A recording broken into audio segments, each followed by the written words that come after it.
Chapter 3095. There was no way the youth would stop.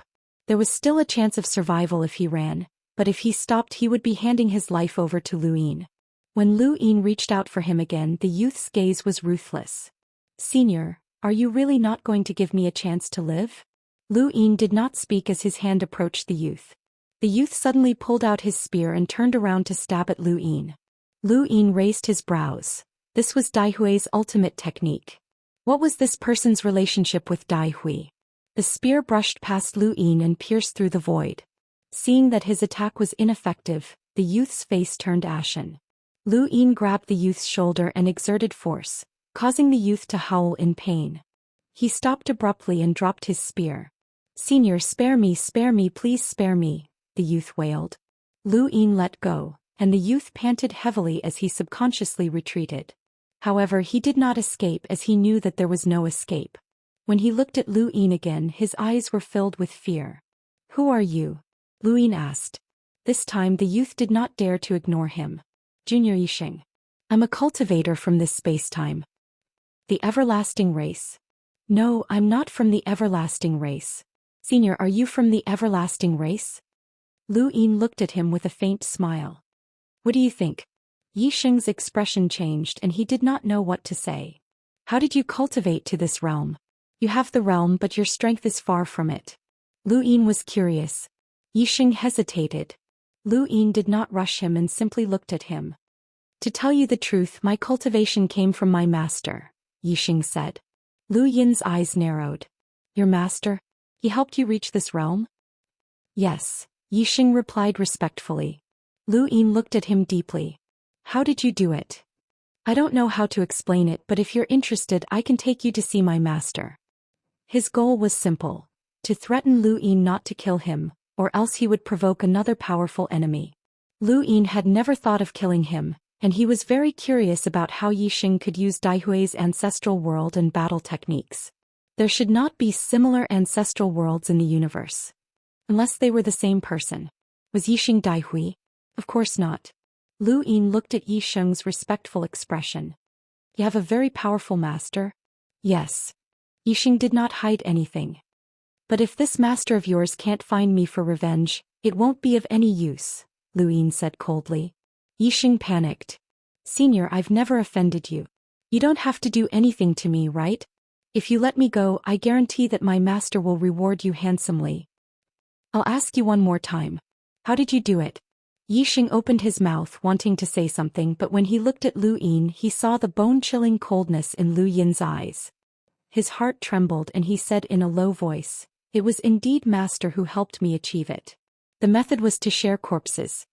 Lu Yin frowned. "Symbiotic corpse?" Yixing closed his eyes. "Yes.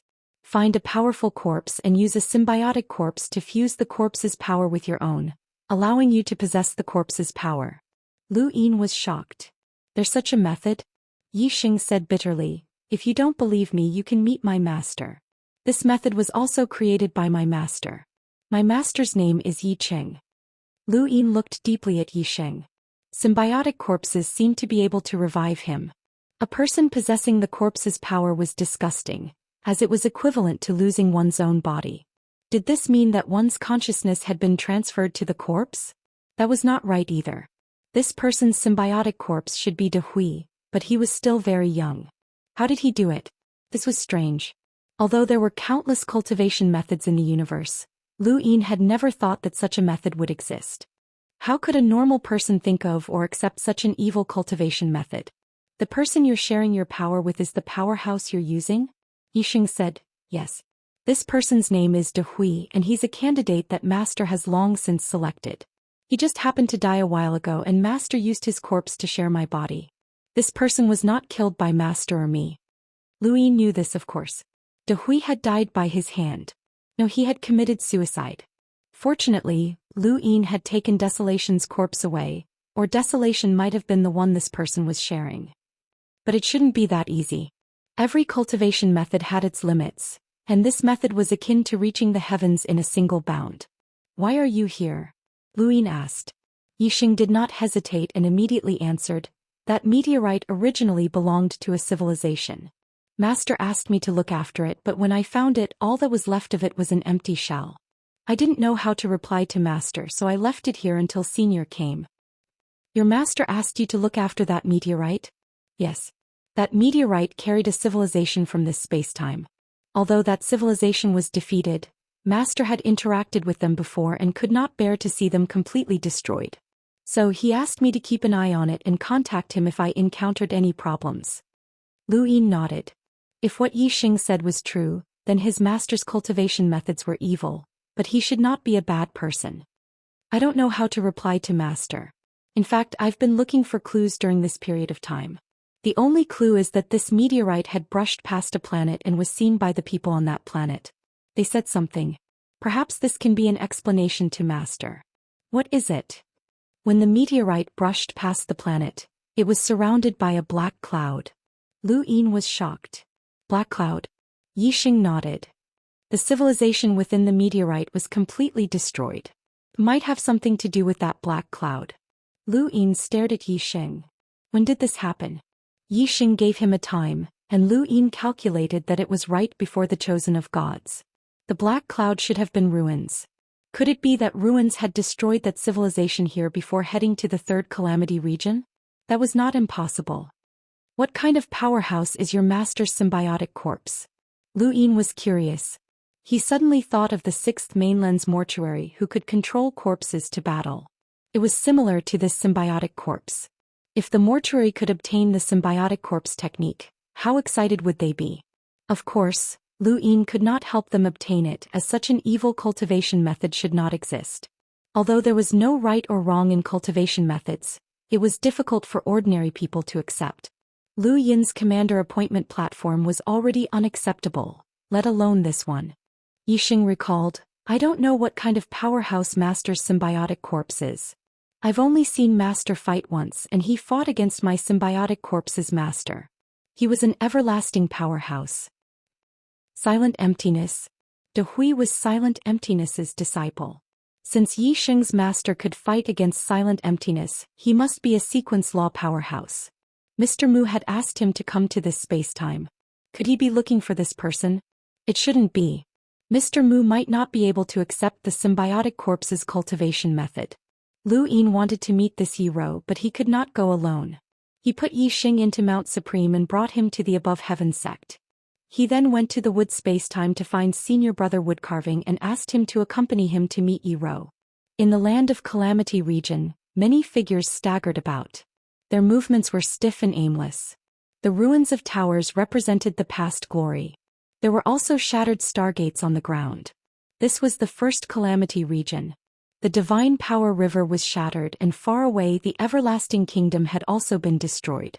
The first calamity region had been attacked several times, and it was no longer as strong as before.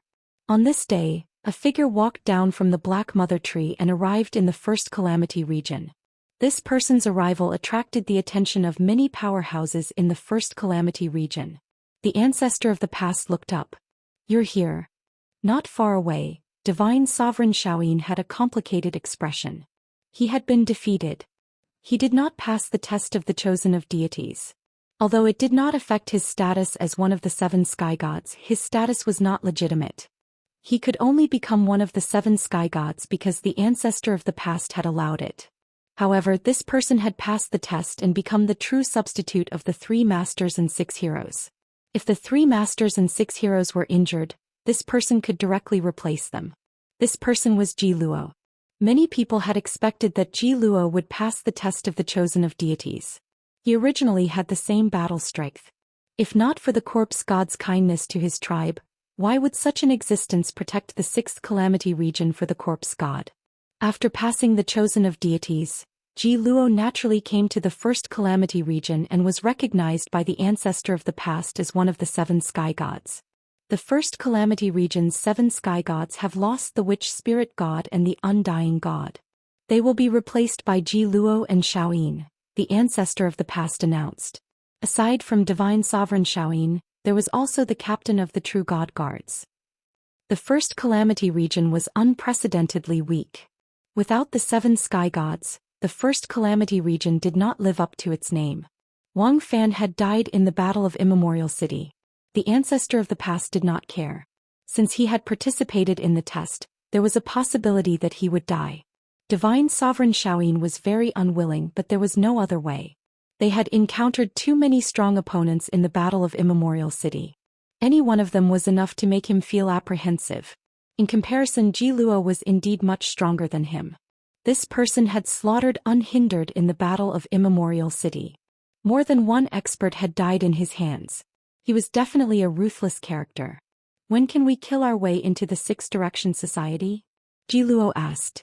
He was a man of few words, but his meaning was very clear. He wanted to take revenge for the corpse god.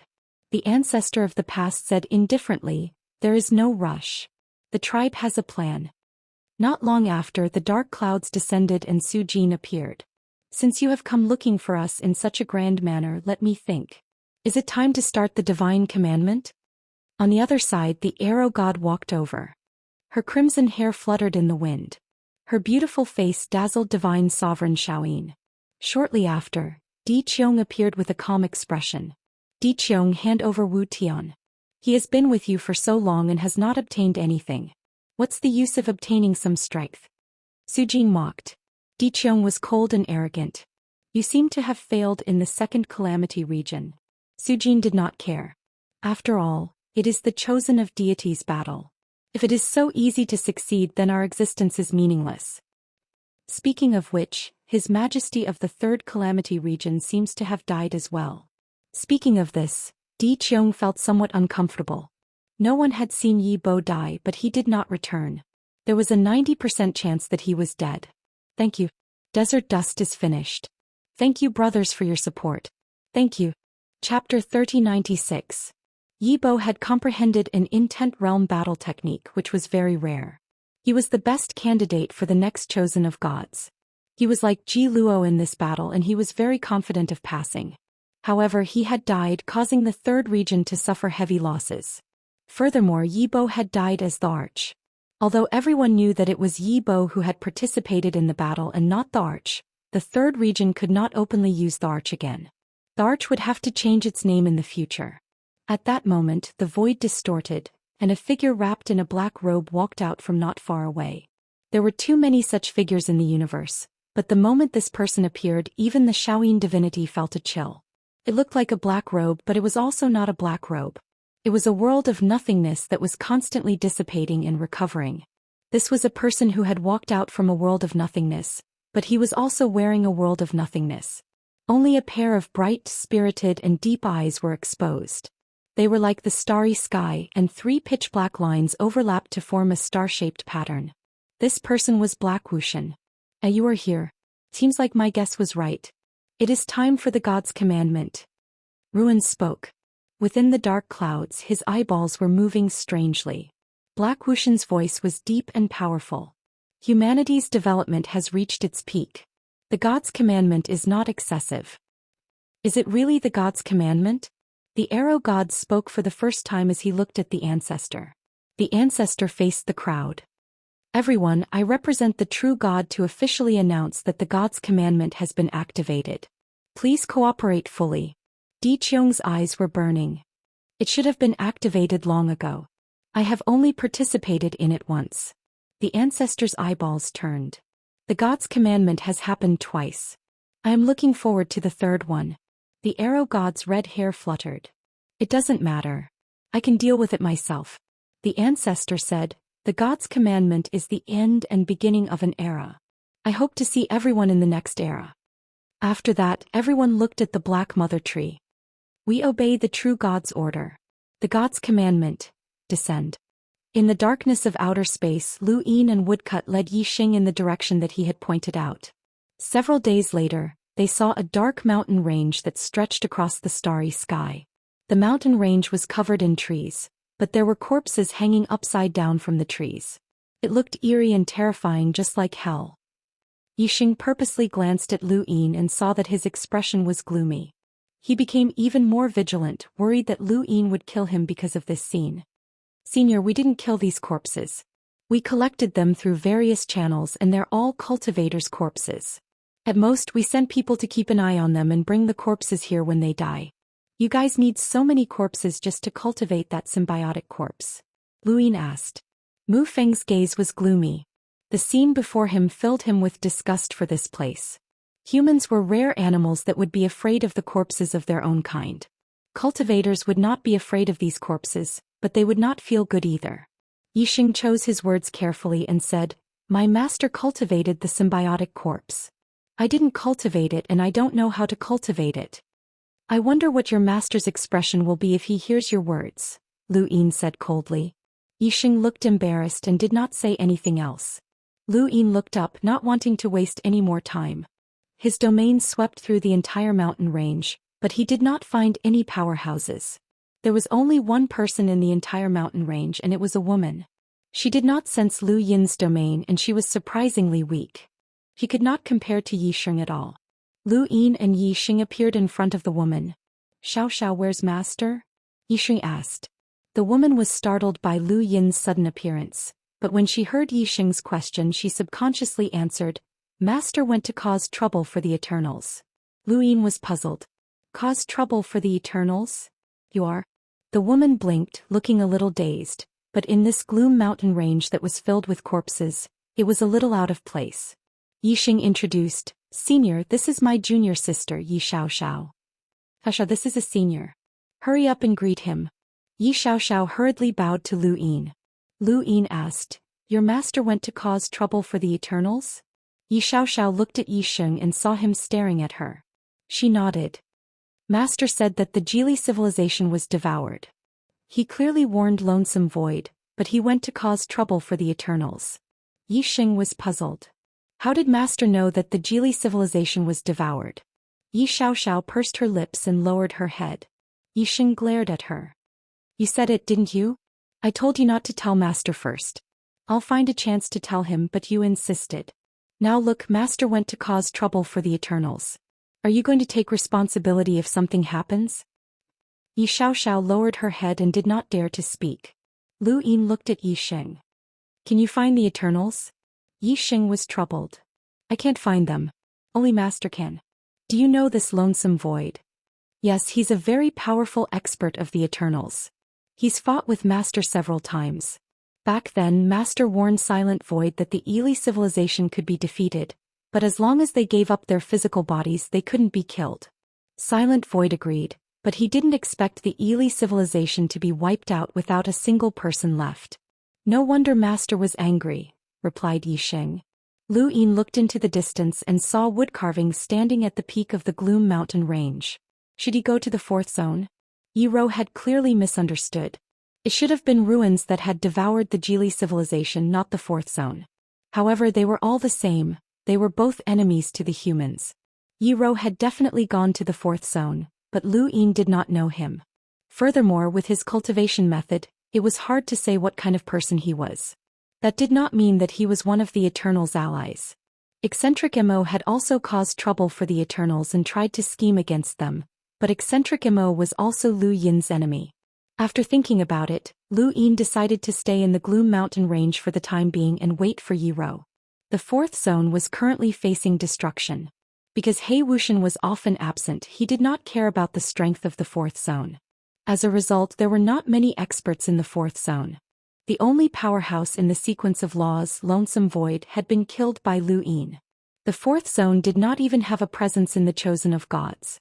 As a result, when Yi Ro arrived at the fourth zone, he easily suppressed the entire fourth zone. More than half of the progenitor realm experts who had betrayed humanity and joined the fourth zone died. Wei Shu frantically fled, not daring to fight Yi Ro at all. One corpse king after another charged towards Yi Ro.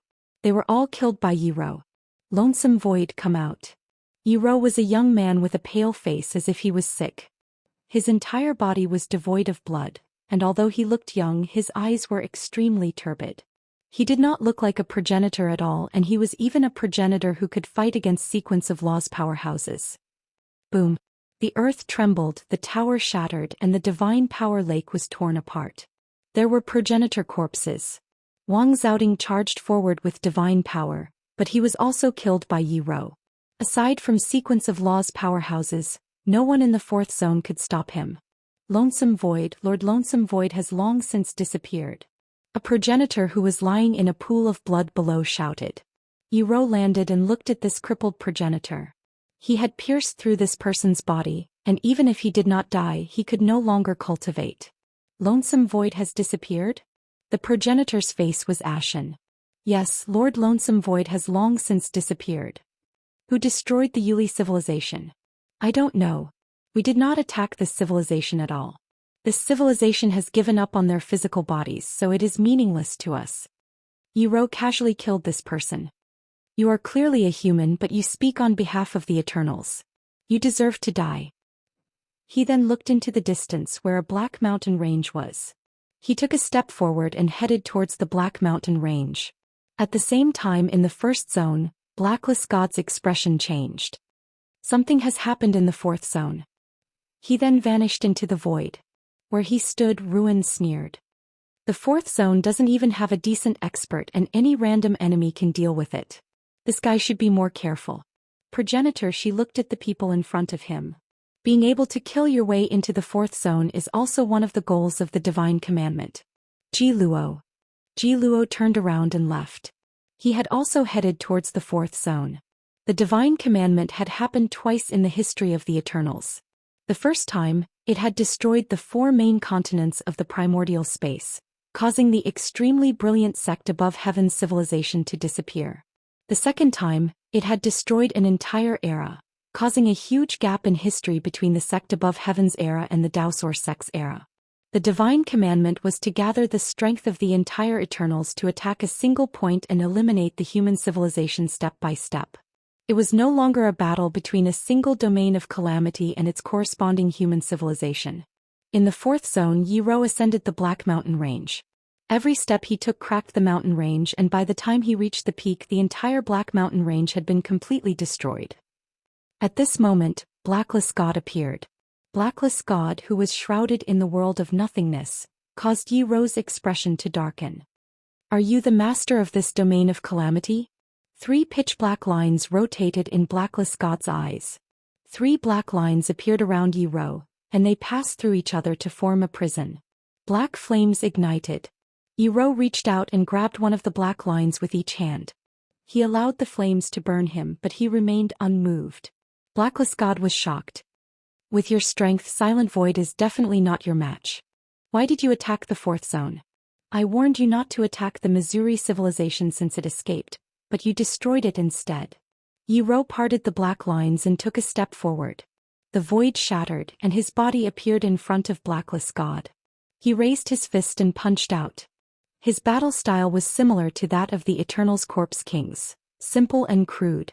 However, no matter how powerful this punch was, it could not touch Blacklist God. Instead, it passed through him and shattered the ground in one direction of the domain of calamity.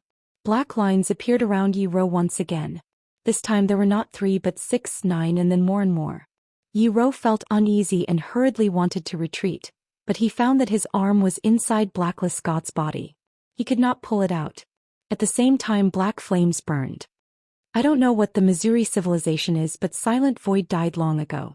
You warned Silent Void, but the one who attacked was definitely not Silent Void, Blacklist God said indifferently. Chapter 3097. Yi Rou almost overlapped with Zhou Xian. On one hand he had to endure the burning of the black flames, and on the other he had to endure the cutting of the world of nothingness. However, his strong body surprised Zhou Xian. These 2 powers did not destroy him immediately. With your strength, if you join the eternal race, I can guarantee that you will participate in the battle of chosen gods. You will be received by the true gods and achieve a supreme status. Yi Rou's eyes were gloomy. Nonsense. After that, he did something that caused the space around him to distort. The entire void was annihilated. Even the world of nothingness trembled and separated him from Zhou Xian. Zhou Xian's eyes flashed with surprise. At this time a few red ribbons danced. A sword light appeared behind Yi Rou. It was Ji Luo. Fast, too fast. This sword was almost as fast as time. This was Ji Luo's sword attack. Yi Rou did not seem to react. His arm was cut off. When the sword swept past Yi Rou's body, it suddenly exploded. The void was annihilated again. Without any signs, Ji Luo's entire body was pushed out by the annihilated void. He crashed heavily into the ruins of the Black Mountain Range. Ro grabbed his severed arm and rushed toward the starry gate. He Wuxian stared at Ro. Black lines covered the sky. It was not just 3 or 30. These black lines made Ro's face change for the first time. He looked down. How can the 4th zone of disaster allow you to leave so easily? Ro stared at He Wuxian. He raised his arm. Although it was only one arm, it was obvious that he wanted to embrace the entire sky. The next moment He Wuxian saw that the sky was filled with countless black lines. It turned into a furnace. It seemed that the entire sky was being compressed and refined. Right above his head was the furnace's lid. Furnace of heaven and earth? He Wuxian was shocked. Impossible. This was Xiaoxiang's talent. How could this person have it? As the furnace took shape, an unimaginable pressure descended. It seemed to refine the 4th zone of disaster completely. The first to be affected were the black lines and the black flames burning the sky. The moment they were refined by the terrifying pressure, they were extinguished. Ro took the opportunity to pass through the black lines and escape through the starry gate. After he left, the furnace of heaven and earth shattered. He Wuxian looked at the sky. Who was this person? Xiaoxiang? Impossible. Even though Xiaoxiang had the 9 clones technique, the clone that could use the heaven and earth smelt had died. There was no such thing as an identical talent in the universe. However, this person was definitely using the heaven and earth smelt. Ji Luo walked out of the ruins and raised his long sword. He was a little confused. What happened just now? After passing through the starry gate, Yi Qin destroyed the starry gate. This was the only starry gate that he could use to go to the 4th region of disaster. He had kept it as a threat to the empty silence, but now he could not leave it behind. Looking at the broken arm, there was no blood flowing out. He was a person without blood. However, his severed arm was indeed injured. The expert who had severed his arm was so fast that he simply could not react in time. There was also the master of Zone 4 who similarly possessed unfathomable strength. If he had been one step slower, he did not know if he could have survived. Exhaling, Ro grabbed his broken arm and headed to where he was. Not long after, Ro saw a dark and gloomy mountain range. Suddenly, his eyes turned cold as he stared at the mountain range. At the same time, within the mountain range, Lu Yin and woodcarving looked over at the same time, sensing Ruo's return. After a moment of silence, Lu Yin spoke first. An uninvited guest has come to visit. Senior, please meet him. Ro looked at Lu Yin and then at woodcarving. Woodcarving gave him a similar feeling to the person who had severed his arm. They were both cultivators who were obsessed with weapons and possessed powerful auras. After losing his arm, Ro was even more vigilant. Who are you? Lu Yin said, I met the Mengli civilization once and accidentally learned that they had been destroyed. I happened to see your disciple, so I came to take a look. Ro looked at Yixing and Yi Xiaoxiao. Come here. He was testing Lu Yin to see if Lu Yin was using his disciple as a threat. Yixing could not help but glance at Lu Yin. Lu Yin had his hands behind his back and did not stop him. Yixing mustered up his courage and walked towards the sky, bringing Yi Xiaoxiao along. When the two arrived, Ro's gaze relaxed a little. What happened? Master, are you injured? What happened to your arm? Yi Xiaoxiao cried out. Yixing also noticed. Is it the everlasting? Ro frowned. Don't worry about it. What happened? Yixing explained what had happened and Ro's eyes flickered. It seemed that these two were not enemies, at least not from the everlasting race. Master, I told him that you went to the everlasting race to cause trouble. That person was still wondering if he should help you, Yi Xiaoxiao whispered. Yixing growled. Nonsense, when did he say that he wanted to help you? Yi Xiaoxiao stuck out her tongue. That's exactly what he was thinking. I can see it. Shut up, Master has his own considerations. Yixing glared at her. He did not like Lu Yin. After all, Lu Yin had taught him a lesson, but he did not dare to offend him. Lu Yin remained within the mountain range, not moving at all as he waited. He naturally saw that Ro's arm was severed and guessed that he had encountered someone. Logically speaking, there should not be any experts left in the 4th zone of disaster, unless He Wuxian returned. Lu Yin did not know anything about He Wuxian, nor did he know anything about this person's past or what methods he had. The only thing he knew was that this person seemed to have some kind of binding power related to his pupils. Back then he had used 3 lines to imprison Lu Yin and almost burned him to death. Ro landed in the mountain range and stopped not too far from Lu Yin and Mu carving. while Yi Xing and Yi Xiaoxiao were sent elsewhere. Why are you looking for me? Yi Rou stared at Lu Yin. He was wary of Mu carving, but between the two of them, Lu Yin was the one speaking. Lu Yin asked, Senior, are you an enemy of the everlasting race? They are not of the same race, nor are they enemies or friends. If that's the case, why are you causing trouble for the everlasting race? The Koli civilization was destroyed and I am indebted to that civilization. I also warned the everlasting race not to attack them for the sake of face. Lu Yin understood. Actually, our civilization is also at war with the everlasting race. I've been searching the outlands for experts that we can ally with to fight against the everlasting race. Yi Rou looked at Mu carving. I'll answer your question because you didn't kill Yi Xing. I'm not a hospitable person, so you may leave. Mu carving and Yi Rou exchanged glances. I can't make the decision. Yi Rou frowned as he had assumed that Lu Yin was just Mu carving's representative. He looked at Lu Yin. You're the one who's a master? Lu Yin smiled. This is my senior brother. No one can make the decision. He just doesn't like to talk. Senior, what was the result of your trip to the fourth zone of calamity? Yi Rou's eyes trembled. You know that it's the fourth zone of calamity? Seems that you know as well. Lu Yin was not surprised, as the Grand Empyrean held the highest status in the Six Direction Association and knew of the everlasting race's 6 zones of calamity. Yi Rou was probably the most important person in space-time, and he had fought with Silent Void before, so it was not impossible for him to know of the everlasting race's 6 zones of calamity. Silent Void had joined the everlasting race for the sake of cultivation. Although he was a traitor, it was not impossible for him to have told Yi Rou some information about the everlasting race. Yi Rou spoke in a low voice. I'm not interested in you and I don't want to talk to you. Leave. Lu Yin was helpless. Why were all these solitary powerhouses so stubborn? The outcast was like that and this Yi Rou was the same. It was normal when he thought about it. If Yi Rou was hospitable, he would not have been able to survive until now. The everlasting race was everywhere. Senior, are you not worried about the everlasting race's revenge? Lu Yin asked, not intending to leave. Yi Rou's gaze swept over Lu Yin and then the wooden carving and he fell silent. It seems that you really don't want to talk about it.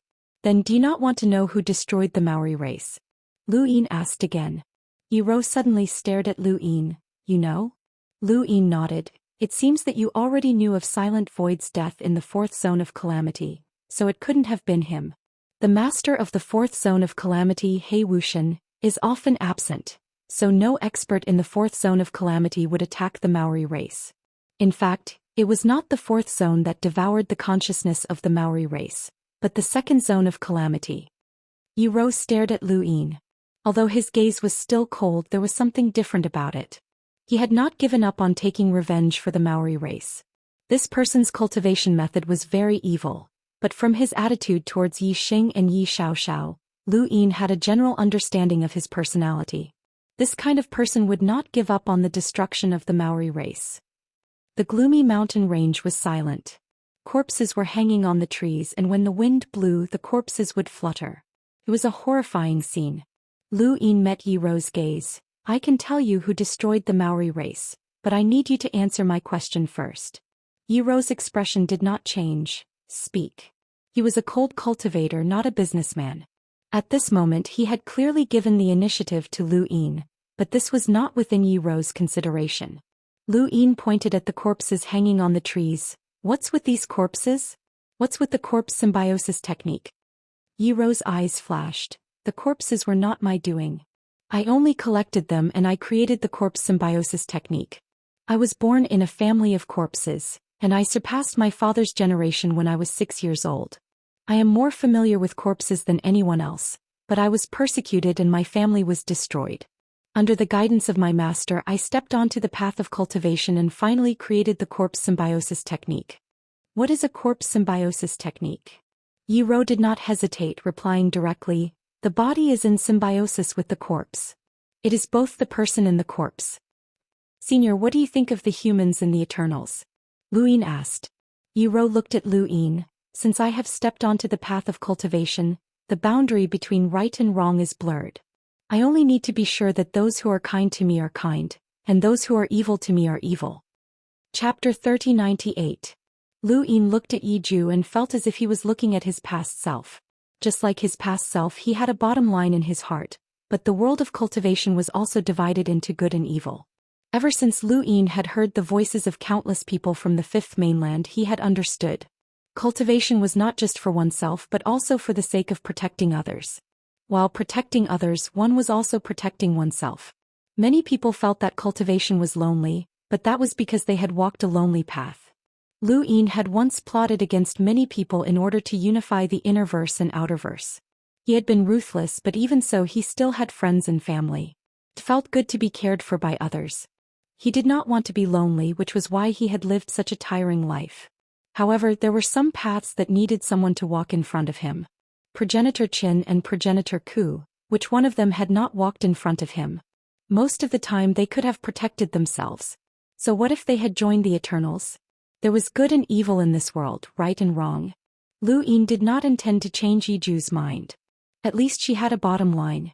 The one who destroyed the Missouri civilization was the second Lord of Calamity, Ruins. This person is skilled in consciousness techniques. The Missouri civilization gave up their physical bodies and transferred their consciousness into the game world. To him it was a delicacy, so he would not let it go. You can ask your disciple. The meteorite that carried the Missouri civilization was covered in dark clouds, and those clouds are ruins, Lu Yin told Yiju. Yiju's gaze sank.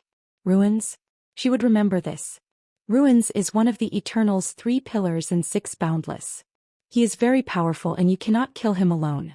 If you want to avenge the Missouri civilization, you will have to join forces with us, Lu Yin said. Yiju was calm. I will not join forces. Thank you for telling me, but please leave. Lu Yin asked, if we were to attack the ruins, would you come? Yiju thought about it. All right. All right, I will look for you again.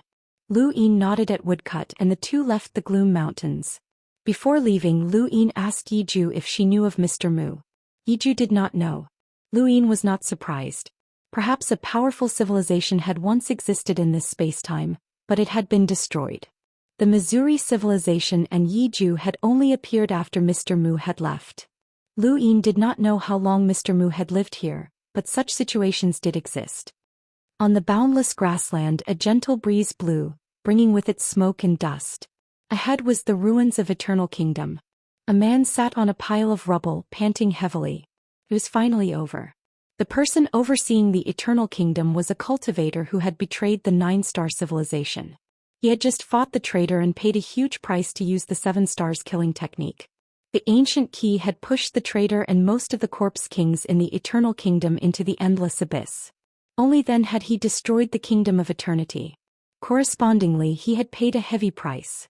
It was already a miracle that he was barely alive. But from now on he couldn't even use the 3 stars killing technique. He was completely crippled. Big Brother Seymour, are you all right? The girl walked over and looked at the man with heartache. The man forced a smile. I'm fine. How can you be fine after releasing 7 stars of power above your level? I'll help you to see the teacher and see if the teacher has any way to help you. The young girl's eyes were red. The man stroked the young lady's hair. Silly girl, since you know that you're releasing 7 stars of power, you should know the consequences. It's already a miracle that I'm still alive, so don't worry. From now on, I'll stay in the academy and help the teacher teach the students. I'll strive to teach a few more geniuses. The young lady's tears made a powerful 6 stars expert lose his power. How sad was that? But there was no other way. In the battle just now, if he hadn't released 7 stars of power, they would have been defeated. The price wasn't losing his power but death. Alright, go and help them clean up the Eternal Kingdom. I'll recover here, the man comforted. The young lady nodded helplessly. Okay. After speaking, the young lady looked back 3 times with each step and walked toward the ruins of the Eternal Kingdom. Suddenly, the void distorted and figures walked out, bringing with them a terrifying pressure that filled the sky. A hand reached out and smashed the young lady. You're in the way. The man sat on the pile of rubble in a daze, watching the young lady die tragically. His mind was blank. When he came to his senses, a shadow loomed over his head. It was an incomparably huge corpse king. With a stomp, blood flowed from the rubble. Kill. Kill. Far away in the star capital, Kakawen's expression changed drastically as he looked into the distance. Oh no, has the eternal race gone crazy? Shrill alarms resounded throughout the nine-star civilization. On the grassland, Di Qiong, Arrow God, Ruins and Ji Luo walked out one by one. Then Divine Master Xiaoyin, Two-Blade Sect, Wu Ho Wang Ho Ancestor Realm Corpse King and so on. At this moment, it was as if the entire eternal race had come here. Mimi Na wasn't far from here. She felt the terrifying pressure as vast as the sea and her face turned pale. Mimi Na, go and ask for help. Kakawen's voice came. He walked out of the star capital and came in this direction. Mimi Na was worried. Teacher Yu. Go, Kakawen shouted. Mimi Na gritted her teeth and left hurriedly. On the grassland, in the ruins of the Eternal Kingdom, Ruins laughed and rolled his eyes. It's finally over. Let me remind you, be careful not to be taken away by that old man Kakawen. He's not to be trifled with. Di Qiong sneered. He's just an old man. How can he withstand our attack? That old man can die with you. Ruins' eyes kept rolling. He's here. In the sky, Kakawen approached and saw Ruins, Di Qiong, Arrow God and the others. His face was extremely gloomy. Eternal race, do you want to die? Hee, old man, I've brought you so many things to die. Use them. Restart the 9 stars. Otherwise, you won't even have the chance to use them, Ruins said. Kakawen's eyelids twitched. Ruins was an expert that he couldn't fight against. If it wasn't for the possibility of mutual destruction, the 9-star civilization would have been destroyed long ago. Now not only Ruins but so many experts who brought him extreme danger had come. These experts might not be weaker than Ruins. The eternal race wanted to destroy the 9-star civilization.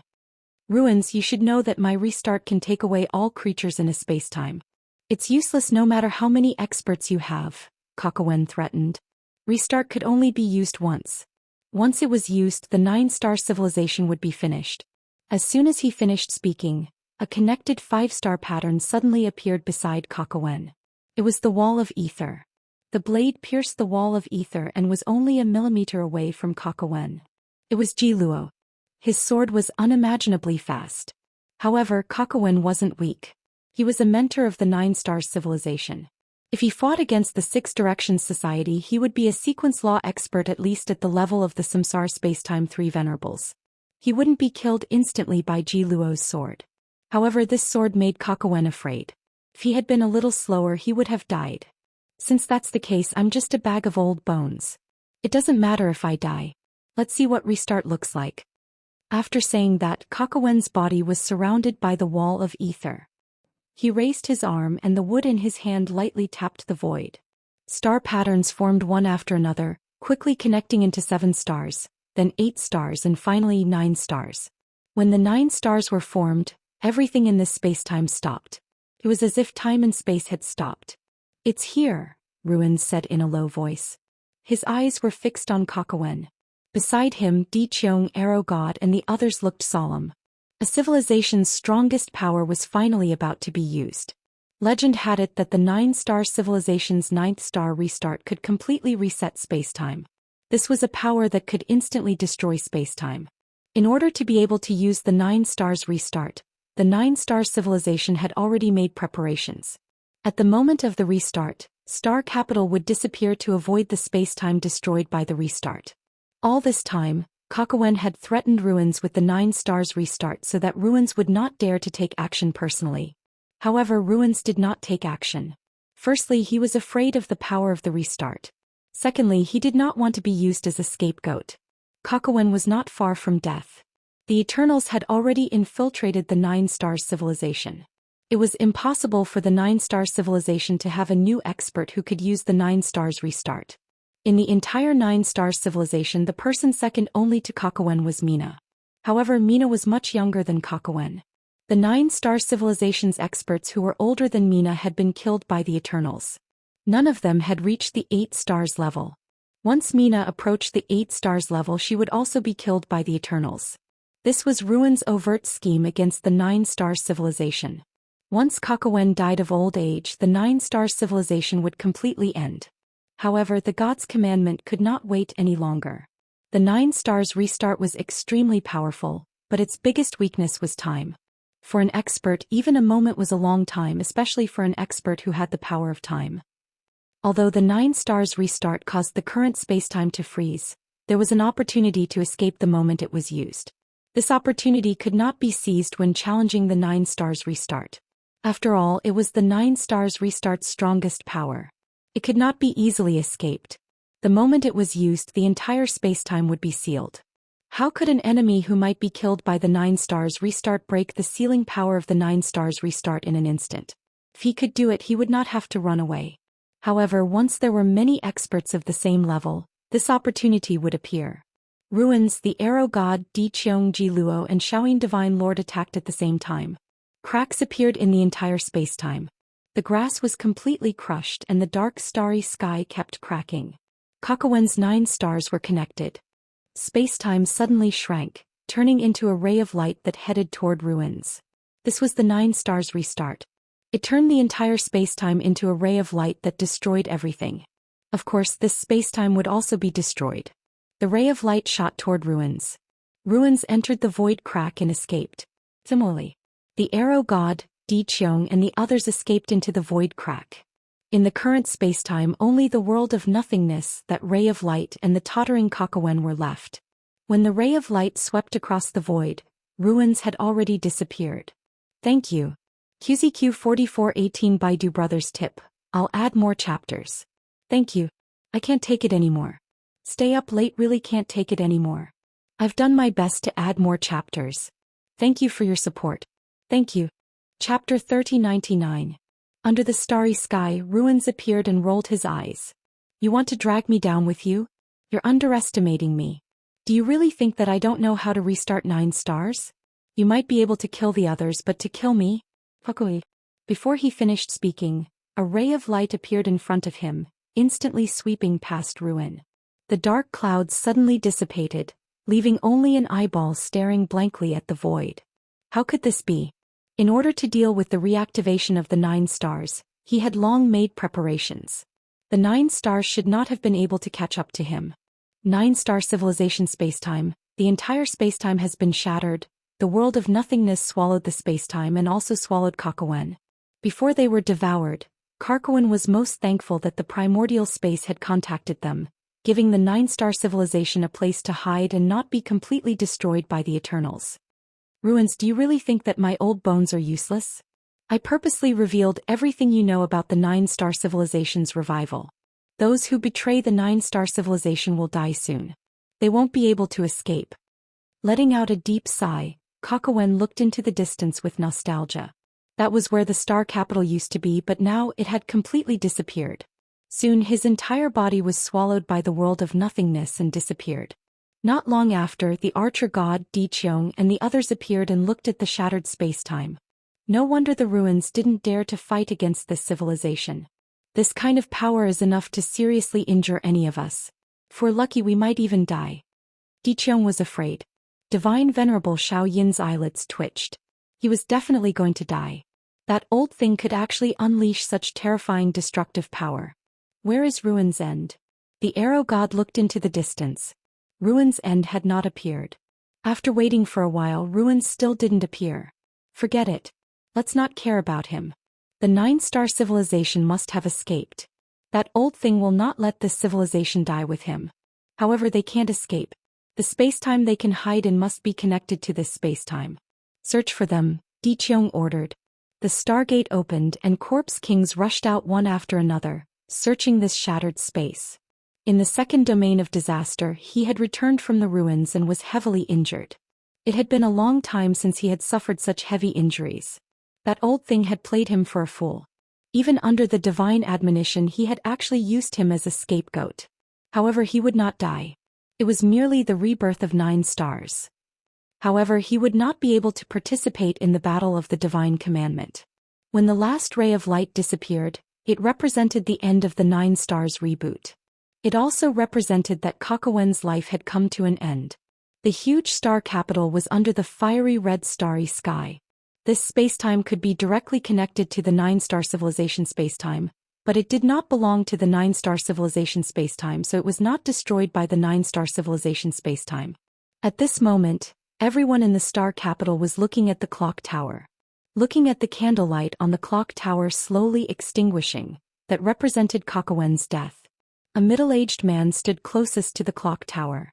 His name was Wu Wuda, and he was a 7-star expert like Mimi Na. There were only 2 7-star experts in the entire 9-star civilization, and he was one of them. Without the divine commandment, the Eternals would definitely kill him, and so would Mina. Even a 7-star expert would have to die. The moment the candle went out, Woodwood bowed deeply. The 9-star civilization respectfully sends you off, mentor. Behind him, countless people bowed and saluted. The 9-star civilization respectfully sends you off, instructor. Farewell, teacher. Farewell, teacher. Kakawen had an extremely high status in the 9-star civilization. He was the mentor of countless people. Not only was he a mentor in cultivation, but he was also a mentor in life. He was the spiritual belief of the entire 9-star civilization. Kakawen's death plunged the entire 9-star civilization into grief and confusion. At this moment they lost their future direction. Not long after, Mimi Na returned. Looking at the extinguished candlelight on the clock tower, tears flowed. She closed her eyes and saluted. Mimi Na, farewell, mentor. Mimi Na, how is it? Woodwood asked. Before Mimi Na could answer, the fiery red dome of stars cracked open. Found. Instead of struggling at death's door, why don't you join the Eternals? 9-star civilization, it's your choice. Mimi Na was shocked. How did you find us so quickly? There's a traitor. Woodwood shouted angrily and glanced behind him. Only experts who had reached the level of 6 stars knew about this spacetime. The traitor must be one of them. Corpse kings appeared one by one. Divine Master Xiaoyin, the true god guards, and other powerful corpse kings from the territory of disaster all appeared and surrounded the star capital. Among them, the 9-star civilization was not concerned about experts like Divine Master Xiaoyin, but Lon Lon. Lon Lon was the second strongest expert from the territory of disaster. She had fought with the 9-star civilization more than once, and the 9-star civilization had the deepest impression of her. In the star capital, not far from Mimi Na and Woodwood, a person soared into the sky and headed towards Divine Master Xiaoyin and the others. Woodwood and Mimi Na attacked at the same time. Traitor. Divine Master Xiaoyin casually pointed, and the laws of extreme yin and extreme yang fused together to form a beam of light that shot towards Woodwood. Woodwood had no choice but to use the wall of ether. The beam of light struck the wall of ether, causing cracks to appear on it. As the wall of ether shattered, the beam of light pierced through the star capital. However, Woodwood had managed to avoid this attack. The person who had fled to the Eternals was a woman. If Lu Yin had been here, he would have remembered her. She was the last student he had seen when he had visited Kakawen. No one would have thought that the traitor was not a 6 stars expert, but rather a woman who was still cultivating in the academy. Furthermore, she was Kakawen's most favored student. Mimi, you actually betrayed us. Mimi Na rebuked. The woman had already arrived at Lanlan's side and was looking at the entire star capital. She faced the countless hateful gazes of the 9-star civilization and spoke calmly. I was Mentor Kakawen's closest student in recent years, so I knew that he was on the verge of death. Even without this battle, he was only 100 years away from the end of his lifespan. I often saw him coughing up blood. The Eternals will not allow another Mentor Kakawen to appear in our 9-star civilization. Our 9-star civilization is destined to be destroyed, so why struggle? She looked at everyone in the star capital. Let me give you a word of advice. Join us before the Eternals completely abandon you. Otherwise, what awaits you will be the most miserable fate. Star capital was filled with an atmosphere of despair. Everyone looked at each other. First, Kakawen had died, and now the traitor was persuading them. Some of the weak-willed people were already thinking about how to join the Eternals. Woodwood clenched his fists.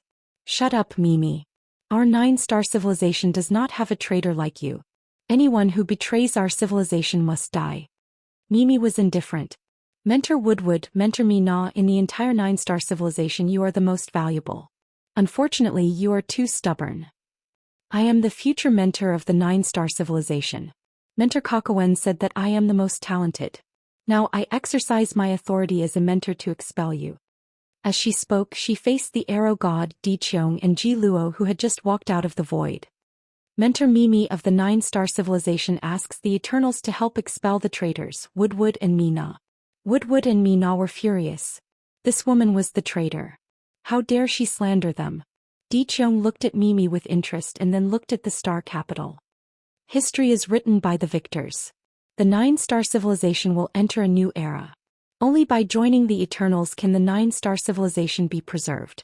Those who do not join us are traitors, and traitors should be killed. In the star capital, someone shouted, I'll join. I'll join Mentor Mimi. Following the first person's shout, one by one they shouted that they wanted to join Mimi. No one was willing to die. If Kakawen was alive, the 9-star civilization could fight to the death because Kakawen's prestige was too great. However, Kakawen was dead. As Kakawen's most valued disciple, Mimi represented Kakawen to a certain extent. This was the reason that the traitors convinced themselves. In that case, why not join Mimi? They only joined Mimi, not the Eternals. Mimi had to be a mentor of the 9-star civilization. Woodwood, Mina, and the others were sad. People were like this. Some could fight to the death while others surrendered humbly. There are not many people. Seems that we have to deal with the traitors first. Divine Master Xiaoyin raised his finger and pointed at Woodwood. A beam of light descended and shot directly at Woodwood. At the same time, Ji Luo raised his sword and slowly pulled out the blade. From this moment on, the 9-star civilization would no longer exist. Those who joined could call themselves the 9-star civilization or another civilization. It did not matter. Sir Woodwood, we will never surrender. We are willing to follow Mentor Kakawen and fight to the death. Some people surrendered, but more people were enraged and wanted to fight to the death with the Eternals. Woodwood shouted, Okay, today we will be buried here and follow Mentor Kakawen. After that, he directly used the 7-star killing technique Ancient Key. The Ancient Key was a key. It took shape in the void, opened the world of nothingness and swallowed the surroundings. Mina attacked at the same time. Behind her, several 6-stars experts used Senluo's light of nirvana. Auroras filled the starry sky and swept toward the Eternals.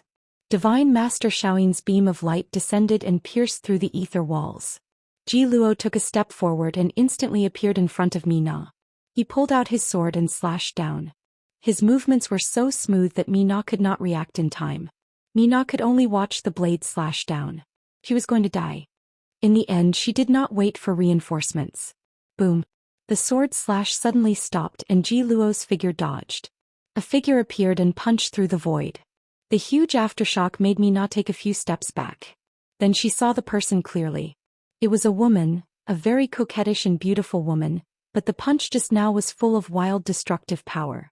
Why didn't the 9-star civilization come to us when they were in trouble? We are allies after all. The woman looked at Mina, winked at her and smiled. She was none other than Air Ji. Mina was confused. What was the expedition of calamity? The next moment, angry roars resounded through the starry sky, and people walked out one by one, glaring angrily and roaring like wild beasts. Expedition of calamity, kill. Destroy. Destroy. Divine Master Xiaoyin was stunned. What the hell? In front of him, a terrifying destructive power suddenly descended from the calamity. It was Air Ji's eldest son. There was no fancy attack, just a simple punch. Divine Master Xiaoyin subconsciously raised his hand and released a beam of light. The beam of light collided with the destructive power of the calamity, shattering the void. Chapter 3100. A powerful force was unleashed like a wild beast and landed on the Eternals. For a moment, Divine Master Xiaoyin was stunned. Lon Lon was surprised. Since when did the 9-star civilization have such an ally? Why were these people fighting so savagely? Ji Luo slashed at Echidna. Echidna could not see Ji Luo's sword as it was too fast, but it did not matter. Her body was full of destructive power, and the sword had to penetrate this layer of destructive power. Nice kid again. Echidna was excited. It was not easy to find a strong enemy who could withstand her destructive power. How could she not be excited? In the past, they could only release their power by destroying the starry sky and land. Now they seemed to have a stable release channel. They did not have to worry about the ancestors' power not being released. The expedition of calamity and the 9-star civilization were two completely opposite civilizations. The 9-star civilization's power was fixed, and everyone was as gentle as a scholar. Even when they fought, they did not lose their elegance. The expedition of calamity was the opposite. Everyone was violent, destructive, and extremely extravagant. The two completely opposite civilizations joined forces and brought trouble to the Eternals. As the battle with the Expedition of Calamity began, the most troublesome thing for the Eternals was that the Expedition of Calamity's power was endless. Once the power in their body disappeared, they would immediately return to the ancestor and have power again. As time passed, the Eternals would understand more and more. Di Qiong looked coldly at the Expedition of Calamity. No matter how he looked at it, the 9-star civilization did not know this new civilization. Where did this civilization come from? Suddenly Xian Wu arrived. Sir, the 3rd Calamity region was attacked by the Origin space. Di Qiong was shocked. What? He hurried back. Black Wuxian came to the originally destroyed 9-star civilization's spacetime. The Arrow God stayed there and did not pursue the 9-star civilization. Your matter is settled? The Arrow God looked at Black Wuxian. Black Wuxian said, a troublesome fellow. It seems that he is also within the range of the God's commandment. The Arrow God said coldly, the situation is not right. Suddenly, another civilization joined and helped the 9-star civilization fight against us. The ruins must have been heavily injured by Kakawen's 9-star civilization and retreated. Just now, the 3rd Calamity region was attacked by the Origin space. Such a coincidence? Black Wuxian was surprised. The Arrow God narrowed his eyes. Was it a coincidence? She did not think so. That was why she did not attack the 9-star civilization. He wanted to see what would happen. She had attended the 2nd God's commandment and heard about the 1st one. No matter what, the eternal race had always held the absolute initiative from the beginning to the end and ruled the overall situation. However, it seemed like a hand had interfered, causing the situation to develop in an uncontrollable direction. At the very least, it would be difficult for the 9-star civilization to destroy them. In the 3rd zone, Lu Tianyi knocked Di Xia down with one finger. Di Xia's eyes were ferocious. If he was in his peak condition, he might be able to stop Lu Tianyi. However, this was the zone of disaster. No matter how strong Lu Tianyi was, he would be weakened. However, his injuries were too severe and he was injured for no reason at all. He couldn't stop this person at all. In the distance, Fei was fighting Ling Qing. She had also sustained heavy injuries from Lu Yin's Kanyang. The entire 3rd disaster region was being suppressed by the primordial space. Lu Tianyi easily came to the observation platform and looked at Wu Tian. Senior, you may have made your choice, but please consider the feelings of us juniors. Some people have risked their lives to save you, and I don't want to speculate on whether your sacrifice is worth it. Now that you have the chance to leave, please take care. Wu Tian looked at Lu Tianyi and smiled. I recognize you. You're the most talented kid in the Lu family. Lu Tianyi bowed slowly. Senior, take care. Wu Tian let out a long sigh. Don't sacrifice too much for me. Some people are destined to be helpless. It's good to be young. You don't know how to give up. Lu Tianyi didn't say much. In fact, Lu Yuan had already told Lu Tianyi that Wu Tian wouldn't return after returning to Lu Tianyi's realm. However, he didn't tell Lu Tianyi the reason. Lu Tianyi was thinking about Lu Yin. He knew how much Lu Yin had sacrificed. Sometimes, some sacrifices had to be made for the bigger picture, but he didn't want to sacrifice Lu Yin's sacrifice. That kid had sacrificed too much for them. However, if Wu Tian really didn't want to leave, Lu Tianyi wouldn't force him. Di Qiong returned and looked at the observation platform. He saw Lu Tianyi talking to Wu Tian on the observation platform. He felt an indescribable humiliation. He was the one who had imprisoned Wu Tian, but the human wanted to see Wu Tian come and go as he pleased, and Wu Tian didn't want to leave. Was he the one who had imprisoned Wu Tian, or was Wu Tian the one who had imprisoned him? You're courting death. Di Qiong stabbed his spear at Lu Tianyi. Lu Tianyi looked at Di Qiong. Above his head, the golden light of the God's sealing catalogue illuminated every corner. Senior, the human race hasn't weakened since the era of the above heaven. Otherwise, why would the Eternals be so worried? Senior, you can take a look at the most outstanding human of this era. After he finished speaking, Progenitor Qin and Progenitor Ku's shadows walked out of the God's sealing catalogue and charged at Di Qiong. Wu Tian was gratified. Humans should be like this. In the wood spacetime, Muji had discovered that wood carving had been taken by Lu Yin to find Yi Luo. He was prepared to charge into the endless battlefield as long as wood carving wasn't there. Muji charged out and stared at the border. As long as he could enter, he could return to the Eternals. Suddenly, red spider lilies bloomed in front of him. Huge red spider lilies appeared from the bottom of his feet in all directions. Let's see where you can run to. Muji's scalp went numb. Another master of the sequence laws. First it was wood carving and now it was this woman. It was obvious that Yi Bo was preventing him from returning to the Eternals. Muji hurriedly turned back and fled. He could not meet force with force. Big Sis wanted to stop Muji, but Muji was not weak. Even wood carving's attack, which was supposed to be a sure kill, had not been able to hold Muji back. After this battle, Muji did not want to go to the endless battlefield from the bottom of his heart. He wanted to go to the other parallel spacetimes of the Six Direction Society and pass through their borders to reach the endless battlefield. He did not believe that all of the Six Direction Society's borders could stop him. If that did not work, there would definitely be other ways. Right, wasn't there a human-shaped road sign that led directly to the endless battlefield? Muji slapped his head. He had actually forgotten about that. Luin, you can't stop me. At this moment, Luin was not idle either. When he received Mina's request for help, he had just returned to the Above Heaven sect. He immediately contacted the Expedition of Calamity to rescue the 9-star civilization. At the same time, he set up a plan. The primordial spaces experts suddenly attacked the 3rd zone of Calamity and separated the Eternals' 3 chiefs and 6 boundless powerhouses while he himself went to the 2nd zone of Calamity. Through Mina's description, Luin learned that the 9-star civilization's powerhouses included several 3 chiefs and 6 boundless powerhouses. He did not know why the Eternals suddenly attacked the 9-star civilization, but he was not surprised. He had guessed that the Eternals wanted to break the balance and this was the only method.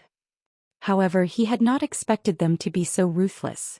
In that case, he could only disperse the Eternals' strength. The 3rd zone of Calamity lured Di Qiong away. The 2nd zone of Calamity lured the ruins away.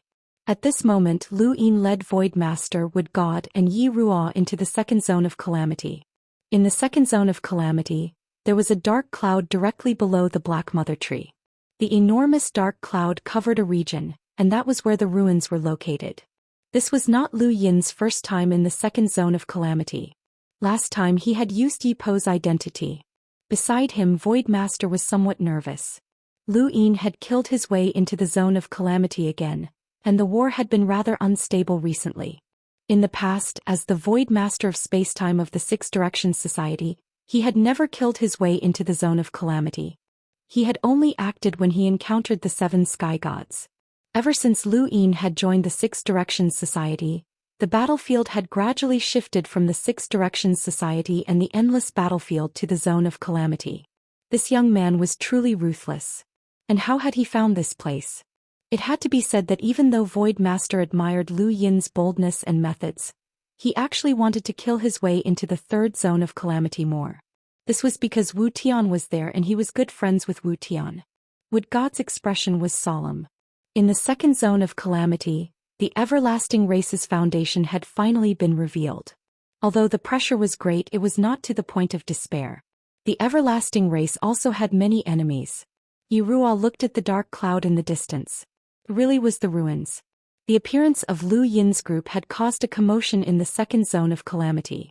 Countless corpse kings charged towards them, including progenitors who had betrayed humanity and human experts born in the Eternal Nation. Seniors, the Everlasting Race has launched an unprecedented war with the goal of destroying the 9-star civilization. Now it's the 9-star civilization. The next target might be our Six Directions Society. This junior would like to thank you seniors for your help. This war is not only to save the 9-star civilization, but also to give a guarantee to all the civilizations in the outer realms that are enemies of the Everlasting Race. Our Six Directions Society will not abandon any of our allies. Void Master looked up. Since we're here, we can only break through the 2nd zone of Calamity. With that, Void God's power whizzed out and blasted forward. Wood God attacked, sweeping away pieces of wood. Yi Ruo charged towards the dark cloud. A commanding platform appeared beside Luin, and progenitors were summoned one by one. He rode the 7-star mantis. With such a war in the 2nd zone of Calamity, Ruins should have returned. Luin did not know that Ruins was within the dark cloud and had been severely injured from the start. Yi Ruo charged towards the dark cloud, but Luin knew that Ruins would attack the 9-star civilization. He allowed Yi Ruo to charge forward. But then an eyeball appeared above the dark cloud and stared at the charging Yi Ruo. Human. Luin was shocked. Why was Ruins here? Void Master and Wood God were both shocked. Something unexpected had happened. The eyeball stared into the distance and saw Lu Yin as well as Void Master and the others. Ruins did not recognize the Void Master or Wood God, but he recognized Lu Yin. Lu Yin? Why are you here in the second zone of calamity? One of the reasons the divine commandment had been activated was because the humans were showing signs of forming an alliance. The primordial space had formed an alliance with the Six Directions Society, the Five Spirit Tribes and the Three Moons Alliance. Once all the powerful enemies of the everlasting race joined forces, it would be troublesome. The previous divine commandment had been activated for this reason as well. However, Lu Yin had appeared in the second zone of calamity right after the divine commandment had been activated to destroy the 9-star civilizations. This made Ruins think of a terrifying possibility. Could it be that the primordial space and the 9-star civilizations had already formed an alliance? Before Ruins could think any further, Yi Ruo had already charged over. He was truly grateful for his brother's support, but Sui Feng could not endure it any longer. Although riding at night was peaceful, he was too tired and sleepy during the day. His hair had turned much more white. Thank you, brothers, for your support. Thank you. Chapter 3101. Yi Ruo charged into the dark clouds and a corpse king charged at him from below. It was an eyeless progenitor corpse king, and its physical body was extremely strong. However, it was slapped down by Yi Ruo, whose physical strength was just as strong. You devoured the nightmare civilization? Ruin's eyeballs stared at Yi Ruo, who was right in front of him. He did not recognize Yi Ruo, but he knew about the nightmare civilization. You're from that civilization? There was no need for an answer as this was the answer. Yi Ruo's gaze was cold as he disappeared into the dark clouds. Lu Yin looked into the distance. His understanding of Ruin was his consciousness. Of all the people he had merged with, only Xia knew a little about Ruin. Ruin's main body was that eyeball, and no one knew how an eyeball cultivated. All they knew was that his consciousness was extremely powerful. The Corpse King tablet had entered with his consciousness because Ruin had helped the third zone. The people of the Thousand Faces game were all powerhouses with consciousness, but compared to Ruin they were like fireflies compared to the moon. The difference was unimaginable. Yi Ruo had been dragged here by Lu Yin to deal with Ruin. Lu Yin had only hoped to lure Ruin back by attacking the second zone, but he had not expected Ruin to actually be here. There were no other powerhouses in the second zone besides Ruin. Even if there were progenitors, they were useless against Lu Yin, Void Master and Wood God. They all watched as Yi Ruo charged into the dark clouds. Then he smoothly rushed out of the dark clouds without touching anything. Yi Ruo looked back at the eyeball and took a step forward, striking it with his palm. The eyeball turned and then disappeared into the dark clouds. No matter what Yi Ruo did, it was useless. He was hitting a dark cloud, one that did not have a physical body. Lu Yin frowned. That couldn't be his consciousness, right? The consciousness of the people of the Thousand Faces game was formless and could control others. But Ruin's consciousness could see and appear in the form of a dark cloud? If that was the case, how could they fight? How could they break through Ruin's consciousness? Void Master and Wood God did not know how to deal with it. Yi Ruo's attacks were useless against the dark clouds, but Ruin did not retaliate. It looks like he's been injured and it's not light. Otherwise, how could one of the 3 masters and 6 voids not retaliate? Void Master pondered. His words made Lu Yin realize that the Ruins should be dealing with the 9-star civilization. The 9-star civilization was a powerful enemy of the second zone of calamity, so it was impossible for them to not make a move in the second zone and leave it to the other zones. The only possibility was that Ruins had been injured, and the only thing that could injure him from a 9-star civilization was Kagawan's 9-star restart. When Mina asked for help, she said that Kagawan was very likely to use the 9-star reboot to stall for time and protect the 9-star civilization. If Ruin's end was injured by the 9 stars revival, it meant that he wasn't invulnerable. Instead, this attack had to be able to wipe out everything. The reactivation of the 9 stars would wipe out an entire region of spacetime, which might even include time and space. Of course, Lu Yin wasn't sure, as this was just a guess. If his guess was correct, then he would have to injure Ruins or even kill him. It had to have the destructive power to wipe out everything. It didn't target any power but space and time.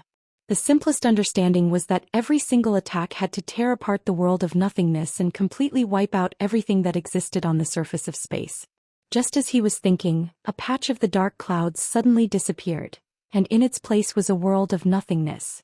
Lu Ying was shocked. He did not know what Yichon had done. She had then destroyed spacetime to reveal the world of nothingness. Under the world of nothingness, a portion of the dark clouds had been swallowed up, and the eyeball within could be seen. The eyeball turned and stared at Yichon, but he also did not know what she had done. Yichon quietly floated in the sky, her cold eyes emotionless. It was as if her consciousness had disappeared. Attack!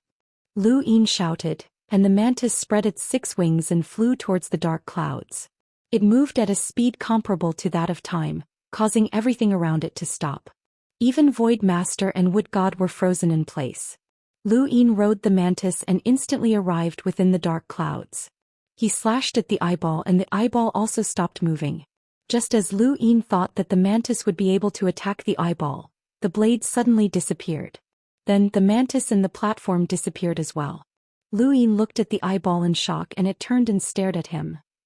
Suddenly, an invisible force surged into his mind, wanting to shatter it. Lu Ying felt as if he had been struck by a hammer, and the world spun as he fell straight down. Ruins was shocked. He hadn't been turned into an idiot? Lu Yin's body fell and his vision continued to move upwards. He finally stopped and looked up, only to see the dark clouds heading towards Void Master and Wood God. Be careful of his consciousness. Lu Ying shouted.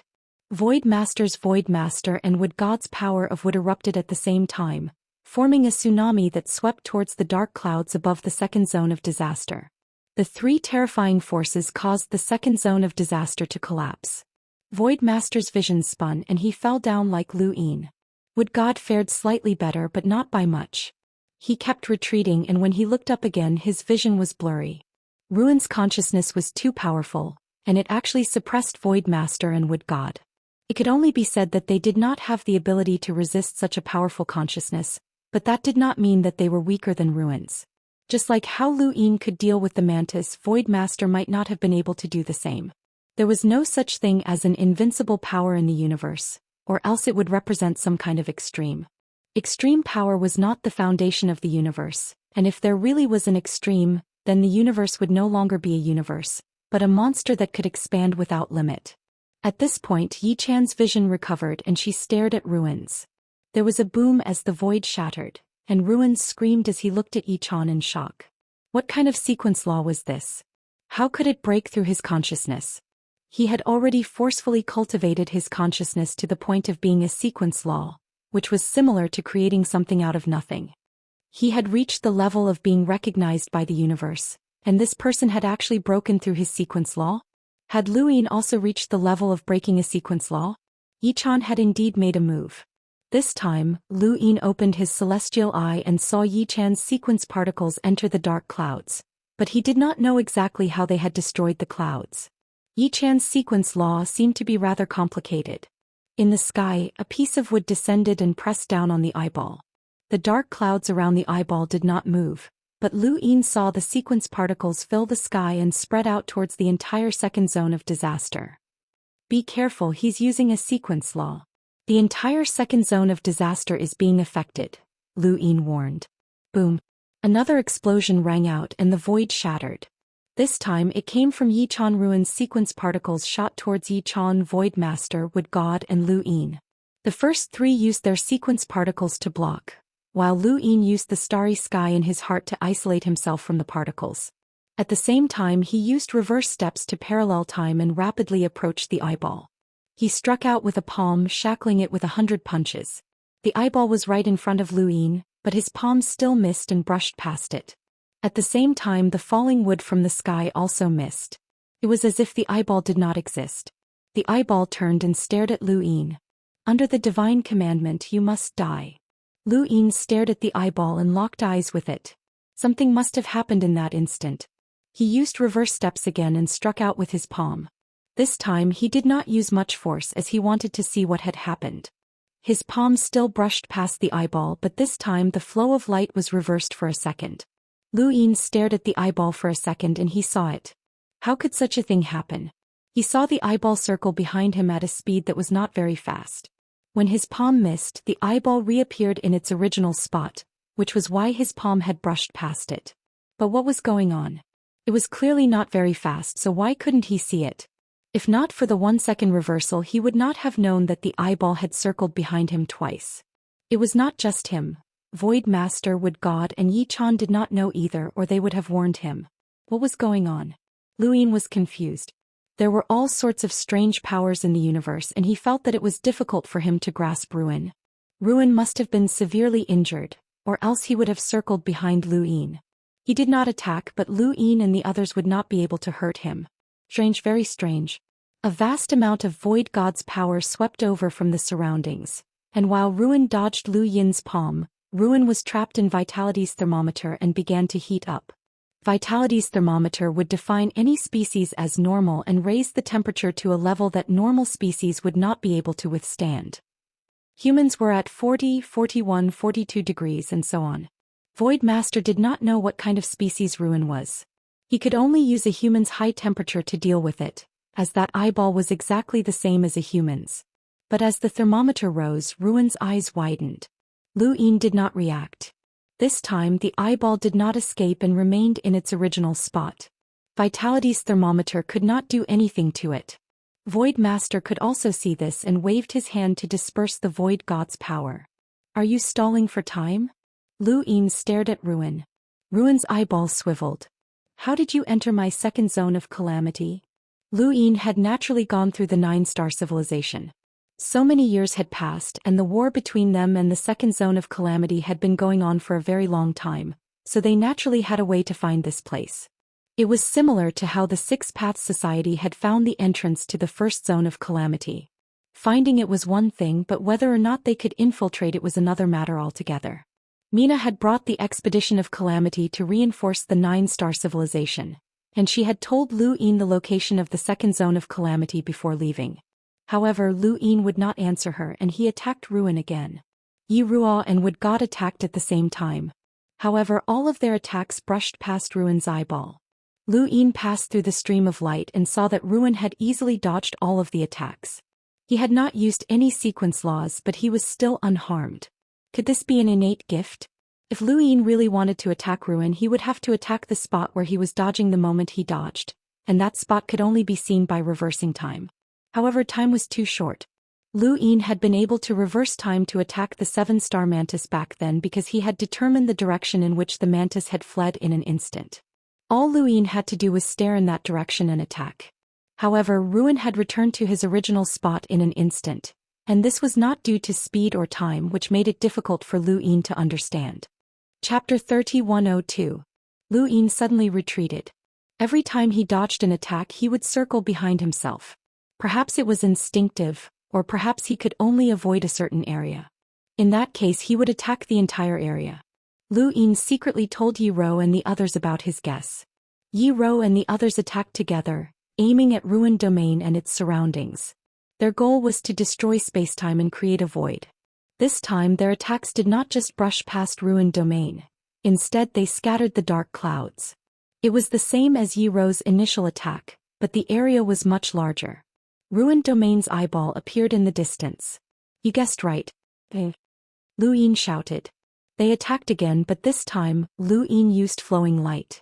When their attacks neared Ruin's eyeball was clearly still in its original position, but the attacks had scattered it.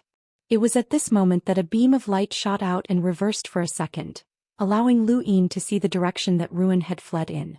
This scene was exactly the same as when he had fought the 7-star mantis. Luin was not afraid that Ruined Domain would run far. He was afraid that Ruined Domain would stop too early. Luin struck out in the direction that Ruined Domain had fled to, confinement 100 punches. A dark scar appeared in the void, splitting apart the sky of the second domain of disaster. Beneath the dark scar, the Corpse Kings looked up. No matter what kind of battle they faced, they showed no fear. The only difference was that the progenitors who had betrayed the humans looked up at the sky and felt that it was absurd. The Eternals had actually broken in and Ruined Domain was being suppressed. Among this group of people, a woman dressed in white stood behind a broken tower and looked at Luin in the distance. He was Bai Qian. When the Eternals had attacked, Bai Qian had disappeared. Luin had searched for her, but there had been no news of her. He had never imagined that Bai Qian would actually come to the second domain of disaster.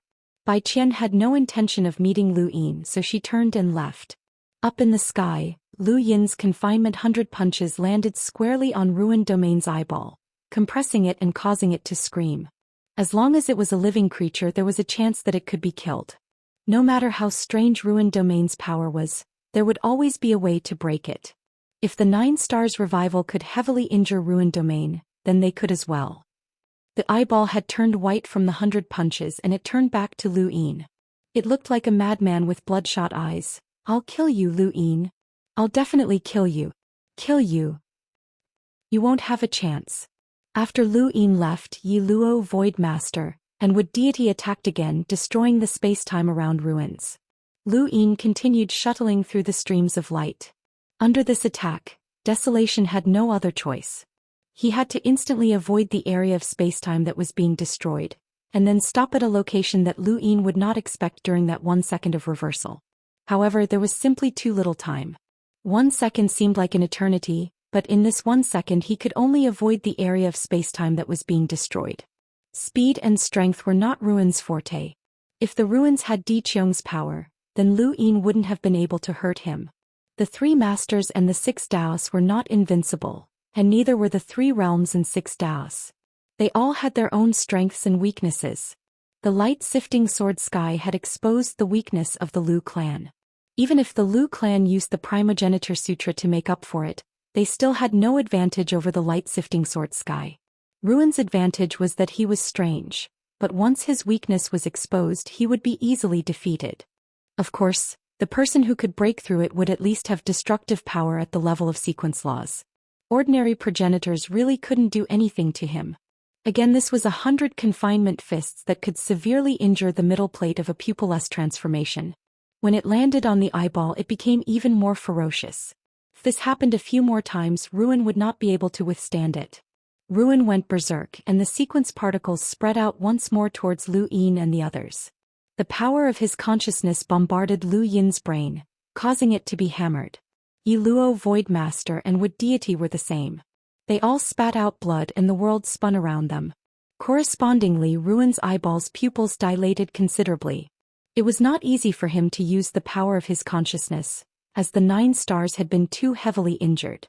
Otherwise, these people would not have had the chance to work together to deal with him. The power of his consciousness was enough to knock them unconscious. Lu Yin resisted the dizziness. "Continue. Tell me where you are," Yi Luo said. Lu Yin's eyes flashed, but he remained calm. Void Master and Wood Deity attacked Ruin together, destroying an area of spacetime. Lu Yin shuttled through the streams of light and reversed for 1 second. Yi Luo raised her arms. Her broken arm had already recovered and she was now in a hugging position. Ruin's eyeball appeared, and the moment it appeared, it bombarded Lu Yin with his consciousness. Lu Yin's 100 confinement fists also landed on the eyeball. Lu Yin spat out a mouthful of blood and almost fell. His consciousness was as stable as a boulder in the eyes of those in the Thousand Faces layout, but he could not withstand this attack. The eyeball was also forced back by Lu Yin's palm and it kept turning white. Suddenly the eyeball turned and stared upwards. A cauldron had appeared in the sky and on the ground. It was the Heaven and Earth Furnace. Void Master and Wood Deity might not recognize it. However, Lu Yin was stunned. He thought that he had been hit by Ruin's consciousness and was hallucinating. He rubbed his eyes and looked again, and his expression changed. The Heaven and Earth Furnace? Yi Luo frowned. He had been recognized again. When he had attacked the 4th disaster region, he had been recognized by that person who was wrapped in a world of nothingness. Now he had attacked this eyeball and Lu Yin had recognized him again. Was the owner of this innate gift very famous? Lu Yin looked at Yi Luo and wanted to ask him why he had Progenitor Chen's innate gift. He had already guessed something, but now was not the time to ask. The Heaven and Earth Furnace had formed, and Ruin had many ways to avoid the attacks. However, at this moment he could not escape from the furnace no matter where he tried. A terrifying pressure appeared, and the eyeball's gaze turned sinister as it continuously slammed into the furnace. With his understanding of Progenitor Chen and the others, Lu Yin knew that it would not be easy for Ruin to escape from the furnace unless he had a trump card. The first time he had faced the Heaven and Earth Furnace was during his Envoy Origin Tribulation. At that time he had been far more invincible than his peers, but he had almost been defeated by the furnace. If not for the fact that he had relied on the fact that things could move in the opposite direction when they reached an extreme, he might have actually been defeated. Back then, Ruin's strength against his peers was about the same as his current strength against a half-ancestor. However, he had almost been defeated by the heaven and earth furnace. Now that he thought about it, he could see Progenitor Chen's strength. Progenitor Chen had the strength to fight against someone in the same realm as him, which was equivalent to the destructive power of a sequence law. In other words, Progenitor Chen might have already possessed such strength when he was a half-ancestor, which was why he had the qualifications to be called invincible. Yi Luo's heaven and earth furnace was not at the half-ancestor level. It was definitely at the progenitor level. In theory, a heaven and earth furnace of this level could completely refine a sequence law. Ruin had not transcended the sequence law level, so he was still within the range that could be refined. If the 3 powers and 6 Cs were refined by the heaven and earth furnace from the start, it would be very difficult to succeed. However, an injured Ruin could force him to use his trump card even if he could not succeed. Within the heaven and earth furnace, the eyeballs madly collided with each other. On the ground, divine power soared, forming numerous tornadoes that shot towards the heaven and earth furnace. Lu Yin, Void Master, and Wood God all moved to block, not allowing their divine power to touch the furnace. A heavily injured Ruin was surrounded by several spacetime masters. This lineup was not any weaker than the one that had surrounded the Witch Spirit God and the Undying God. They could definitely succeed. Bang! There was a soft sound. Lu Yin turned to look, and another figure appeared in the void. His long red hair fluttered as he raised an arrow and shot it out once more. The Arrow God had appeared. Ruin had been stalling for time in order to wait for the Arrow God. He had been heavily injured by the 9 Stars revival and could not fight against Lu Yin and the others. He had been thinking of ways to prevent Lu Yin and the others from surrounding him while waiting for the Arrow God's support. 1 arrow, 2 arrows, 3 arrows. They continuously struck the heaven and earth furnace. Yi Ro stared at Ruin as this arrow's might could not break through the heaven and earth furnace. However, Lu Yin knew just how powerful the Arrow God's arrows were. Since the Arrow God had appeared, Lu Yin took out an astral door from his cosmic ring and opened it. "I'll leave this to you, Senior." A broad figure walked out from the astral door, golden light blossoming as he swept his staff into the distance. "Woman, your opponent is still me." Celestial Victor had arrived, and only he had been able to resist the Arrow God's arrows. He had seen through Ruin's strength, and he had only succeeded after being heavily injured for so long. As for the Arrow God's archery, Lu Yin and the others still could not see through it. At this moment they could only ask Celestial Victor to delay the Arrow God. In the future they would seize a few more astral doors. The Eternals could use them to conquer parallel universes, which would be too convenient. The Arrow God's gaze was piercingly cold as he shot an arrow at Celestial Victor. The Celestial Victor blocked outside the heaven and earth furnace, so the Arrow God could not avoid him and save Ruin. 2 more figures appeared in a few other directions. They were both sequence laws powerhouses, and Lu Yin recognized one of them. It was Magician. It was a pity that he had actually returned alive. Lu Yin had not seen the other before, but the moment this person attacked, he knew who he was. He was one of the 5 elders of the 5th disaster zone, Thousand Hand Seal. He was an opponent that Ling Qing had faced before. 2 sequence laws powerhouses could not save Ruin either. Now only Yi Ruo was dealing with him. Void Master, Wood God, and even Lu Yin were free. A chaotic battle erupted, and the 2nd disaster zone was on the verge of collapse. The aftershocks destroyed one eternal kingdom after another. This was something that had never happened in the history of the 2nd disaster zone. Similarly, the battle in the 3rd disaster zone was not small either. Lu Tianyi led the progenitors of the primordial space to delay Di Qiong. Blacklist God returned to the 4th disaster zone, worried that it would be attacked. After all, the 3rd and 2nd disaster zones had both erupted. Currently, only Jiluo, Divine Sovereign Shaoyin, and a few other Eternals were at war with the 9-star civilizations. The Divine Commandment had gathered the strength of the Eternals' 6 disaster zones to destroy the scattered human civilizations. This had happened twice before, but the 3rd time was no longer a scattered civilization. The humans were unwilling to forget their history, so they had learned their lesson. Mr. Mu had roamed the heavens and visited the 5th mainland as well as various parallel universes. He had left behind the seeds of an alliance, And it just so happened that Lu Yin, a person with innate cultivation talent who also wanted to unite all civilizations against the Eternals, had appeared. By the time the Eternals discovered this, it was already too late. The divine commandment could be used by the Eternals against the humans, but it could also be used by the humans against the Eternals. The Eternals no longer had an overwhelming advantage. Chapter 3103. In the second zone of calamity, the worldly furnace continued to rumble as the eyeballs collided with each other. Screams filled the entire second zone. Lu Yin clenched his fists. He had to refine the three powers in the six Cs. He had to deal with them one by one. Beams of light descended from the sky. Lu Yin's expression changed. Outsiders? Two familiar figures appeared. One was Star Devourer. The moment he arrived in the second zone of calamity, his 6 eyes opened and stared at Victorious Celestial. Victorious Celestial was too eye-catching. The other was Star Toad. Star Toad again. This time, Lu Yin had come with the intention of luring the ruins back to the second zone of calamity. He hadn't planned on fighting to the death with the Eternals, so he hadn't made any preparations. However, the Eternals had taken the initiative to hire Star Toad. Star Toad laughed. Big business again. Boss Eternity, did your other zones of calamity encounter trouble? Lu Yin's expression sank. The only true god hadn't been forced out of seclusion, but Star Toad had been lured in. He then took out a second astral gate that connected to the reincarnation spacetime. This was the gate he had obtained from the Six-Fingered Tribe, the one that had forced Madman Lu to reveal his identity. This gate only had one purpose: to lure in a Grand Empyrean. Lu Yin had always been cautious, worried that he would encounter a powerful enemy that he couldn't deal with one day. It would either be Forefather Lu Yuan or a Grand Empyrean. In any case, one of them had to save him. Compared to Forefather Lu Yuan, a Grand Empyrean was naturally more perfect.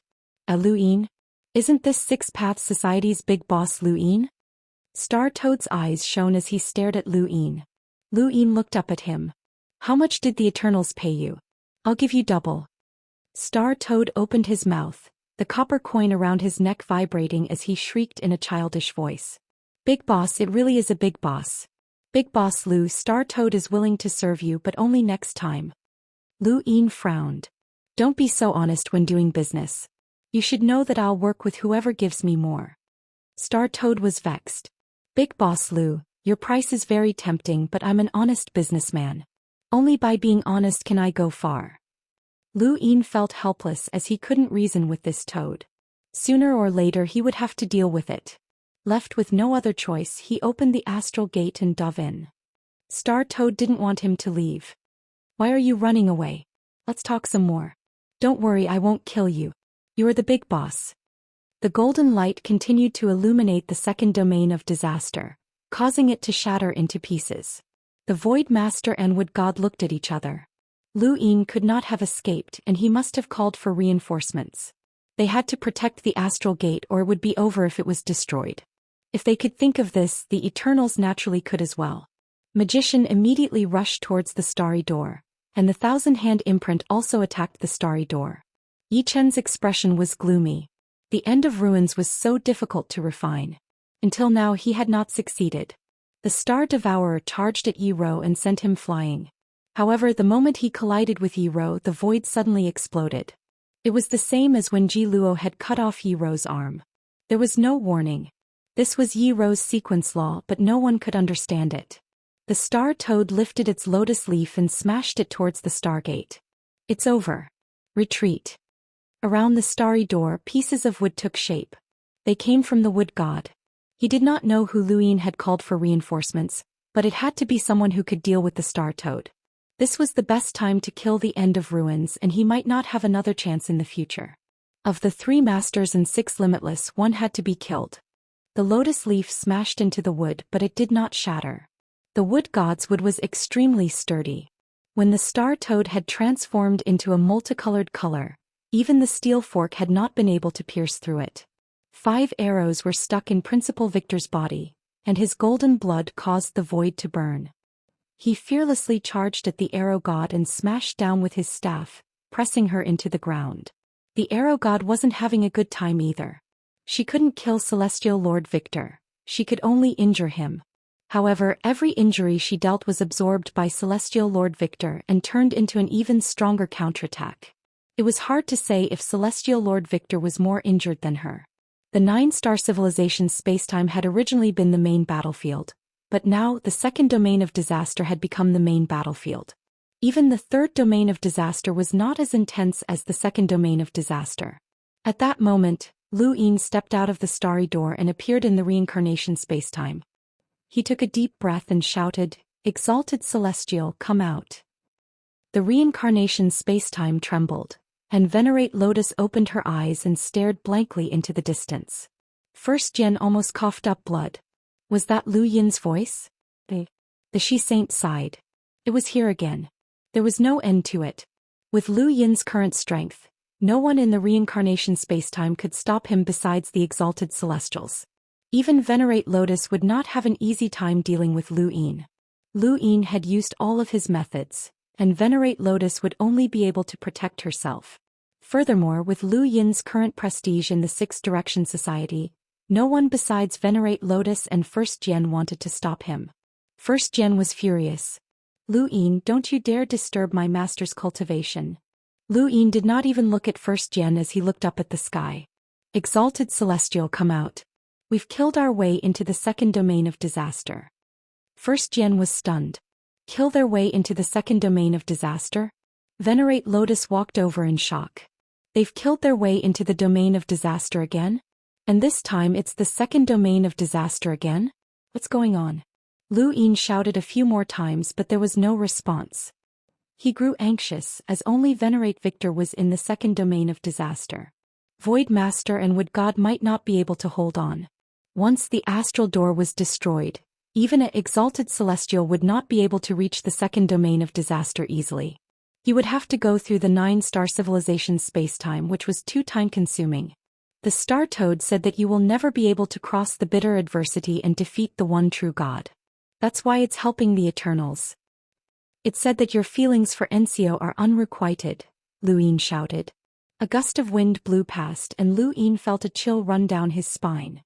He slowly turned around and saw the astral door tremble a few times. First Yen was stunned. What was going on? Lu Yin walked towards the astral door and entered. What he saw was the world collapsing as everyone stared blankly at the sky. The Star Toad was wailing. "Taihong, are you crazy? Is there a need to risk your life?" I'll go, okay?" The Star Toad cried out as it jumped up and down. The exalted celestial's eyes were cold as far more particles than the ruins of disaster filled the air, causing the Star Toad's skin to crack. "What did you say before? Say it again if you dare."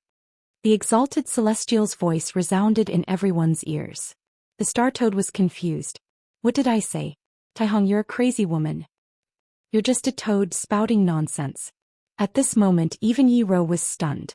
They had been in the middle of an intense battle when the wood covering the astral door suddenly shattered. Then a person walked out and suppressed the Star Toad, forcing it to beg for mercy. The straw hat was torn, the lotus leaves were shattered, and the copper coins around its neck were scattered all over the ground. It was a miserable sight. Lu Yin's face twitched. This crazy woman had believed him. Perhaps no one in her world would dare to lie to her. What would happen if she found out that he had lied to her? Lu Yin didn't even dare to think about it. He regretted calling for Patriarch Lu Yuan. This crazy woman hadn't killed him last time, but that didn't mean that she wouldn't kill him this time. "Wah, Taihong, I'll kill you." The Star Toad's body transformed into a multicolored color. It gripped its pitchfork and viciously stabbed at the exalted celestial. The exalted celestial raised her hand and flicked her slender fingers. Bang! A sound rippled out, silencing the entire second domain of disaster. Next, her fingers grabbed the sharp blade of the pitchfork and broke it with a bang. The Star Toad placed the pitchfork in front of its eyes. It looked at the broken pitchfork and wanted to cry. "Taihong, I didn't offend you. Why are you causing trouble for me? It's just a toad." The exalted celestial's voice was cold, causing everyone's hearts to tremble. She lowered her hand and the broken pitchfork fell to the ground.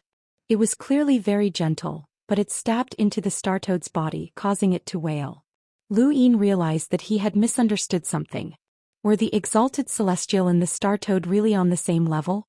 The primordial realm was about passing through bitter adversity. Had he misunderstood? Or had he missed something?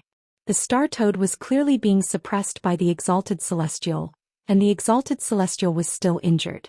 The star toad wailed, but it also went mad. It constantly shattered the void and charged at the Black Mother Tree.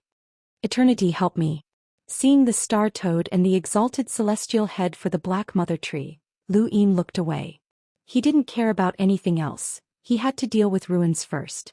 The heaven and earth furnace had cracked open at some point, and Lu Yin saw the nearby star devourer ready to attack. His gaze turned cold as he summoned the commander appointment platform. He rode the 7-star praying mantis and charged at star devourer. Just as he was about to take out his slippers, he remembered that he had returned them to Su Wangtun. Lu Yin had no choice but to summon his endless inner world and visualize the 5th continent. When things reach an extreme, they can only move in the opposite direction. He punched out 100 times at star devourer. Behind star devourer, stray particles condensed to form a terrifying suction force that caused Lu Yin's punch to deviate, causing it to brush past star devourer. However, star devourer could no longer attack the furnace. Within the furnace, Ruin's eyeball remained motionless, as if it had reached its limit. Yi Ro's lips were covered in blood, but she continued to refine it.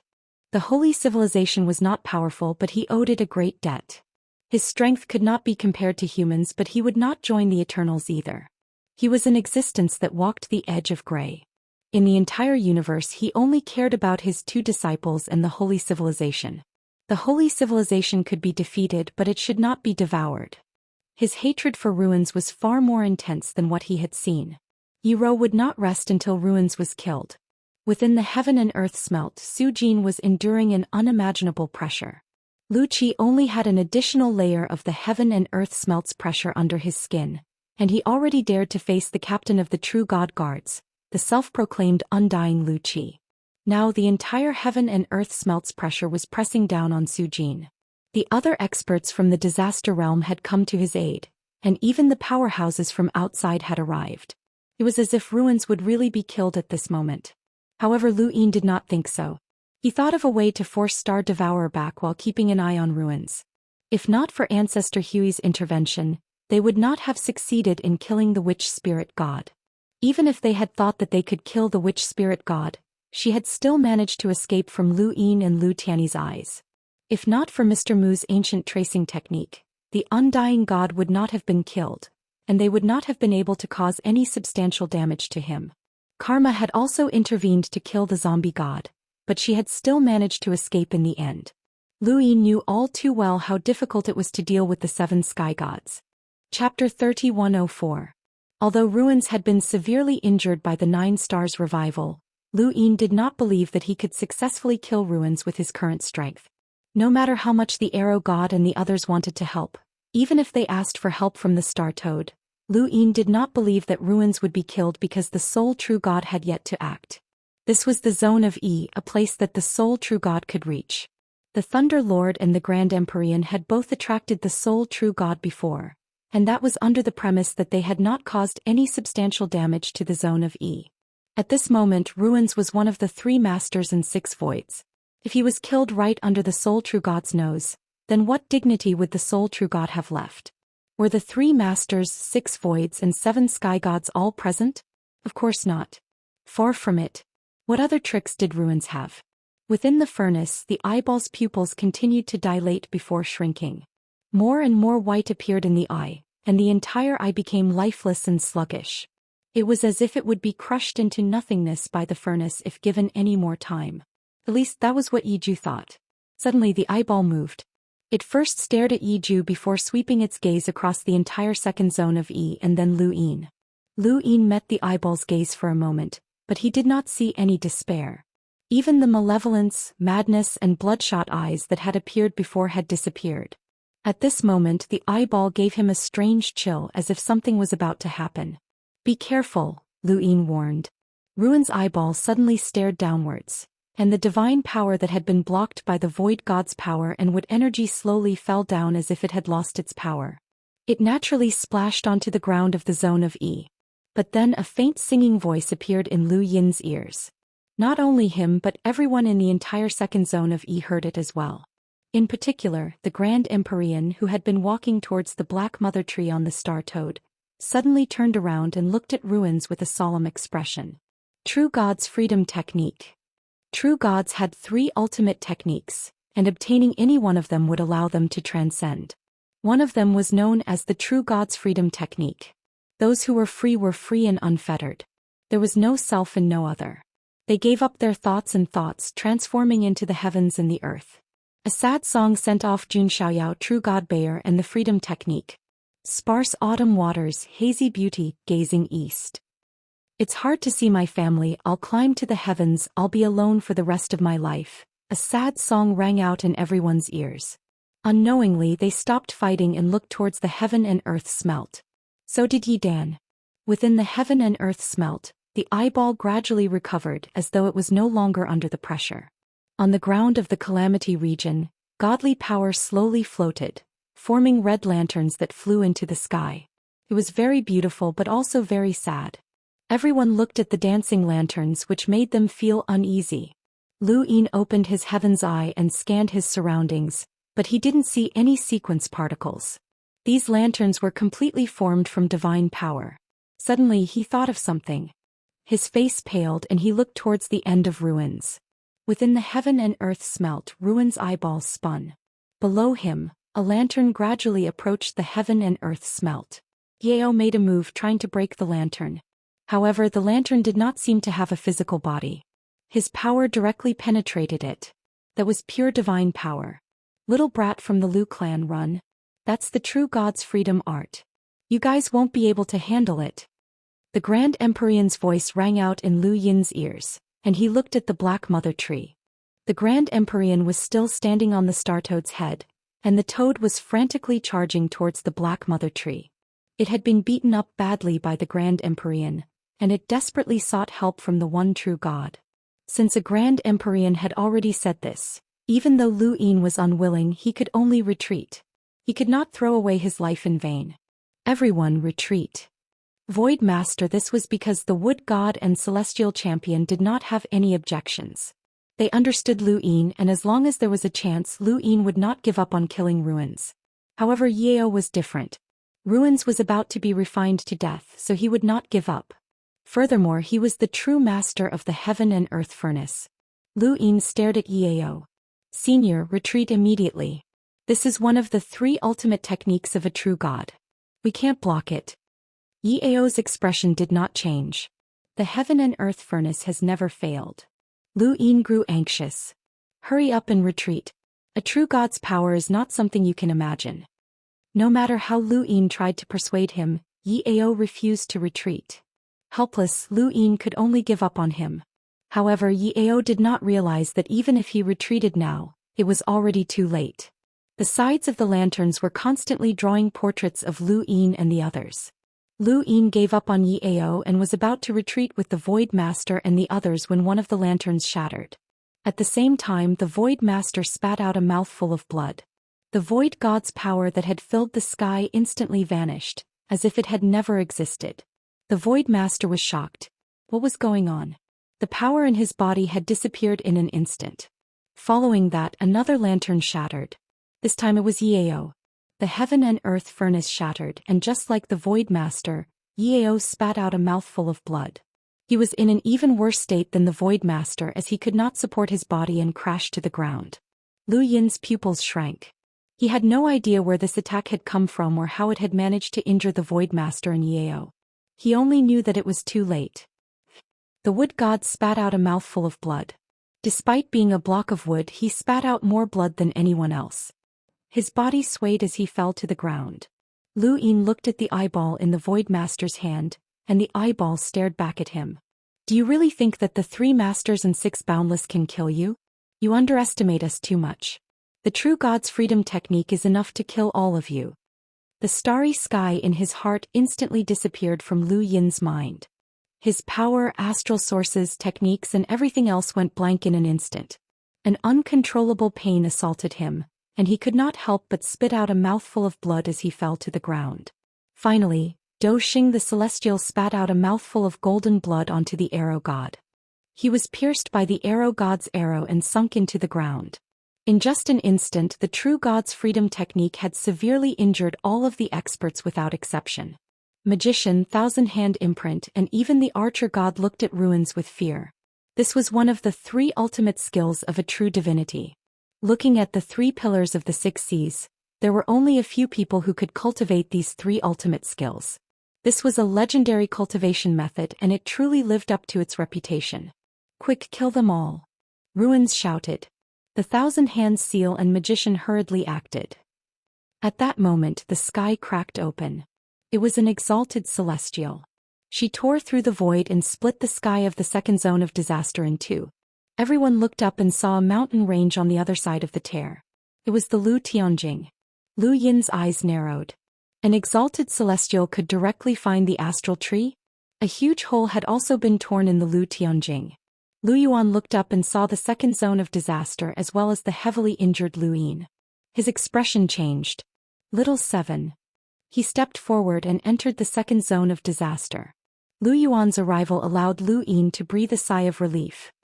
He hadn't expected that the battle that had been meant to delay ruins would turn into such a grand battle. The sole true god couldn't sit still when the forefather had appeared. The moment Lu Yuan arrived in the second zone of disaster, ruins immediately charged into the divine power lake. He didn't want to face the current Lu Yuan. A voice came from the Black Mother Tree. Fertile Earth, Tai Hong, this zone of disaster isn't a place you can come and go as you please. With that, a torrent of divine power flowed from the Black Mother Tree. It transformed into a tornado that swept towards the exalted celestial and forefather Lu Yuan. Forefather Lu Yuan shouted, "I'm only here to take little 7 away. Now is not the time for the final battle. Crazy woman, retreat. The zone of disaster won't allow you to leave as you please." The previous few times the Thunder Lord and the exalted celestial had successfully left the zone of disaster. After that, forefather Lu Yuan had saved Wu Tian, and Lu Yin and the others had successfully left the first zone of disaster. They hadn't even considered the possibility that the sole true god would actually act. This time the sole true god was serious and he walked out of the Black Mother Tree. The Star Toad had also rushed up to the Black Mother Tree. "Eternal, I can't beat this crazy woman." An earth-shattering wave of divine power swept towards forefather Lu Yuan. A platform appeared beside forefather Lu Yuan, and it crashed down towards the zone of disaster. It was right beside Lu Yin. Lu Yin understood and immediately climbed onto the platform. In the next moment, the divine power swept forefather Lu Yuan towards the Black Mother Tree. That was the true battlefield. Lu Yin had been saved but Void Master and the others hadn't. However, forefather Lu Yuan's appearance had bought them some time. The true god's freedom technique wasn't invincible, and it had allowed Void Master and the others to recover their strength. They didn't know how the true god's freedom technique had robbed them of all their strength in an instant, but now that they had recovered their strength they could leave. However, when they wanted to leave, the Stargate was destroyed. Just as the true god's freedom technique had injured them and forefather Lu Yuan had appeared, Magician had destroyed the Stargate with fire. If they wanted to leave, they could only tear open the void and flee. Su Jin hid in the Divine Power River and it seemed like he would be hard to kill. Yi Ro and the others could only escape and leave the second zone of disaster. Otherwise, more and more Eternals would appear. However, it wasn't that easy to escape. The Arrow God and the others wouldn't give Zhou Xian and the others any time to tear open the void and escape. At this moment, forefather Lu Yuan was on the platform, giving Lu Yin 2 choices. He could either send reinforcements and fight a decisive battle in the second zone of disaster, or he could think of a way to escape. Sending reinforcements would be difficult as he had 2 Stargates. One had been destroyed, and the other had been opened at the entrance to the first zone of disaster in the endless battlefield. Even if he tore through the skies of the Eternal Kingdom, there wouldn't be anyone who could send reinforcements. After all, Lu Tianyi had led the progenitors of the primordial space to the third zone of disaster. There was another Stargate that could connect to the spacetime of the Abandoned Ones, but the Abandoned Ones might not necessarily be in that cave. That would be too time-consuming, so it was better to send reinforcements to the above the heavens. No matter how he looked at it, escaping was the best option. Lu Yin looked at the Black Mother Tree. The battles surrounding the 4 absolute experts had not only shaken the second zone of disaster, but it had also shaken the other 5 zones. He was afraid that the first zone of disaster would send reinforcements to the second zone of disaster. No one had noticed that another figure had walked out of the Stargate that Zhou Xian had used to enter the second zone of disaster. The figure looked up and saw the chaotic battle. He immediately swung his sword into the distance. This sword flashed with white light, and it became the center of the second zone of disaster. The sword pierced through the void, and what followed was a smear of blood that splattered across the ground. The thousand handprint lowered his head and looked at the sword that had pierced through his neck. When did this happen? In front of him, the white-robed Kong Tianzhao withdrew his sword and allowed the thousand handprint to fall to the ground and become a corpse. No one had noticed this sword. Lu Yin looked at Kong Tianzhao in shock. White Cloud City's Kong Tianzhao? Kong Tianzhao looked at Lu Yin. I was accompanying Jiang Feng to lure the primordial thunder locusts to the first zone of disaster, but I accidentally saw a stargate and came over. You must be Lu Yin. The battle was intense. Lu Yin was excited. Sorry to trouble you. Kong Tianzhao gripped his sword tightly and turned to look at Magician before taking a step forward. Chapter 3105. Lu Yin looked at Kong Tianzhao's white robes and white sword, his confidence bursting. This was a powerhouse that even Lu Tianyi's ancestor had taken notice of, and he was on par with Thunder Lord Jiang Feng. He was the guardian of White Cloud City, and his strength could be considered top-notch. Although he might not be able to kill 3 High Lords and 6 Vast Lords, he would have no problem fighting against them for a short period of time. He was similar to Heavenly Lord Victor. This person's arrival caused Lu Yin's desire to kill Su Jin to rise once more. It was not impossible to kill Ruin. The true God's freedom technique could not be used without limit. Otherwise, Ruin would not have been able to hold on until the Arrow God and the others arrived. The only true God was being held back by the Grand Empyrean and forefather Lu Yuan. Lu Yin gritted his teeth and decided to take a gamble and kill Su Ji. He raised his hand and the die appeared.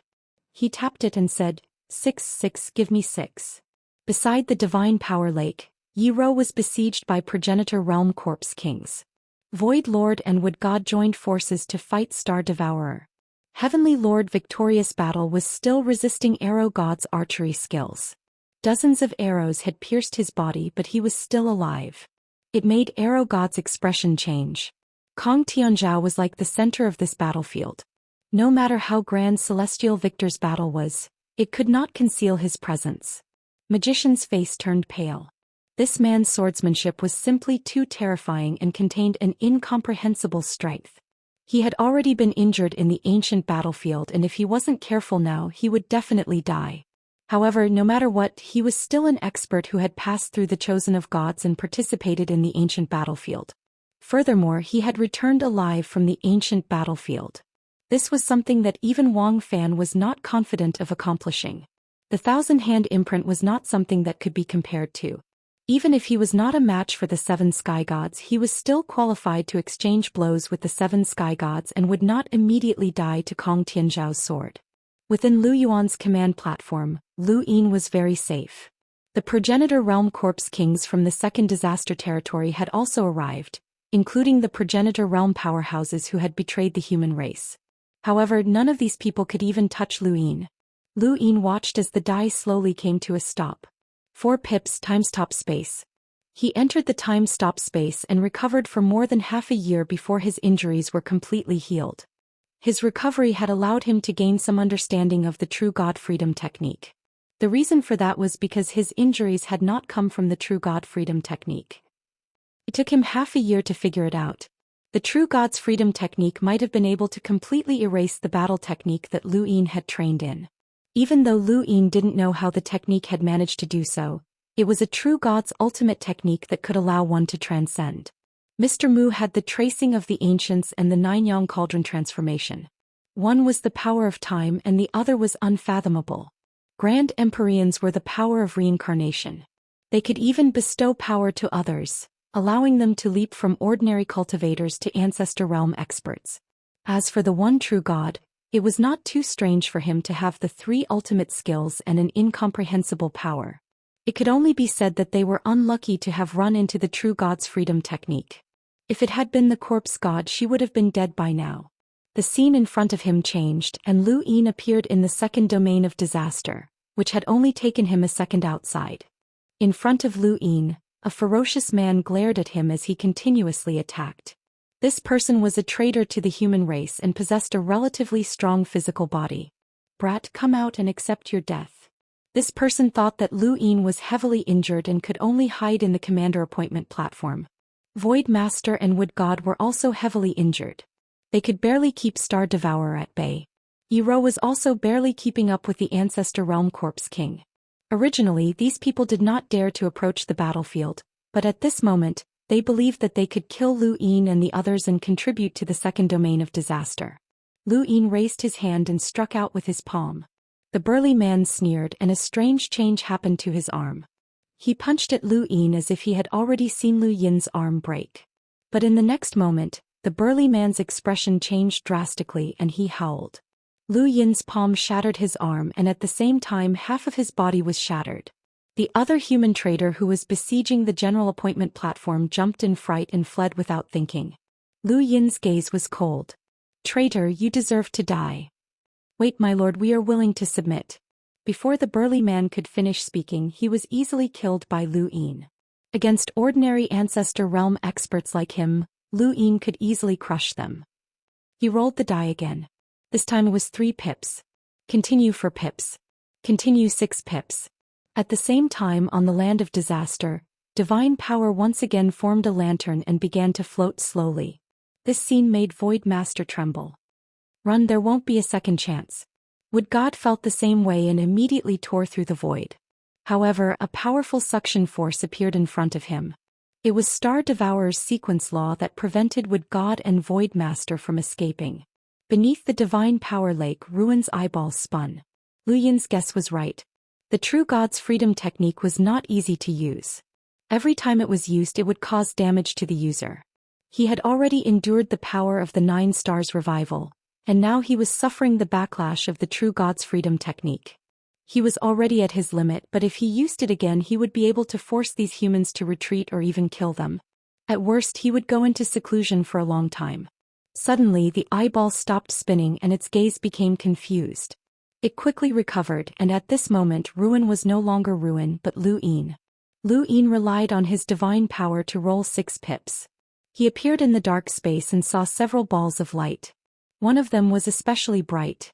Lu Yin wanted to rush over and merge with it, but he suddenly remembered that the Arrow God was still on the battlefield. He had never thought about the sole true God. If it really was the sole true God, then this ball of light would probably be able to illuminate the entire darkness. This bright ball of light was blinding to Lu Yin's eyes. This feeling was caused by the difference in power between the two parties. The other party was definitely at the level of the 7 sky gods. In this battlefield one could merge their divine power. The strongest person should be the Arrow God, followed by Ruin. After all, Ruin's injuries were too severe. Lu Yin hesitated for a moment before choosing to merge with another ball of light. This one was also very bright, but it was far from the blinding one. There were other balls of light around this one that were dim, but the difference between them and this one was huge. Lu Yin gritted his teeth and charged into this ball of light. He was taking a gamble, and if he won he might be able to kill Ruin. If he lost, then based on this ball of light's radiance, it was at least a progenitor who could use divine power. Lu Yin thought of Magician. If he was unlucky enough to merge with Magician's body, then he might be able to delay the process. It all depended on who was lucky. Lu Yin's luck was pretty good as he had merged with Ruin's body. Ruin was not a person, he was an eyeball. No matter how one looked at it, it looked like a human eyeball, but Ruin himself did not know who it belonged to. He was like an eyeball that had gained consciousness and started cultivating. In the end he was discovered by the sole true God and brought back to the everlasting tribe. Consciousness was his strength and innate gift. His sequence law was his will, and his true peak strength was the true God's freedom technique. The moment Lu Yin merged with Ruin's body, the true God's freedom technique retreated. In the second domain of disaster, Void Master and the others despaired as they could not escape. They could only wait for the lantern to shatter again and injure them. At that time they might not be so lucky as to survive. However, the lantern gradually dissipated and did not shatter. The Arrow God. Magician was flabbergasted. What was going on? Void Master, Wood God, and the others looked at the divine power lake in confusion. The eyeball suddenly rushed out from the lake and headed straight for Lu Yin. Yi San instinctively reacted, but Lu Yin had been prepared for this and sent his consciousness smashing down. Yi San had just been severely injured by the true God's freedom technique. And now that he was attacked by Lu Yin's consciousness, he felt the world spin and collapsed. Lu Yin did not have the time to care about Yi San, as he could not stay in Ruin's body for much longer. This had nothing to do with the amount of divine power, but rather with Ruin's cultivation being much higher than Lu Yin's. Lu Yin did not even have the time to look through Ruin's memories when he merged with Ruin's body. Everyone watched as the eyeball charged towards the general appointment stage and slammed into it until it was within 5 meters. Lu Yin's consciousness returned to his body and Ruin's also regained his consciousness.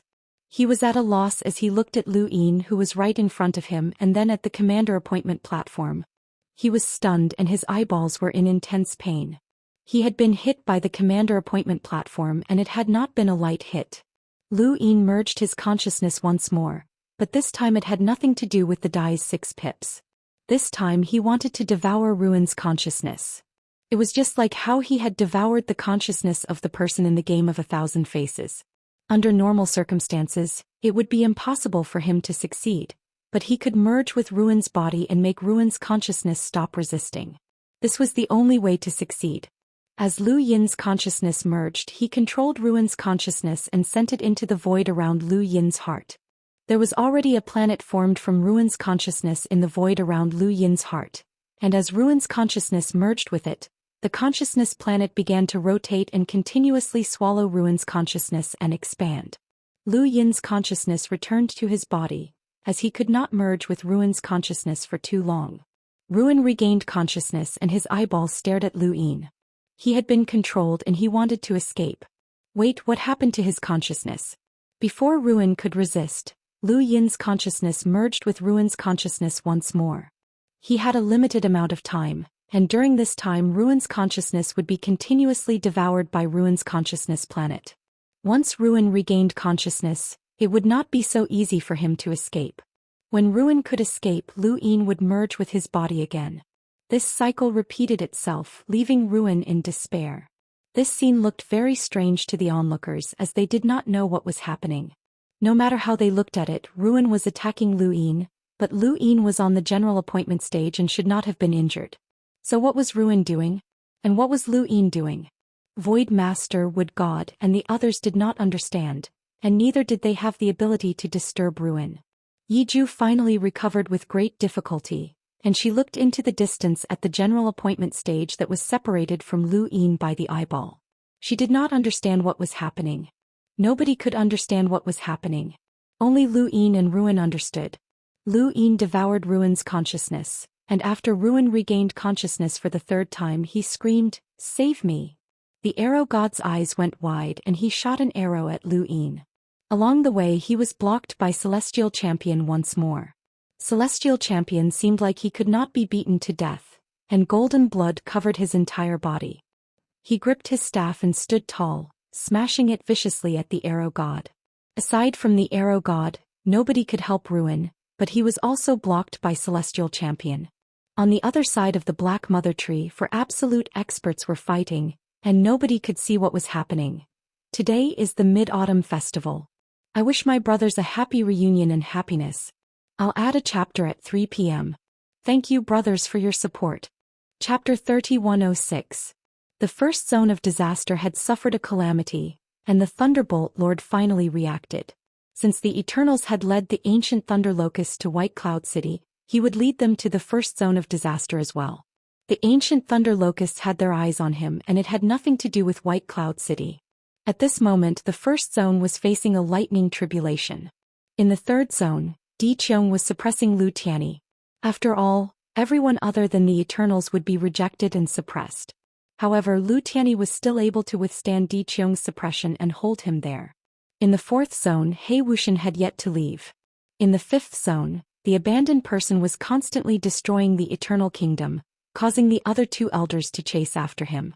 However, his actions had nothing to do with Lu Yin, so it could only be considered a coincidence. The only peaceful place was the 6th zone. Even without Ji Luo, there were no strong enemies. In the 9-star civilization spacetime, the Calamity Expedition had joined in and stopped the Eternals. An unprecedented war had broken out in the entire universe, engulfing many parallel spacetimes. The Eternals had thought that the Divine Commandment would send the humans into the abyss of destruction, but they had not expected such a situation to occur. In the second zone, Lu Yin's consciousness planet continued to grow in size. It had already surpassed the other planets, becoming the largest planet in his body, and it was still growing. Su Jin's eyes continued to shrink and he screamed every time he woke up. He was truly terrified. Lu Yin was devouring his most fundamental power.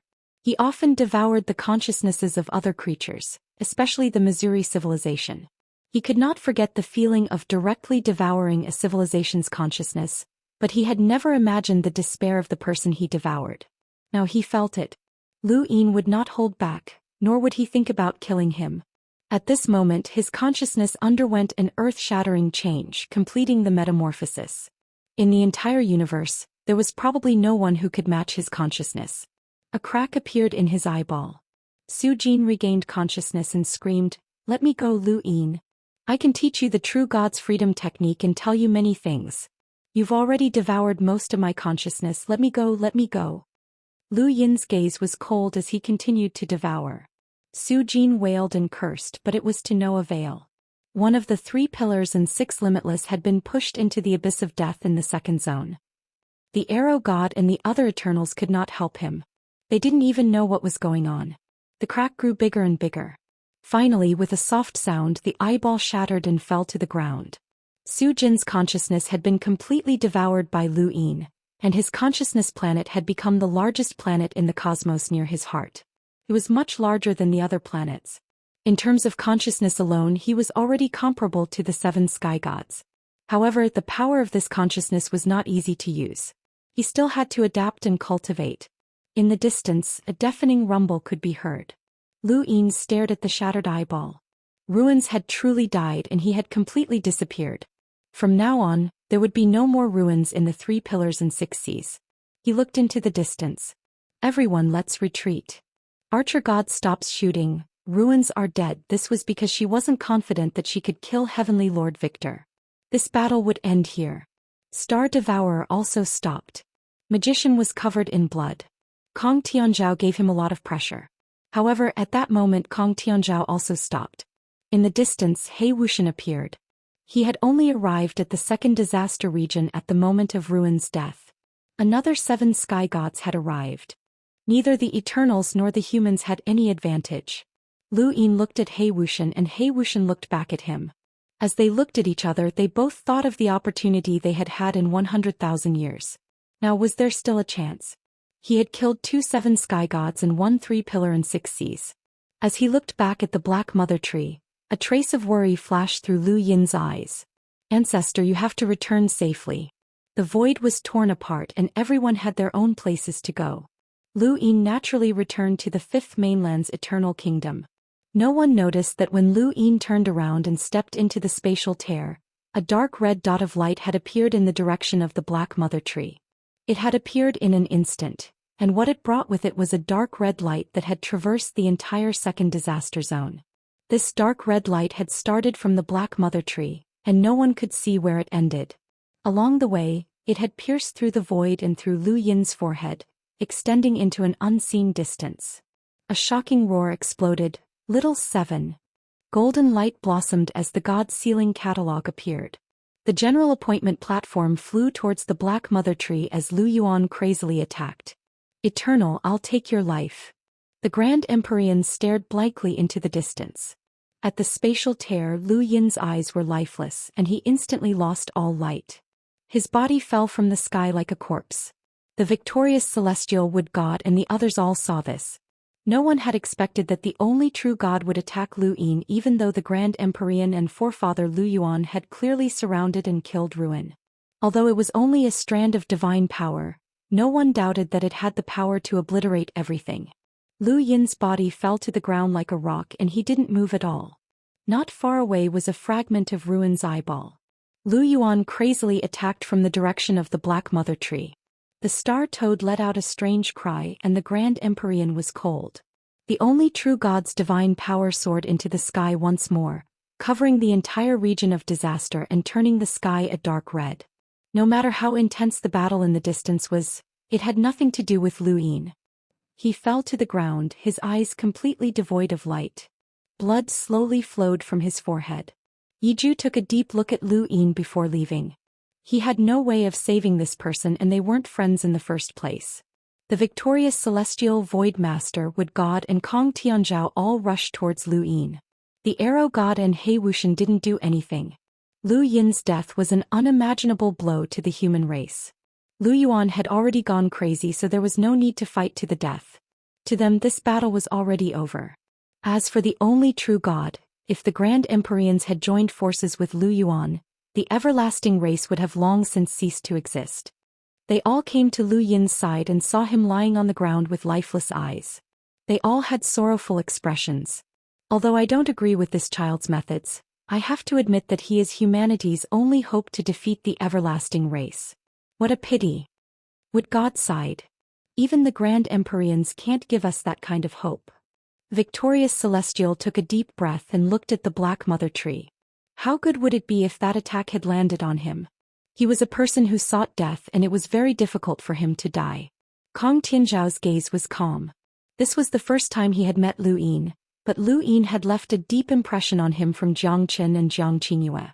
It was a pity that this person had died. Bring him back. Even if he dies, he can't die in the Calamity region. Void Master said. Although he felt sorry for Lu Yin's death, they had seen too many deaths.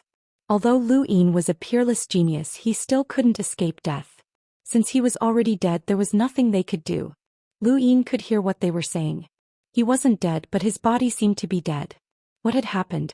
The only true god's attack should have been able to kill him, but that attack had landed on his forehead and shattered his heavenly eye. After all, the heavenly eye was left behind by Wu Tian, one of the 6 Daoists of the 3 realms. Even if he couldn't defeat the only true god, he wouldn't be too weak. The heavenly eye was a supreme treasure left behind by Wu Tian. It had been shattered by the only true god, but it had also blocked a fatal attack for Lu Yin. However, the only true god's attack seemed to have separated Lu Yin's consciousness from his body. He could hear what others were saying and even see what they were doing, but he couldn't move. His bodily functions were completely stagnant and no one thought that he was still alive. When Lu Yuan saw the only true god's attack pierce through Lu Yin's forehead, he was certain that Lu Yin was dead. That was an attack from the only true god. He never thought that the heavenly eye would be able to block that attack. The heavenly eye had helped Lu Yin block the attack, but it had also turned him into a living corpse. Lu Yin wanted to move and he wanted to tell Void Master and the others to call Patriarch Lu Yuan back. The more he fought, the easier it would be for him to expose himself. However, he couldn't move and he couldn't make a single sound. He was just like a corpse. Void Master squatted down. Let's go. I'll take you home. Lu Yin used all his strength, but he couldn't move. He couldn't let others see that he was still alive. A cold feeling dripped from his forehead. It was fresh blood that dyed his right eye red. Everything he saw turned red. Move, move, move. I'm not dead. I just killed the ruins. Only one of the 3 masters and 6 Hao died. Move, move. Why did the color of the sky change? It was getting darker and darker. Was he really going to die? Would the color disappear before death? No, Lu Yin saw the Void Master's hands stop. Would God, Kong Tianzhao and the Corpse King in the distance all stopped moving. The sky had turned gray. Was this Master? Lu Yin's eyes were lifeless, but he could see a figure walk out from behind the Void Master. The gray color swirled around him, causing time to freeze. It was Mr. Mu. What a big commotion. Mr. Mu walked past the Void Master and reached out to pull Lu Yin up. A shout came from afar. Old Man Mu, are you trying to bring down the battle in Immemorial City? Lu Yuan looked over and saw Mr. Mu. It's him. The Grand Empyrean also looked at Mr. Mu. This was not the first time they had met. The Star Toad cried out, I'm not fighting anymore. I'm not fighting with you guys anymore. I'm just a businessman. I've lost money on this deal. Mr. Mu could freeze time on Lu Yin's side, but he couldn't freeze time on the Black Mother Tree battlefield. The gray color split the entire zone of disaster into 2. I'm just taking away this pitiful disciple. Don't mind me. Fertile soil, long time no see. I'm taking this child with me. Lu Yuan wanted to say something, but he opened his mouth and didn't say anything. The Grand Empyrean stared at Mr. Mu. Is Alpha Primordium dead or not? Mr. Mu and the Grand Empyrean looked at each other from afar and didn't answer. As the gray color dissipated, Mr. Mu also disappeared. Don't go. Answer me. The Grand Empyrean quickly chased after him. Lu Yuan looked at the one true god unwillingly. There was a bone-chilling coldness in his eyes, but he no longer fought. That person had taken Xiaoqi away. Could it be that Xiaoqi wasn't dead? The battle in the second zone of disaster ended with the star toad's cry. Next, the battles in the third and first zone of disaster stopped. Chapter 3107. The first zone of calamity had not actually been a war, as Lightning Lord Jiangfeng had merely lured the primordial thunder locusts there. When the second zone of calamity ended, Jiangfeng had immediately moved the battlefield, as he did not want to be surrounded by the 3 masters and 6 voids. The war between the 9 civilizations had also ended. The calamity expedition was like an unkillable monster. Although they did not have any powerful battle techniques, they did not need them. They only needed to unleash their destructive power, and once they ran out of energy, they would be bitten by the forefather and then unleash more attacks. Every move was done with full force, and the powerhouses like Ji Luo and Shaoyin had no choice but to retreat.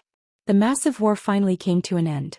It seemed like the Eternals had used the divine commandment to start the war, but in reality, the moment the calamity expedition appeared in the 9 civilizations, the direction of the war and the initiative had changed. The Eternals could not end the war, and only Lu Yin could. The Eternals had taken the initiative to use the divine commandment, but the humans would not be at a disadvantage again. The divine commandment was no longer a disaster for the humans. The humans also had the means to unite the various civilizations. Of course, everyone wanted to know how Lu Yin was doing. Only Lu Yin could unite all the civilizations. Even the Grand Empyreans and forefather Lu Yuan could not do so. Some people were powerful, but that did not mean they were omnipotent. Lu Yin had his own way of doing things and his charisma. If Lu Yin died, it would be a fatal blow to the humans. This was not only the humans' concern but also the Eternals. In outer space, Lu Yin was being led by Mr. Mu to an unknown location. Every time I see you, I feel like you've changed. At first I could see you clearly, but now I can't see you clearly, Mr. Mu muttered to himself. It seemed like he was talking to himself, but it also seemed like he was talking to Lu Yin. Even though we don't meet often, every time we do it's always different. You walk too fast and climb too high. Sometimes even I can't help you. The only thing I can do is to help you find your own path. I know that you're not dead, but I can't save you. There's only one person who can, and you've seen that person before. He's in Immortal City. Lu Yin was stunned. Progenitor? If he was not wrong, then the person Mr. Mu wanted him to meet was the progenitor. Otherwise, who else could save him? Not even Mr. Mu could save him. After all, I'm not from this side. Lu Yin was confused. What did that mean? Mr. Mu didn't say anything more. He continued to tear the void as more and more strings of the sequence streaked past him. Gradually, they converged in one direction, which was Primeval City. Mr. Mu looked at Lu Yin. What a coincidence. I gave you the Stargate so that you could unite with the other civilizations. Just as you did that, the Eternals activated the divine commandment. Consider the Eternals unlucky. If you had been a step too late, the divine commandment would have activated, and we would have been forced into a passive position. But you were also targeted by the Eternal. He actually personally attacked you. When I found out about this war, I thought about it, but I was still a step too late. We're here. Lu Yin saw Primeval City.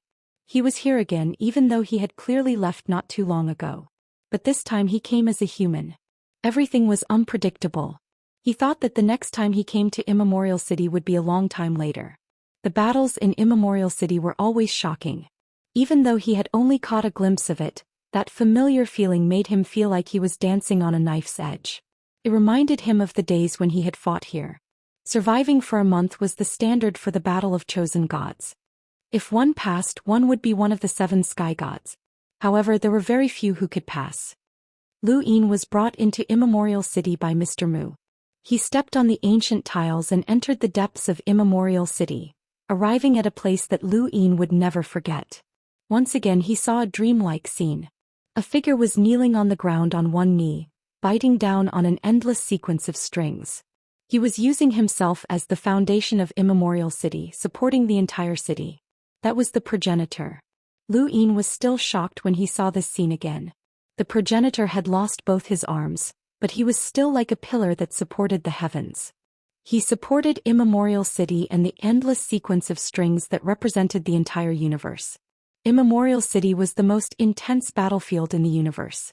The Eternals had assigned missions to destroy the sequence of strings, but this place was a parallel spacetime. It was the starting point or end point of all the sequence of strings. Destroying Immemorial City was equivalent to destroying countless parallel spacetimes. Was the progenitor still alive? No one had ever given Lu Yin an answer before. The Grand Empyreans believed that he was dead, and the Eternals believed that he was dead. However, Lu Yuan believed that he was still alive. Even after seeing this scene, Lu Yin did not dare to say that the progenitor was still alive. But now Mr. Mu had given him an answer. I'll leave him to you. Mr. Mu put Lu Yin down and left the underground. The underground of Immemorial City was dim, and Lu Yin could vaguely see a blurry figure that was motionless. Was the progenitor really still alive? Kid, are you a descendant of fertile earth? A gentle voice entered his ears. Lu Yin was shocked. The progenitor was still alive. He was still alive. That Eternals guy is really ruthless. Let me see how ruthless he is to a kid like you. Lu Yin lay on the ground, unable to move. He could only see a corner of the progenitor and nothing else, but at this moment the progenitor's figure moved. Lu Yin did not know how many years it had been since the progenitor had moved, but he could clearly see dust fall like a stone cracking. He knew that the progenitor was looking at him. It's just as old Mu said. No one can guide you on the path of cultivation. I'm the same. I'm really looking forward to seeing what it will be like when you break through the progenitor realm. Perhaps you'll be the first among all of us to cross the tribulation? That attack from the Eternals could have killed you, but you didn't die. So you're Wu Da's celestial eye. Wu Da is a simple and honest child. When you disguised yourself as a cultivator of the Eternals' chosen battle and participated in the Immemorial City battlefield, I noticed you. Not everyone can obtain the celestial eye. It's a type of power and a person's personality. Some powers can be compatible while others cannot. You can be compatible with the celestial eye, which means that you're just like Wu Da. You're a good child. Old Mu said that you started the war against the divine commandment. You did well. Fertile Earth was the banner of the human war. As his descendant, you're even more outstanding. Lu Yin just listened. Why was the progenitor so talkative? If he wanted to save him, then so be it. He kept talking like a nostalgic old man. Although some of the words were pleasant to hear, Lu Yin was anxious. The war between the humans and the Eternals could break out at any time. Without him, no matter how strong Lu Yuan and the others were, they would not be able to suppress certain situations. He had merged with the ruin's body and knew what the divine commandment was. He also knew that the Eternals had used it twice. The first time, it had destroyed the brilliant above heaven sect and destroyed 4 continents. The second time, it had caused the human civilization to break. Layer 1. Between the above heaven sect's era and the Daoist sect's era, the humans had also given birth to geniuses. There had been the 9 mountains and 8 seas, and there had even been existences that could rival the 3 realms and 6 paths. However, with the second divine commandment, that era had completely disappeared, and not a single trace of it had been left behind. It was not just the primordial space that had been destroyed. Many other civilizations had also been destroyed by the second divine commandment. The first divine commandment had lasted for a very long time, and there had been a long interval between the destruction of the 4 continents. The war that had destroyed the 4 continents had been the first divine commandment. Although the second divine commandment had not lasted as long as the first divine commandment, it had still lasted until the 9 mountains and 8 seas era that progenitor Chen and the others had come from. It had destroyed an entire era before progenitor Chen's era, and it had even extended to progenitor Chen's generation. The destruction of the 5th mainland's Daoist sect, the war with the 6th mainland, and so on had all been part of the second divine commandment. Of course, it had already come to an end, and the most intense period had been the era before the Daoist sect. Now the Eternals had launched the 3rd divine commandment war, and each war of the divine commandment represented the deaths of countless creatures, including those from other civilizations. The second divine commandment war had caused humanity to lose all knowledge of an era in history. Although the Daoist sect had been preserved, the elites of progenitor Chen's era had all perished. Otherwise, Lu Tianyi would not have been the only survivor from the above heaven sect era to the Daoist sect era. The frigid immortal sect, Shenwu sect, and so on had all lost their absolute powerhouses in the Second Divine Commandment War. However, humans did not know that the Second Divine Commandment War was a divine commandment, and they only knew that the Eternals had launched the war. Not knowing anything about a war was the greatest tragedy, and it was also one of the reasons for failure. Now Lu Yin knew that the Eternals had launched the third divine commandment, which meant that this was a war that would not end until one side was annihilated. He wanted to return as soon as possible to preside over the situation. It must be very tiring to lie on the ground without being able to move. Don't worry, just wait a little longer. I haven't used it in so many years and I need to find it. You're asking me what I'm looking for? You know what it is. Lu Yin was speechless. When had he ever asked that question?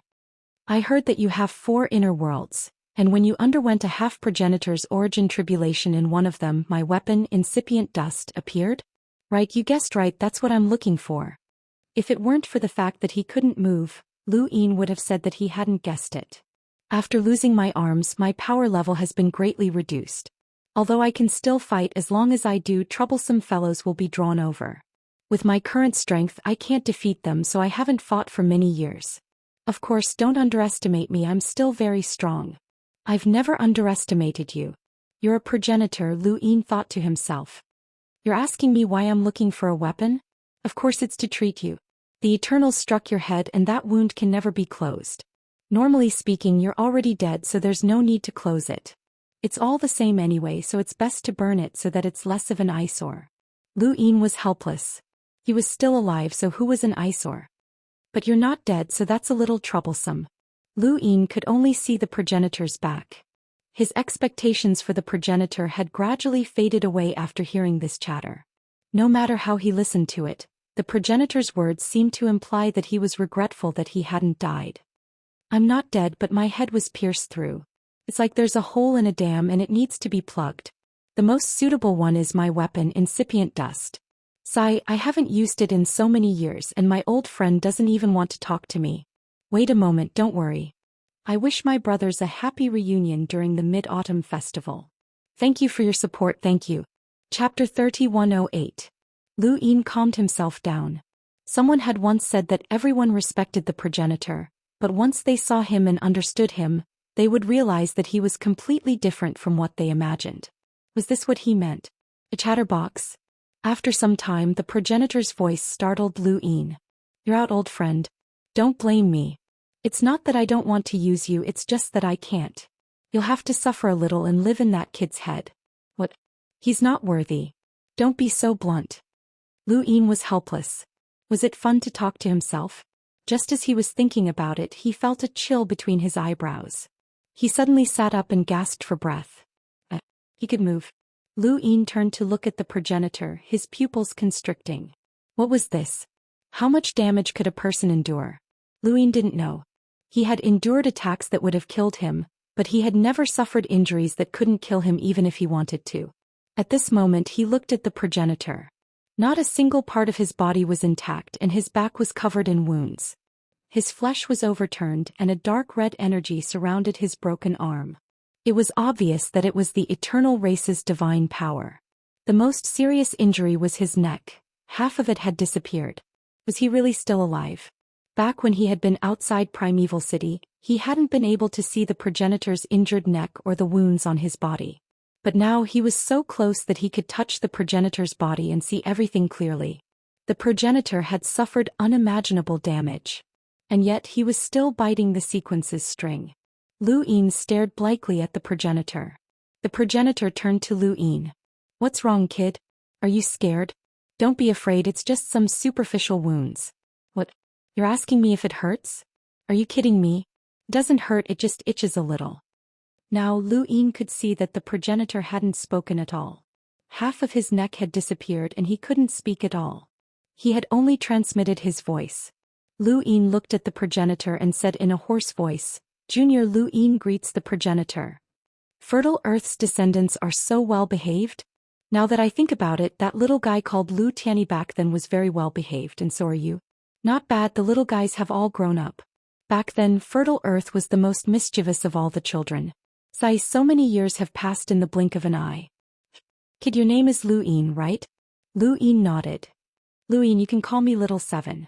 My original name is Zhou Xian. Little Seven, it sounds familiar, but your name isn't too good. You have to know that there weren't many people at the beginning of the origin space. I'm afraid that the little fellows will die, so names are very important. Cheap lives are easy to feed. How about I give you a name? Just do it. No need, progenitor. Luin is a good name. He thought of Wu De Chuhiz, Fertile Earth, and De Huang. These names made him feel a little panicked. The ancestor said regretfully, "Oh, then forget it. I wanted to call you Pillar, meaning that you are the pillar that holds up the origin space. Look, the meaning is good, you are easy to raise." "No thank you, progenitor," Luin said again. "Alright, it seems like you don't understand art. So many people begged me to name it, but I refused. How tiring is that?" Luin raised an eyebrow and touched his forehead. "Progenitor, is your weapon first dust in between my eyebrows?" "Yes, it said that you are not worthy. Don't mind it." Luin coughed. This junior went through a half-step progenitor origin tribulation and encountered first dust, which formed the mortal world. This junior has been looking for a way to transform mortal world into the ancestral world, but I have no clue. Don't worry, you are still young. Time waits for no one. True, even first dust thinks that you are not worthy of it. It is better to break through earlier. Progenitor, can we not talk about being worthy? I don't want you to mind it. I will not mind it. Alright, I think you are a little angry. Luin sighed. This junior swears that I am not angry. I believe you, you are a good child. By the way, what did you ask me just now? Luin's face twitched. How can this junior transform mortal world into the ancestral world? After all, this inner world is similar to your weapon first dust. This junior doesn't understand.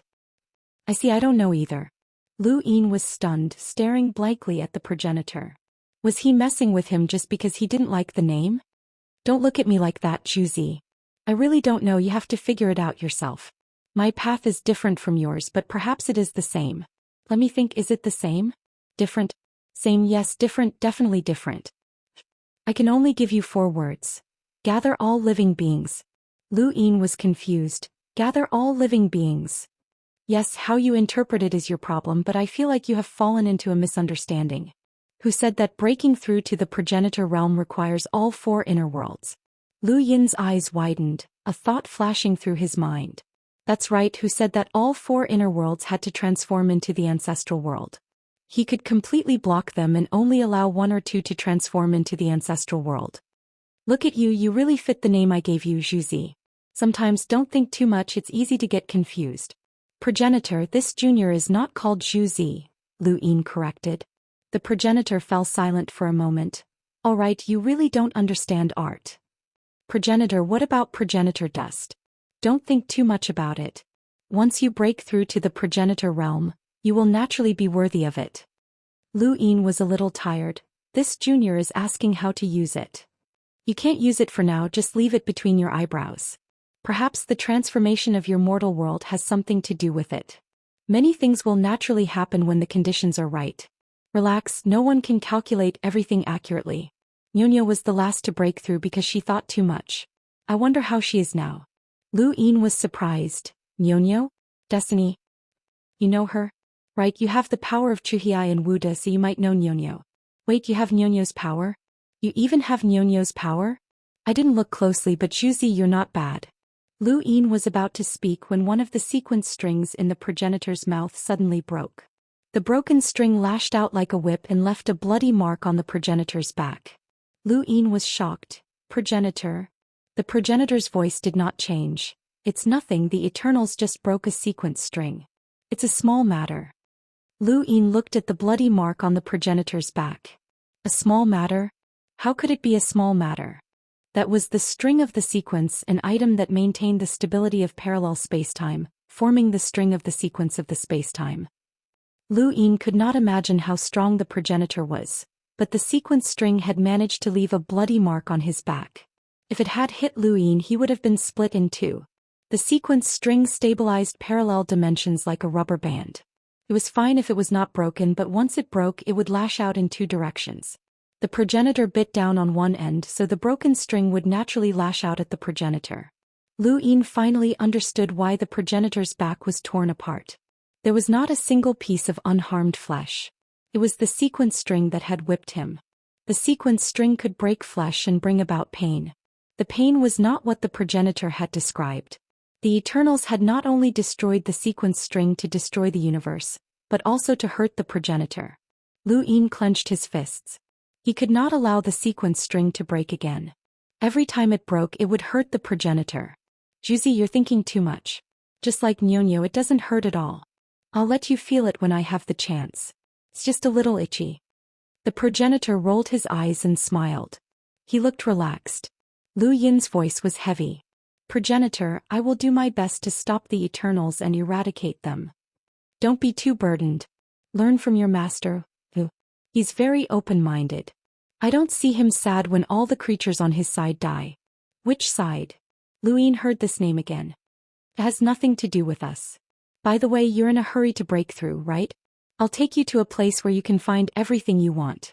Perhaps it can help you break through. Lu Yin hesitated. I'm in a hurry. The Eternals have activated the third God's commandment. I know, but there's no need to worry too much. The divine commandment lasts for a long time. Since they've activated the divine commandment, it means that the current human race is qualified enough for them to activate the divine commandment. This means that the human race is very strong and won't be defeated easily. There's no need to go back. Mr. Mu appeared. Lu Yin looked over. Master. Mr. Mu looked at Lu Yin. You killed one of the 3 pillars in Lu Hao and injured another. 2 of the 7 sky gods have died, and the Eternal's strength has been greatly reduced. The most important thing for you now is to break through. Otherwise, you'll only be able to surround and kill the 7 sky gods every time. Can you guarantee that you'll succeed every time? Or can you guarantee that you won't die every time? Lu Yin fell silent. Indeed, they had to constantly surround and kill the 7 sky gods. It was too tiring and it was very dangerous. If they wanted to succeed, they had to be fully prepared and be able to figure out their opponent's trump cards. Otherwise, they would fail just like when they tried to kill the corpse god. Even if they succeeded every time, the humans would still consume a lot of their strength. Not to mention that only one of the 3 pillars in Lu Hao had died, and there were still so many top experts left. If they really relied on encirclement, who knew how many times they could succeed and how many people would die? It was too difficult. With your strength, once you break through to the progenitor realm, you might not need to encircle and kill them. You're too well-rounded and you'll have an advantage against anyone, Mr. Mu said. Lu Yin nodded. I understand, Master. Your disciple was too anxious. Juzi, there's no need to be anxious. The humans won't be defeated so easily. Calm down and cultivate properly. That place is definitely suitable for you and it will have everything you want. Of course, there might be some dangers as well, but it's up to you. However, cultivators fight against the heavens, and dying in the process of cultivation isn't a big deal. Mr. Mu was astonished. Juzi? Lu Yin corrected him again. Progenitor, my name is Lu Yin. You can also call me Little Seven. Understood, Juzi. Don't worry, I'll miss you when you die. Lu Yin felt that this name might follow him for the rest of his life. When he thought of this, he felt a little depressed. Progenitor, where are you sending me? A good place. We'll call it the Mirage Domain. Thank you, Brother Jia. Thank you for all your support. Happy Mid-Autumn Festival. He had just finished writing when he heard the sound of firecrackers. It was a different feeling. Mid-Autumn Festival, New Year's Day and New Year's Eve. Sui Feng had never stopped writing and he had spent them all writing. His brother's support was his greatest motivation. Thank you. Chapter 3109. Mist floated between the mountain ranges and circled around the bamboo forest, giving off a quiet and elegant feeling. Not far away, a breeze blew past and Lu Yin looked over to see a surging river. This was the Mirage Domain. He had never imagined that the Mirage Domain that Mr. Daheng had tried so hard to reach would actually be sent here by the primogenitor and Mr. Mu. Was this what the Mirage Domain looked like? Lu Yin stood in place without moving. Before coming here, the primogenitor had warned him that the Mirage Domain had everything he wanted, but there were also unexpected dangers, so he had to be careful of everything he saw. The primogenitor's warning told Lu Yin that this place was far from being as beautiful and elegant as it seemed. Even the fog in front of him might not be fog. He had seen too many things that were similar to fog, but they weren't fog. As for the river not far away, Lu Yin wanted to get closer to take a look, but he could only vaguely see through the mist. Since a river flowed, there had to be an upstream and a downstream. Water gave birth to life, and although he hadn't been in the Mirage domain for long, he hadn't seen any signs of life yet. At that moment, the wind suddenly grew stronger. The wind blew away the fog behind Lu Yin, revealing a stone tablet. Lu Yin looked at it and saw that there were 9 words written on it. Primordial realm, transcend suffering, obtain eternal life. Was this the stone tablet that the Bai family patriarch had seen? The first time he had learned about the Mirage domain was through old deranged old man. His master, the Bai family patriarch, had accidentally seen the Mirage domain and entered. After leaving, he had madly searched for legends related to the Mirage domain, constantly muttering those 9 words. His death had also been caused by the Mirage domain. Qin Lu had been the one to kill him, but Mr. Daheng had been the one to give the order. Mr. Daheng had been searching for the stones that would lead to the Mirage domain, and he had even competed with Lu Yin several times. Now that he thought about it, Lu Yin suspected that the one searching for the Mirage domain might not have been Mr. Daheng, but rather the star toad. The toad would not do anything without benefits, and it had nurtured Mr. Daheng and become his backer. It definitely had a request. Otherwise, why would it care about a mere Mr. Daheng? If the Mirage domain could attract the star toad's attention, then this place was rather unusual. But why had the primogenitor sent him here so easily? Did the Mirage domain belong to him? Lu Yin had not told the primogenitor or Mr. Mu anything about the Mirage domain before coming here. It seemed like they wanted him to discover and explore it himself. The only thing that made him feel at ease was that the Mirage did not affect time. This was something that Mr. Mu had told him. In other words, time within the Mirage was still. Unlike the parallel spacetime where the flow of time was different, there was no concept of time here at all.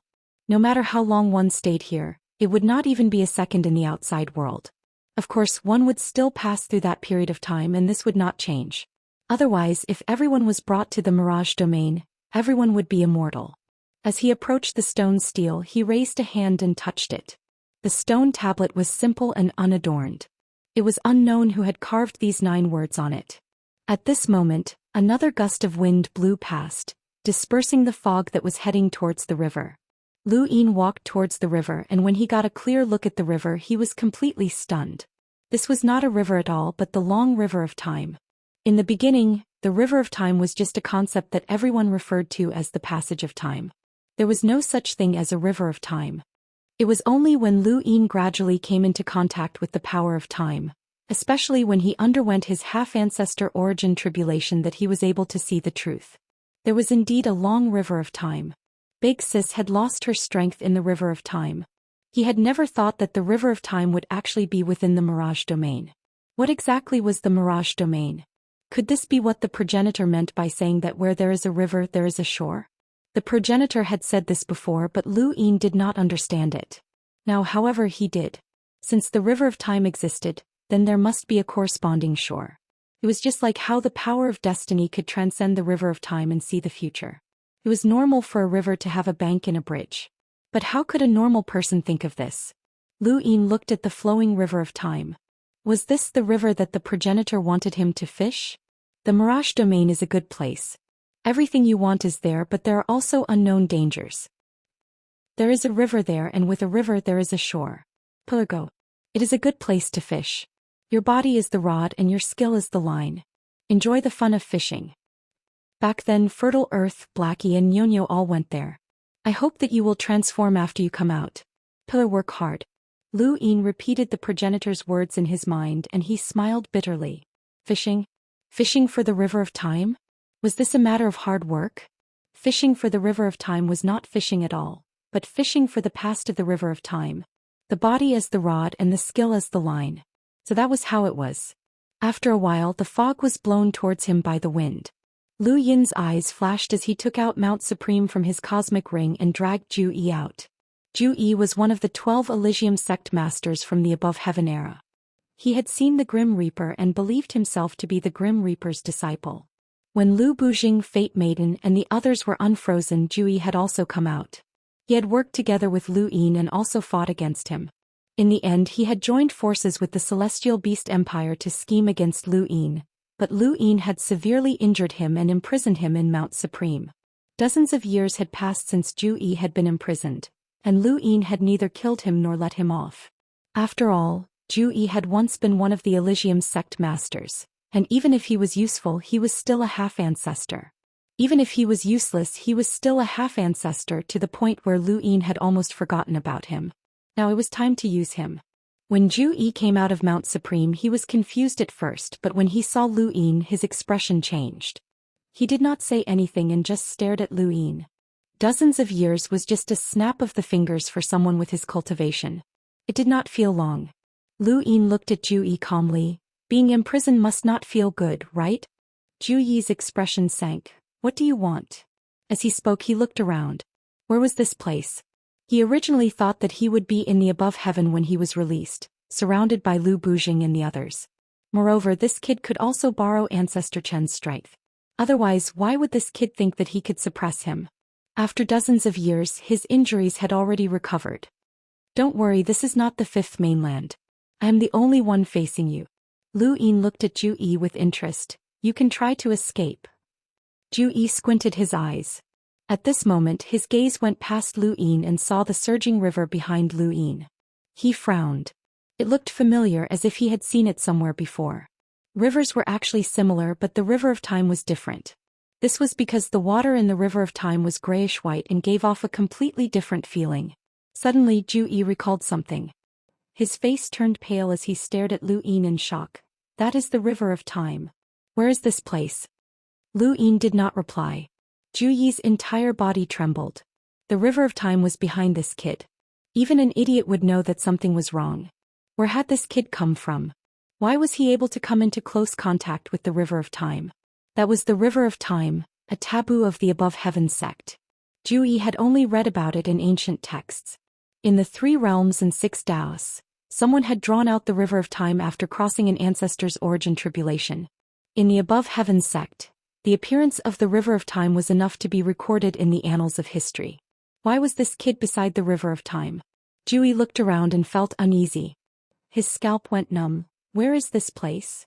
Lu Yin sighed. You can try to escape. Zhu Yi immediately refused and said decisively, I will not escape. Dao Master, although I have done something wrong, I am still one of the sect leaders. I can accept any punishment. Lu Yin could not help but laugh. This guy was quite shrewd.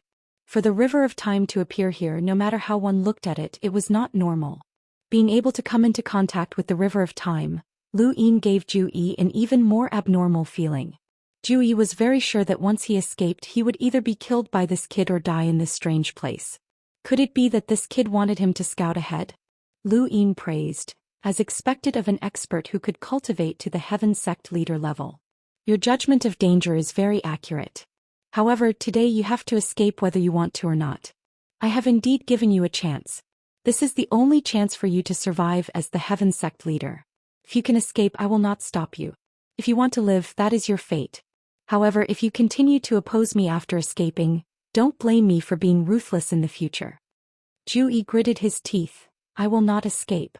You can give me any punishment, you can even deprive me of my strength.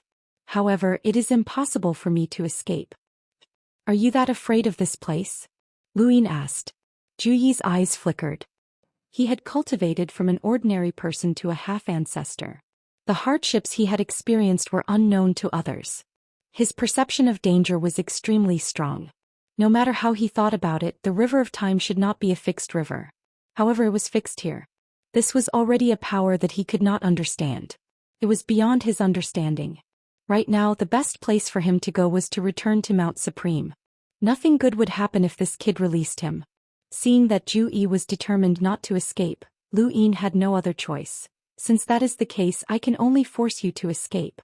Zhu Yi, we have not seen each other for decades. Are you curious about my strength? Zhu Yi's eyes twitched. Dao Master, I am willing to atone for my sins. After all, I am a half-ancestor at the same level as the Heaven sect leader. In the future I might break through to the Ancestor realm. I have seen the Grim Reaper before. I am his disciple. Escape. This is your only chance. Lu Yin did not want to listen to Zhu Yi's nonsense.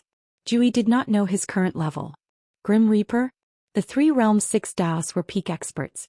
The Grim Reaper had been unimaginable to Lu Yin, but now he could see it. The 3 powers and 6 Daoists were comparable to the 3 realms' 6 Daoists. Although Lu Yin did not feel that he could compare, the difference was not too great. As for the 3 powers and 6 Daoists, he had killed 4 and killed 3. He dared to point at the Grand Empyrean and curse at the sole true God. He had also survived a primogenitor's attack. His current level was far beyond what Zhu Yi could comprehend. Zhu Yi's knowledge was just child's play to him. Lu Yin raised his hand and placed it on Zhu Yi's shoulder. Give up on resisting and I will throw you out. If you don't give up, then escape. You have no other choice. Zhu Yi was unwilling. Dao Master, can you really not give me a chance? This is the chance I am giving you. Lu Yin's gaze was piercingly cold. Zhu Yi had ambushed Lu Yin in the astral beast domain and tried to kill him. Lu Yin should have been killed, but now he could only grasp the opportunity himself. Chapter 31:10. Lu Yin didn't know how dangerous this mirage was. Perhaps he would be able to escape, or perhaps he would die here. Either way, it was his fate. Humans had to be responsible for their own mistakes. He didn't immediately kill Zhu Yi. Zhu Yi was very decisive. When he saw the river of time, he knew that things weren't looking good and had immediately begged for mercy. Now that he saw that Lu Yin definitely wouldn't let him off, he immediately attacked. No matter how strong Lu Yin was, Zhu Yi had to go all out. However, it had been a few decades since they last met and Zhu Yi was already at his peak state. Lu Yin might not be able to do anything to him. Zhu Yi immediately released his inner world's death realm, and a deathly aura surged out and enveloped Lu Yin. The gate of death opened and a phantom image of the Grim Reaper appeared behind Zhu Yi. He was visualizing the Grim Reaper. Lu Yin could tell that this wasn't the Grim Reaper, but rather an imitation of the Grim Reaper. He hadn't been able to tell in the past, but now Absolute One's method seemed like a joke to him. He allowed the gate of death to open wide and swallow him whole. The surging aura of death surged towards him, and then all of it flowed towards the starry sky in his heart. The pressure from the death realm was meaningless to Lu Yin. He stood in his original spot without moving, as if the death god had really descended. Back then you and I had a battle. In the past I could withstand the death realm. Why do you think that I can't withstand it now? Zhu Yi was dumbstruck. Impossible, how could this be? He knew that Lu Yin could withstand the death rain and even absorb death qi, but that was only under the death transformation. He had been waiting for Lu Yin to use the death transformation. After being imprisoned in Mount Supreme for dozens of years, he had constantly thought back to his battle with Lu Yin and found a flaw. After Lu Yin used the death god transformation, he reversed the death aura and caused the gate of death to no longer release death aura. Instead, it devoured death aura and suppressed the power of the death god transformation. He had been waiting for this exact moment, but now, Lu Yin hadn't even undergone the death transformation, and all the death energy within the death world had been absorbed by him. How had he done it? At this moment, Zhu Yi found it difficult to comprehend Lu Yin's strength. Lu Yin could also tell that Zhu Yi had never given up on attacking him. This person wanted to wield the power of death and become the true successor of the death god. Unfortunately, the difference between the two of them was too great. His unparalleled talent could allow him to cultivate to become the leader of the Elysium. If he went one step further, he might even be able to break through the ancestral plane. As for himself, even Mr. Mu did not know what heights he would reach in the future. A few decades to Zhu Yi was a very short period of time and there wasn't much change. However, to him, it was already a height that Zhu Yi couldn't imagine. Go Lian appeared in Zhu Yi's hand. Slash the heavens. Go Lian viciously slashed at Lu Yin's shoulder, intending to cut him in half. However, Go Lian's blade didn't even touch Lu Yin's body. There was only a centimeter between them, and this 1 centimeter stopped Go Lian's advance. Zhu Yi's countenance paled. He could tell that this young man wasn't someone he could fight against. Lu Yin raised his hand and placed it in front of Zhu Yi. Go. Bang! He exerted force in his palm, scattering the deathly aura around Zhu Yi's body and shattering the Go Lian, pushing his entire body into the distant fog. Zhu Yi fell to the ground, causing the fog to disperse. He spat out a mouthful of blood and propped himself up with his arm. He looked at Lu Yin. You. Suddenly, his expression changed drastically as he stared blankly at his arm. Lu Yin also stared at Zetsu's arm. Zhu Yi's arm suddenly withered as though it was dehydrated. Following that, it shrunk. At the same time, every part of his body was constantly changing. His head, legs, feet, etc. Some became bigger, some became smaller, some shrunk, some became the size of a child. Changes were constantly occurring. Lu Yin's expression turned ugly. Time was changing. As expected, there was a problem. This fog wasn't actually fog but rather time itself. Once touched, the time represented by the fog could be accelerated or reversed. It could turn Zhu Yi into an old man with one foot in the grave, or it could turn him into a child. The most important thing was that the different positions of the fog represented different changes in time. Zhu Yi's entire body wasn't changing at the same time, but rather different parts of his body. Lu Yin watched as Zhu Yi's legs turned into dried bones. This was time acceleration. The position of Zhu Yi's legs accelerated time by 10,000 or even 1,000,000 years, while his head turned into a child and reversed time by 10,000 or even 1,000,000 years. Zhu Yi's entire body was sluggish as he allowed time to torture him. Finally, every part of his body turned into white bones. First it was his legs, then his abdomen. He watched helplessly as his abdomen turned into a skeleton. Suddenly, his head turned into a skeleton and fell to the ground, shattering. His arm was still pointing at Lu Yin as it continued to change. Finally, his arm also turned into white bones. Lu Yin saw that not far away, Zhu Yi's entire body had turned into white bones. He had been erased by time. The entire transformation lasted for the time it took to brew a cup of tea. During this transformation, Zhu Yi couldn't move at all. After turning into white bones, he wouldn't be able to survive even if he reversed time. This made Lu Yin shiver. Lu Yin's scalp felt like it was about to explode. He looked around and saw that the fog was time itself and it could devour living things. It was even more terrifying than poison. His hair stood on end as he slowly retreated. A gust of wind blew past and the fog began to move. Lu Yin was startled. He hurriedly sent out a gust of wind, but his wind couldn't disperse the fog. The fog slowly drifted towards him, causing his mouth to dry up. Fortunately, there was a large empty space around him and the wind didn't appear often. The fog was constantly dissipating and it couldn't cover the entire area. This allowed Lu Yin to breathe a sigh of relief. He didn't want to die like Zhu Yi. He looked at the white bones again and his eyelids twitched. This was a mirage domain. He couldn't imagine how the Bai family patriarch had managed to return alive. The progenitor had actually sent him to such a place. It was too irresponsible. At the very least, he should have warned Lu Yin. If he hadn't been cautious and not touched the fog from the start, he might have been unlucky. Lu Yin had originally wanted to explore the mountain forest, but now he completely abandoned that thought. How could he go? What if he was entangled by the fog? He considered whether or not he should leave, but in the end he didn't. No matter what, his cultivation needed to increase, or he wouldn't be able to deal with the third battle of the divine commandment. Ruin's death might cause the Eternals to erupt, and they had to be vigilant.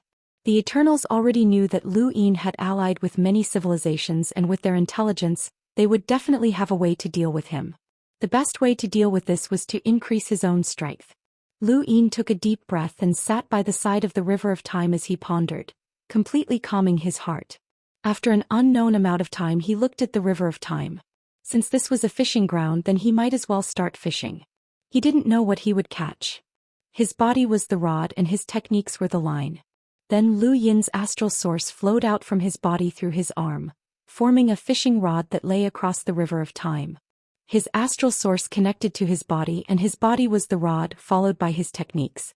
His limitless inner world was released, and he followed the astral source fishing rod to the top of the river of time. The mirage domain had everything that he wanted. Let's see what he could obtain. When the river of time descended from his limitless inner world, an invisible force tugged at the fishing rod. It was a strange feeling, as if there was some sort of force present, but also as if there wasn't. Instead, it was time itself that was pushing.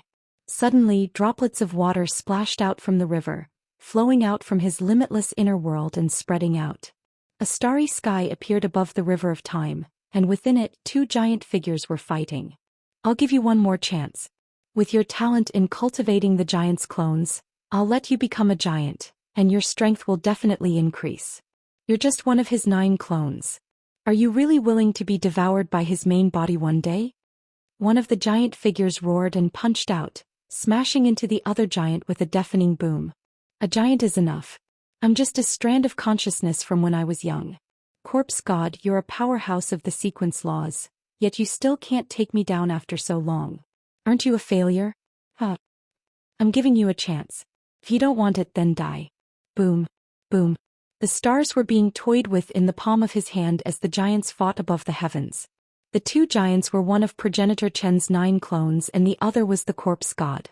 Lu Yin had not expected to actually fish out this information. He was well aware of the strength of Progenitor Chen's clones.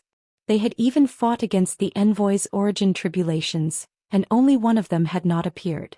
However, Lu Yin did not know what had happened to these clones, and he had not asked about them back in the burial garden. Many people said that Progenitor Chen had died, but it was likely that only one of his clones had died. In that case, had all of his clones died or had only a few died? At this point, Lu Yin knew that Progenitor Chen's Heaven and Earth Furnace clone was definitely dead. Otherwise, Yi Rou would not have been able to form a symbiotic corpse. The one in front of him was a giant clone. An endless inner world represented strength, and the clash between the two giants also represented strength. This was strength fishing out strength, and Lu Yin was witnessing a battle that had never been recorded in the annals of history. Progenitor Chen's giant clone was extremely powerful, and although it had not reached the realm of Palm's battle force, it had still cultivated the realm of warring states to the point of perfection. The corpse god was strong because he was a powerhouse of the sequence laws. With the sequence particles in his body, he was undying and indestructible. When the two clashed, Progenitor Chen's giant clone was no match for the corpse god. However, he was not completely powerless to retaliate. The corpse god was also beaten until he coughed up blood, and his sequence particles were scattered. Progenitor Chen's giant clone walked the path of pure physical strength, and he had cultivated his physical strength to an unimaginable level. With a flick of his finger he could shatter the heavens. It's a pity that you haven't cultivated for long enough to reach the sequence laws. Otherwise, I might not have been able to defeat you so easily. Even so, you still stole the fortunes of the heavens. It's a pity that I killed you. I'll ask you one more time, do you really want to die? Lu Yin had killed the corpse god before and knew how powerful he was. At this moment the corpse god was definitely at his peak, but even so he was forced to retreat every time he was struck by Progenitor Chen's giant clone. Nonsense. I'm good at fighting. Who knows, I might just break through as we fight. Perhaps these words provoked the corpse god, or perhaps the corpse god already had some misgivings, but he showed no mercy and attacked with all his strength. Absolute strength was unstoppable, and in the end Progenitor Chen's giant clone was still beaten to death by the corpse god. Even at the moment of his death, Progenitor Chen's giant clone was still standing, but his heart was no longer beating, and his consciousness had completely disappeared. This battle lasted for a long time, and Lu Yin just sat on the banks of the River of Time and watched the scene unfold. This continued until Progenitor Chen's giant clone's corpse was taken away by the corpse god. A drop of water fell into the River of Time. Chapter 31:11. That scene had happened in the past and Lu Yin had just happened to catch it. His heart sank as even the giant's clone had died. Had Progenitor Chen's clone died as well? Then was that Progenitor Chen's main body in the cemetery? The final scene made Lu Yin curious. The corpse god had taken away Progenitor Chen's clone's corpse, but what did he want it for? The Yi Rou had the ability to create symbiotic corpses, but could the Eternals also use Progenitor Chen's clone's corpse? That was not a good thing. Although Progenitor Chen's clone had lost to the corpse god, it was still the corpse god and its laws were indestructible. Even so, it had been beaten to the point of coughing up blood. If the Eternals had faced Progenitor Chen's clone, they would not have had an easy time. Lu Yin took a deep breath and stopped thinking about it, continuing to fish. His limitless inner world followed the fishing rod into the River of Time, and the rod suddenly shook as a drop of water splashed out. The same scene appeared again and Lu Yin saw another spacetime, a scene that came from the flow of time. It was a huge creature that seemed to be in a deep slumber, snoring loudly. Every snoring shook the stars. This creature was shaped like a whale and its size could not be seen through the scene. The creature suddenly flipped over, causing the void to collapse from the pressure. The collapse of the void extended into the distance, revealing a deep, black world of nothingness. Lu Yin's expression changed. Just a slight movement had caused a world of nothingness to appear. Just how big was this creature? He had actually caught such a scene with his own strength. Fishing in the River of Time allowed one to catch people events, objects and everything that had happened in the past. As long as it appeared in the river of time it could be caught. Fishing with strength allowed one to catch the passage of time that was close to strength. The battle between the corpse god and progenitor Qin was a battle of strength. And this creature was a representation of strength. Lu Yin had never seen anything that could cause a world of nothingness to appear just by flipping over, and he did not know where this creature was. The water droplet fell into the river of time, and Lu Yin continued fishing. He believed that he would be able to catch the passage of time that would be helpful to his cultivation of his limitless inner world. At the same time he did not forget to keep an eye on the mist. He could not be touched by it as he did not want to die yet. Time did not flow within the mirage, and the river of time flowed outside of the mirage.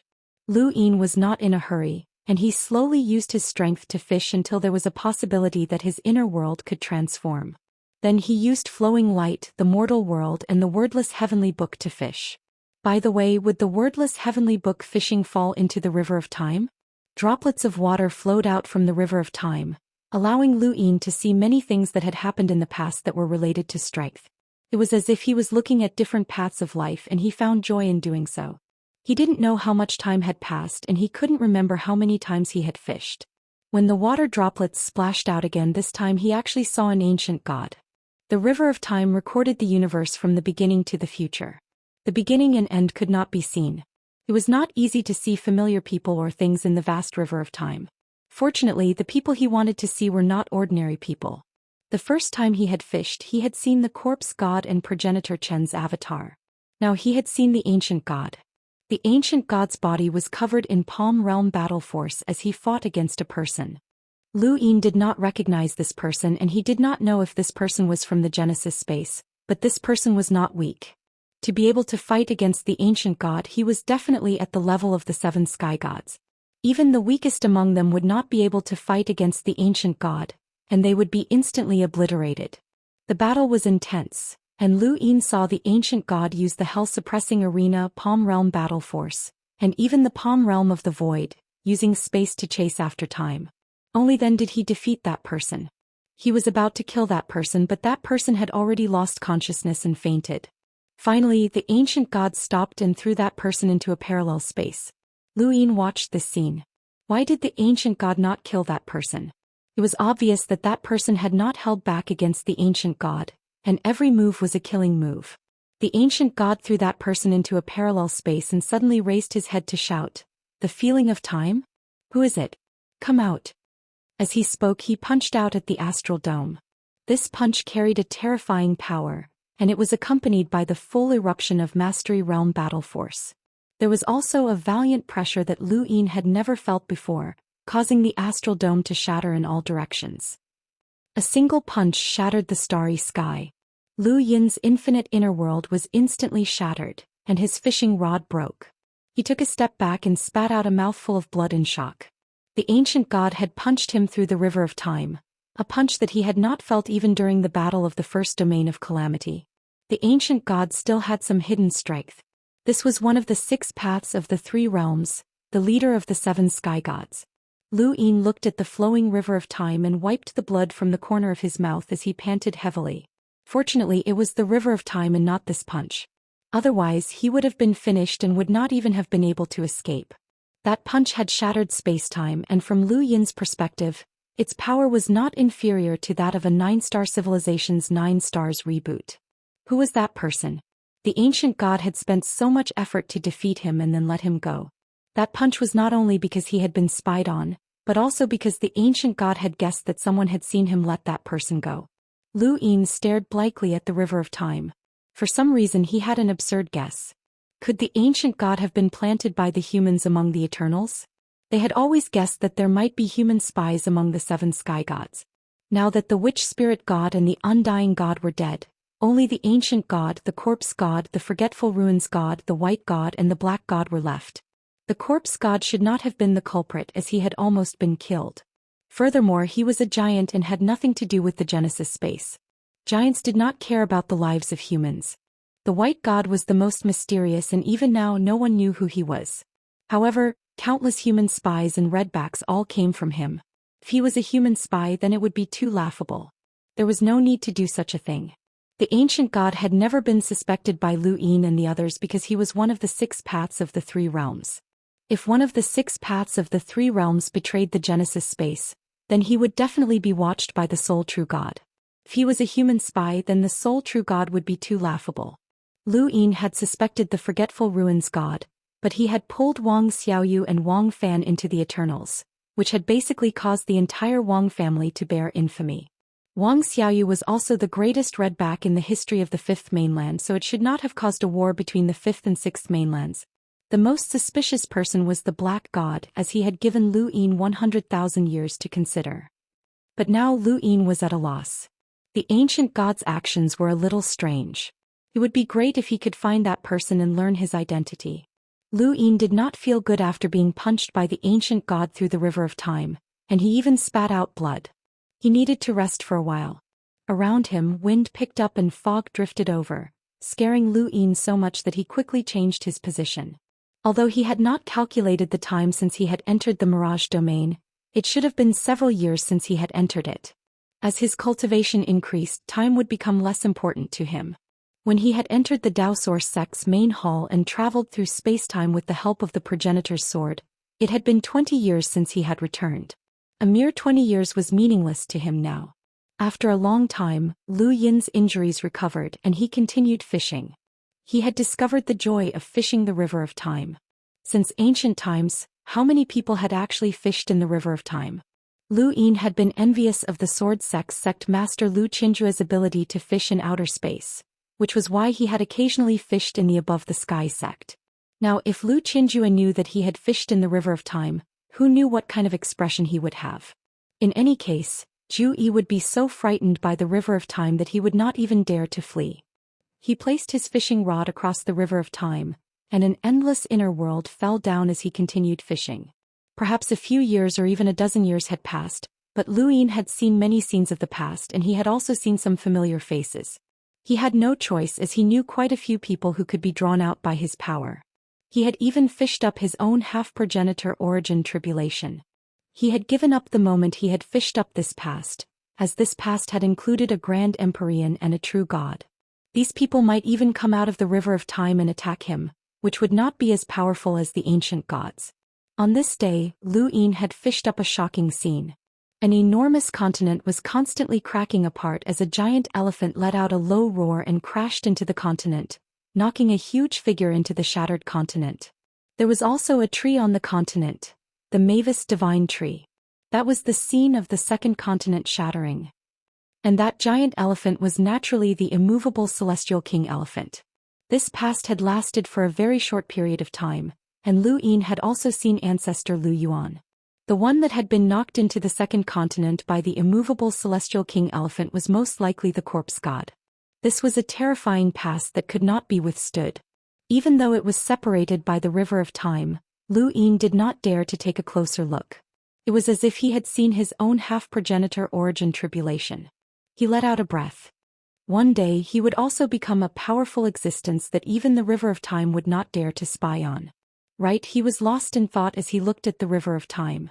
Since he could see the past through the river of time, then could there be someone else who could also see his current self through the river of time?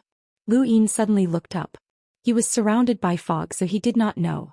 But if someone could spy on him through the river of time, then that feeling was very unpleasant.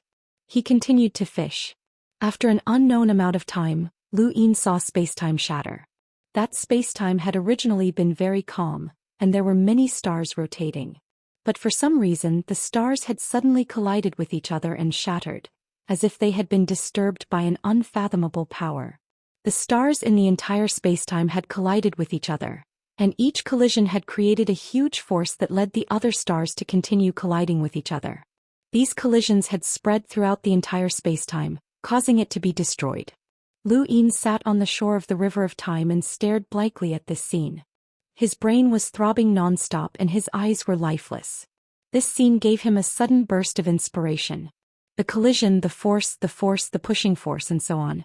Every star that collided with each other and the force that was driven by each collision left Lu Yin perplexed. His gaze grew more and more perplexed. He should have seen something and he should have been able to comprehend something, but he was so close, so close. Chapter 31:12. The water droplets fell into the river of time. This was just a past where spacetime had been shattered. There were no people, things, or even intelligent creatures, but this scene left Lu Yin in a daze for a long time. He just sat there without fishing and sank into deep thought. Even when the wind blew the fog near him, he did not sense it. At the most dangerous moment, the fog touched his hair and caused a chunk of it to disappear, but he did not move. His eyes were still sluggish, and his mind kept replaying the scenes of spacetime shattering and planets colliding. These scenes were brought into his infinite inner world, and he began to deduce them countless times. Finally, his eyes grew brighter and brighter, and his confusion completely disappeared. He suddenly stood up, and the fog floated in front of him. Lu Yin was startled and hurriedly dodged. When did this happen? How long had he been sitting there? He had almost been covered by the fog and had almost died. He was still afraid. He changed his position and distanced himself from the fog, and an infinite inner world appeared around him. The power lines constantly flickered like meteors streaking across the sky. It was a beautiful sight. Every time a power line fused into his inner world, his power would increase. The power lines in his infinite inner world seemed endless, just like the starry sky. No one could count how many stars there were. Powerhouses could destroy spacetime and destroy stars, but no one would count them because there were too many of them. The destruction of the starry sky was caused by the collision of stars. In that case, could Lu Yin's infinite inner world also produce new power through these collisions? The starry sky was boundless and contained all the stars. To the power lines, the infinite inner world was like a boundless starry sky. This was using the infinite to encompass the limited. If the starry sky was fixed, then there would be a limit to the number of stars, but the collision of stars would be enough to destroy the starry sky. This was turning the limited into the infinite. Using the infinite to encompass the limited and turning the limited into the infinite. This was the profundity of the infinite inner world. In the past, Lu Yin had not understood this. He had only wanted to rely on visualizing the fifth mainland to continuously increase its power and expand his infinite inner world to achieve his goal of metamorphosis. But now he saw spacetime being destroyed by the stars themselves. The power generated from the collision of stars was simply limitless. So what if it was born from spacetime? Spacetime was limitless and so was its power. With this limitless power, it could destroy the infinite starry sky. As he thought about it, the meteor-like energy lines in his boundless inner world began to change and collide with each other. In the beginning, it was very difficult for Lu Yin to control the collisions, and he could only allow them to collide with each other. This resulted in his infinite inner world becoming increasingly uncontrollable. Yes, a new power had appeared in his inner world, but if he couldn't control this new power, it would only backfire on him. Fortunately, the new power produced would also become lines of power because it was in the inner world. In other words, once the collision began, the power lines would increase without limit. Forefather Tianyi had told him that Lu Yin wanted to expand his inner world by visualizing the fifth mainland. This was one way. At this moment, he was using the collision of power lines to generate power. His power would transform into power lines and increase infinitely. This was also a path. In fact, these two paths did not conflict. One was to expand the range while the other was to increase the power. What he needed to do now was to visualize the fifth mainland and expand the scope of his limitless inner world. At the same time, he could also control the power generated from the collision of the internal energy lines. Once he could do that, it would be impossible to predict just how much power his limitless inner world would bring him. And this process was bound to be very long. Fortunately, this was the Mirage domain and there was no time here. This was the most suitable place for him. A period of time passed as Lu Yin observed his limitless inner world. He began experimenting with the collision of two power lines. Once they collided, there would be a chain reaction that required time. What he needed to do was to control the power lines that appeared during the chain reaction and then control his entire limitless inner world. During this time, he tried to control the collision of two power lines and then slowly increase the number of power lines. For 8, 10, more and more. He did not know how much time had passed as he did not keep track of it. This was true seclusion for cultivators. Time was a luxury, which was why powerhouses always preferred parallel spacetimes with different flows of time.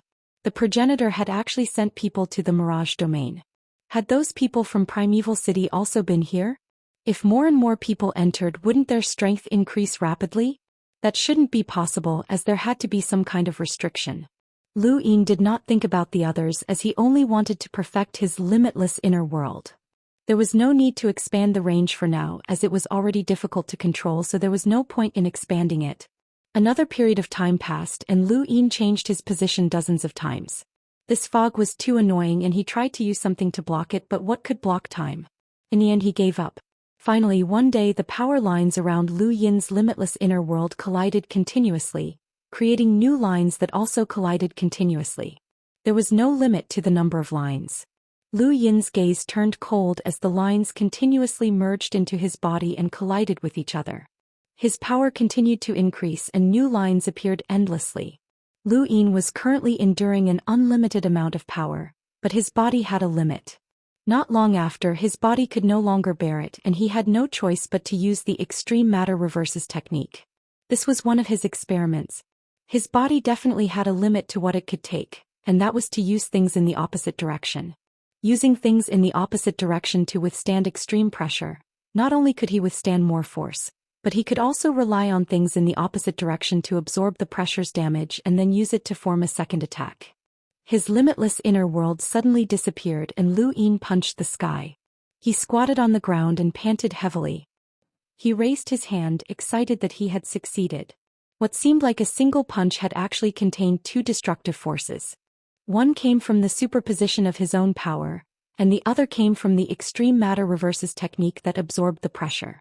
It had to be known that the extreme matter reverses technique had an extremely high upper limit.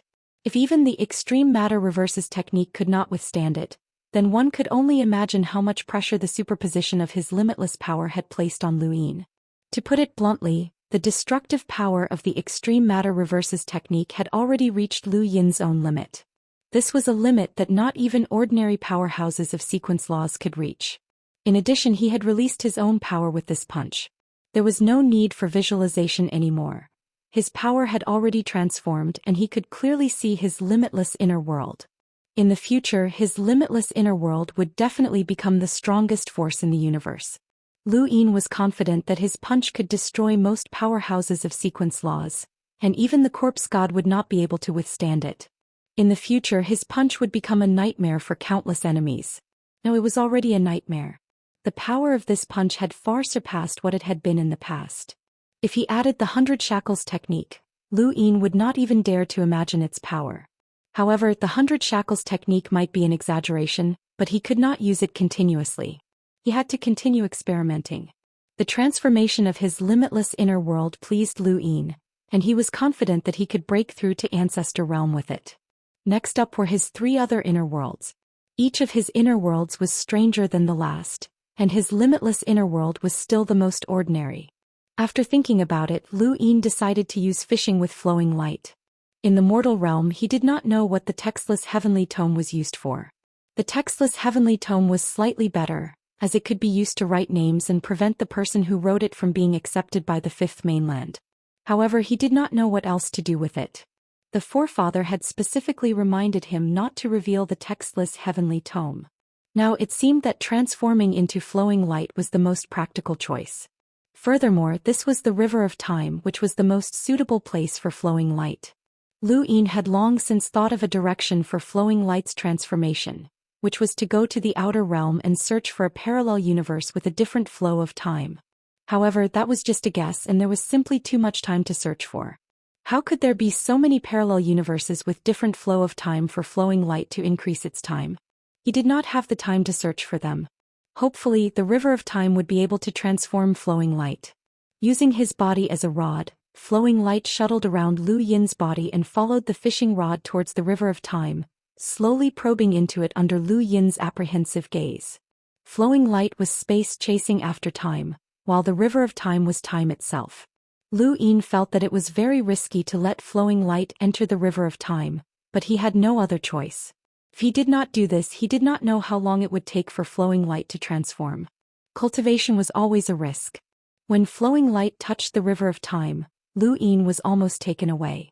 He felt like he was falling into a waterfall and the river of time almost dragged him in.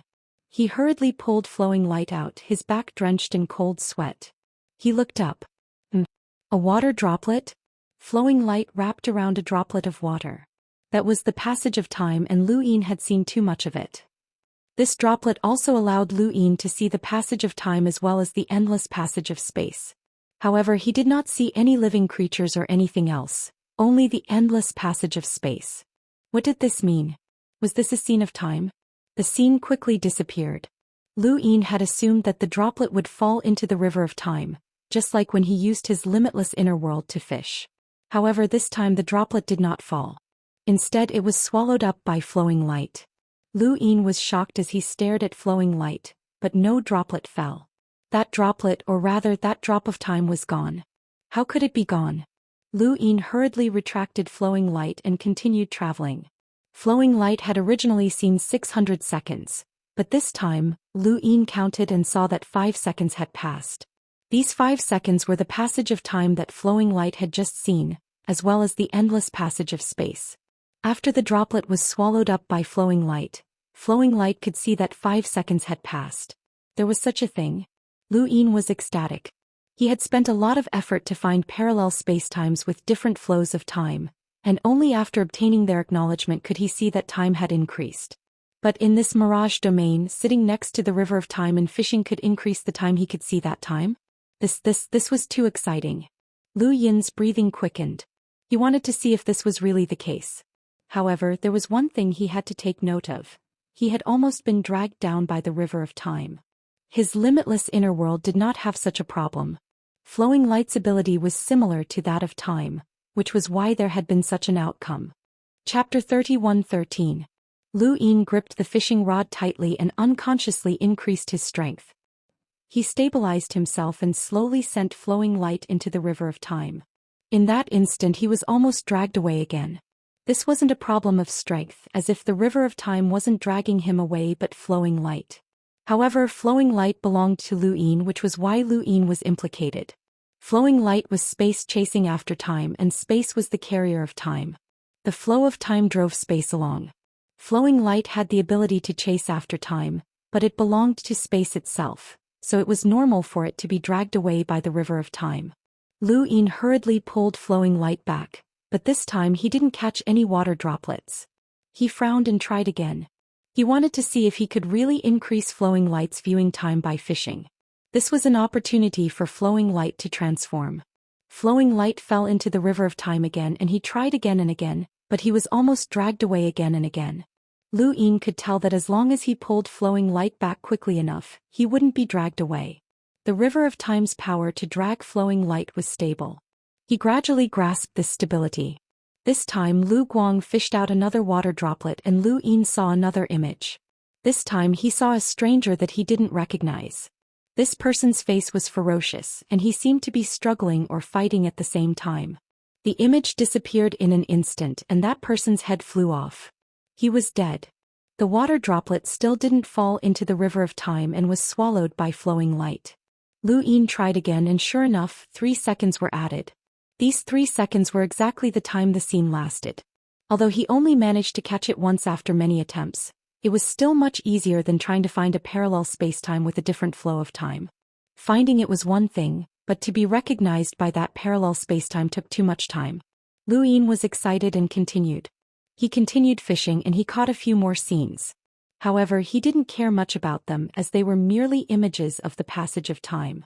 Some images showed people, some images showed strange creatures, and some images showed nothing at all. It was complete darkness. Until this time Lu Yin stared blankly at the scene. It was the undying god. However, it wasn't a living undying god, but a heavily injured one. Could this be skipping time?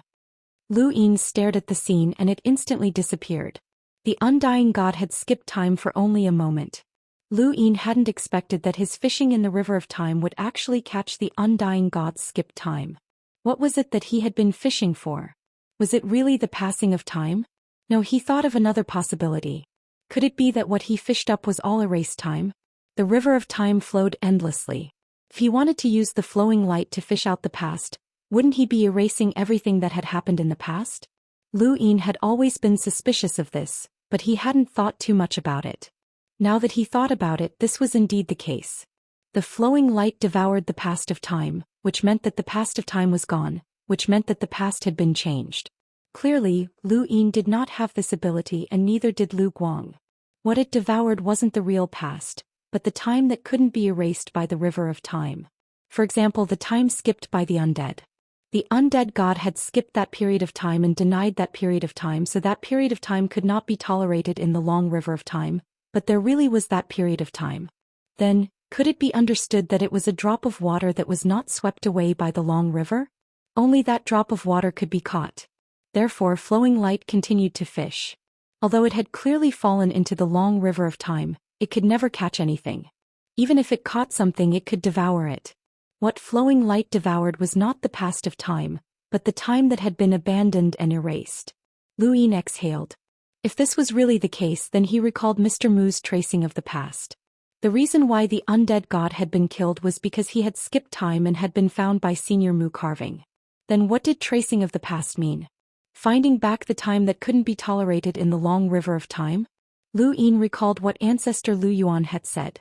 In the era of the sect above heaven, the ancestors were not allowed to reverse time and change the past. However, Mr. Mu had tracing of the past and could find back the erased time. No matter how he looked at it, these two people were maintaining the stability of the long river of time. No matter how he thought about it, his current guess seemed to be reasonable. If that was the case, then how much erased time was left in the long river of time? Wouldn't it be more suitable for him to fish with flowing light rather than tracing of the past? Faster. He had to tell Mr. Mu when he met him. The erased time was like impurities in the long river of time, and he seemed to be the creator of these impurities. He finally understood that those scenes of shuttling through the starry sky might be someone who had reached the speed of parallel time. There might even be scenes of him using reverse time. As he thought about it, flowing light continued to fish in the long river of time. The more he fished, the more Lu Yin confirmed his thoughts. He saw more scenes of him shuttling through space, but this time he wasn't shuttling through space but rather on a battlefield. Every time he encountered such a scene, he would take a closer look to see if it had anything to do with him. During this period he had spent the most time in parallel time. Sure enough, he saw it. He saw the scene of the first battle in the realm of calamity, the scene of him riding a 7-star mantis, the pure energy body, and himself. The scene of him being seen was definitely the scene of an ancient god using void realm. Time had not disappeared. Even if it was parallel time or reverse time, it still took time to achieve this. However, this time was not part of the long river of time. If the long river of time was the main body and the universe's development trend, then this time was like a branch. No matter what one did, time existed and flowed. It just didn't flow into the main body of the long river of time that everyone existed in. Some things could be erased or reversed, but time could never be truly erased. Lu Yin finally understood. He also understood many things. Why Patriarch Lu Yuan and the others had not told him, saying that it was useless. Only when he understood it himself could he truly understand it. The ancestors definitely knew this, but even if they told him, would he truly understand it? Not necessarily. At this moment he truly did understand. Then what about this fog? Lu Yin looked behind him. This fog was a form of time, so did it also mean that it could not be contained in the long river of time? Could it also be devoured by the flowing light? Lu Yin wanted to give it a try, but after thinking about it for a while he decided against it. He was wrong. His flowing light devoured things that had already happened in the past, and the river of time was actually history itself. The fog, on the other hand, had never happened before. Unless his flowing light coincidentally touched the fog and corroded someone, then the fog that had corroded that person might be able to be devoured. However, most of the fog here should not have corroded anyone, which meant that nothing had happened. It was just pure time, and such time could return to the long river of time just like a real river. The fog was like a river. This meant that the fog could naturally return to the river. This fog should not be devoured by the flowing light. Lu Yin retracted his gaze and continued fishing. There was no need to think about the fog, as his guess should be correct. Every time he fished, he continuously increased the time he could look back. When he had first entered the Mirage domain, he had been able to look back for 600 seconds. Now he could look back for 700 seconds. Lu Yin did not know how long he had spent, but in any case it was very long. It would take at least a few decades to reach this point. However, this amount of time was much better than searching for a parallel universe with a different flow of time. He did not even need to move, he just needed to sit there. No, that was not right. He still needed to move, as he needed to avoid the fog. Since he was fishing in a time that could not be contained in the long river of time, it was always good to change his position. This time was like a fish in the long river of time, and Lu Yin truly experienced the joy of fishing. The flowing light had its own direction of transformation, and Lu Yin had long since guessed it. However, there was still quite some time before it could transform. Lu Yin guessed that he would need to look back for at least 1,000 seconds before he could try it out. On this day, Lu Yin saw himself appear in a scene of the past. How could it be him? Lu Yin stared at it closely. At that moment, did he seem to be an enlighter? The scene disappeared very quickly. Lu Yin felt a chill run down his spine as someone was staring at him. Could it be Mr. Mu? Every time Mr. Mu appeared, time would stop. No, that was not a scene of Mr. Mu. Furthermore, every time Mr. Mu appeared, the scene would last for a very long time, as if he was conversing with Lu Yin. Then who was it? Was someone staring at him while stopping time? After a while, Lu Yin saw himself again. This time he was an emissary who had just survived his origin tribulation. Who was it? It was definitely not Mr. Mu. Lu Yin's expression turned ugly as he continued to fish. A chill ran down his spine. Had someone been watching him all this time? The more he thought about it, the colder he felt. There had been a pair of eyes watching him all this time, but he had not noticed. The first person he thought of was Bai Wuxian. Of the 7 sky gods, Bai Wuxian was the most mysterious. She had appeared a few times, but she had either threatened Lu Yin or retreated without exchanging any blows. Even Lu Tianyi and the others did not know how strong Bai Wuxian was. However, if it was Bai Wuxian, then since she could watch him, she could naturally kill him. In those scenes, Lu Yin was only an enlighter and an emissary.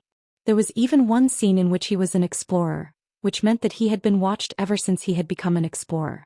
If it was Bai Wuxian, then she should have killed him. No matter how he looked at it, she did not seem like a human spy. If it wasn't Bai Wuxian, then who would be watching him like this? Was he being watched right now? Lu Yin suddenly waved his hand and a ray of light shot back to check the time. No, but it was also possible that he had not noticed.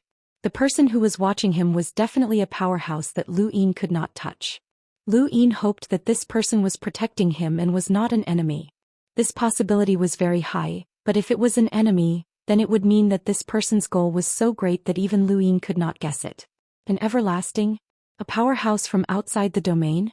Or was it a powerhouse that had existed for countless years? Lu Yin could not figure it out no matter how hard he tried, and he only came back to his senses after some time.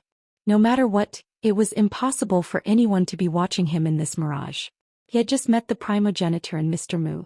If the person who was watching him could hide from the primogenitor and the others, then Lu Yin would accept it. This might not be a bad thing. Chapter 31:14. Lu Yin took a deep breath and continued fishing. His lightstream retrospect was still far from the time he wanted to try it out. Lu Yin continued to fish and watch the images. After a long time, the streamer's replay had reached nearly 900 seconds, and he saw 2 more images of someone staring at him. Each time it made his hair stand on end. No matter what he did, he was being watched. In the blink of an eye, his lightstream retrospect had increased by another dozen seconds, and he saw another image that left him stunned. How could this be? He stared at the image carefully as if he was seeing an illusion. The image lasted for a long time, but the time that it represented couldn't be swallowed up by lightstream retrospect. It was something that he had inadvertently fished up, not something that could be assimilated into the river of time. Lu Yin sat in silence for half a day before continuing to fish. One day, the fog suddenly dissipated as a gust of wind blew away the fog that led to the forest. Lu Yin looked at the forest. What kind of forest could withstand the erosion of time? Even a half-ancestor had been erased by time, but the forest was still verdant and full of vitality. Suddenly, Lu Yin's gaze trembled as he saw a wooden house faintly appear in the forest. There was actually a wooden house in the mirage? He recalled the progenitor's words. Some people had come here before, such as Fate and Wu Tian. Could that wooden house be related to them? The Bai family's ancestor had also unintentionally come here, which meant that many people had come to the mirage in history.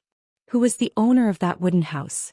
Someone who could build a wooden house in the forest was definitely not an ordinary person. Lu Yin wanted to take a look, but his rationality told him not to act rashly. The fog was too terrifying. He had observed it before, and with its speed, as long as there weren't any strong winds, he would have plenty of time to go and return. However, Lu Yin hesitated. It was too risky. Once the fog closed in, he would have no choice but to leave the mirage. He didn't want to give up on this place. He didn't have the ability to go to Immortal City and find the progenitor to send him back. He also didn't want to hear the words pillar. In the end, his rationality won over his curiosity, and Lu Yin continued to fish in peace. He didn't care about the wooden house, the forest, or even the treasures of the 3 realms and 6 paths. He focused on cultivating his light stream retrospect. Another long period of time passed, and Flowing Light's reflection time was close to 1,000 seconds, which was half of what it had been when he had first arrived in the Mirage domain. However, it still wasn't enough for Lu Yin to try transforming Flowing Light. During this period of time, the wind seemed to have become more frequent. It kept blowing away the fog, revealing the wooden house in the forest.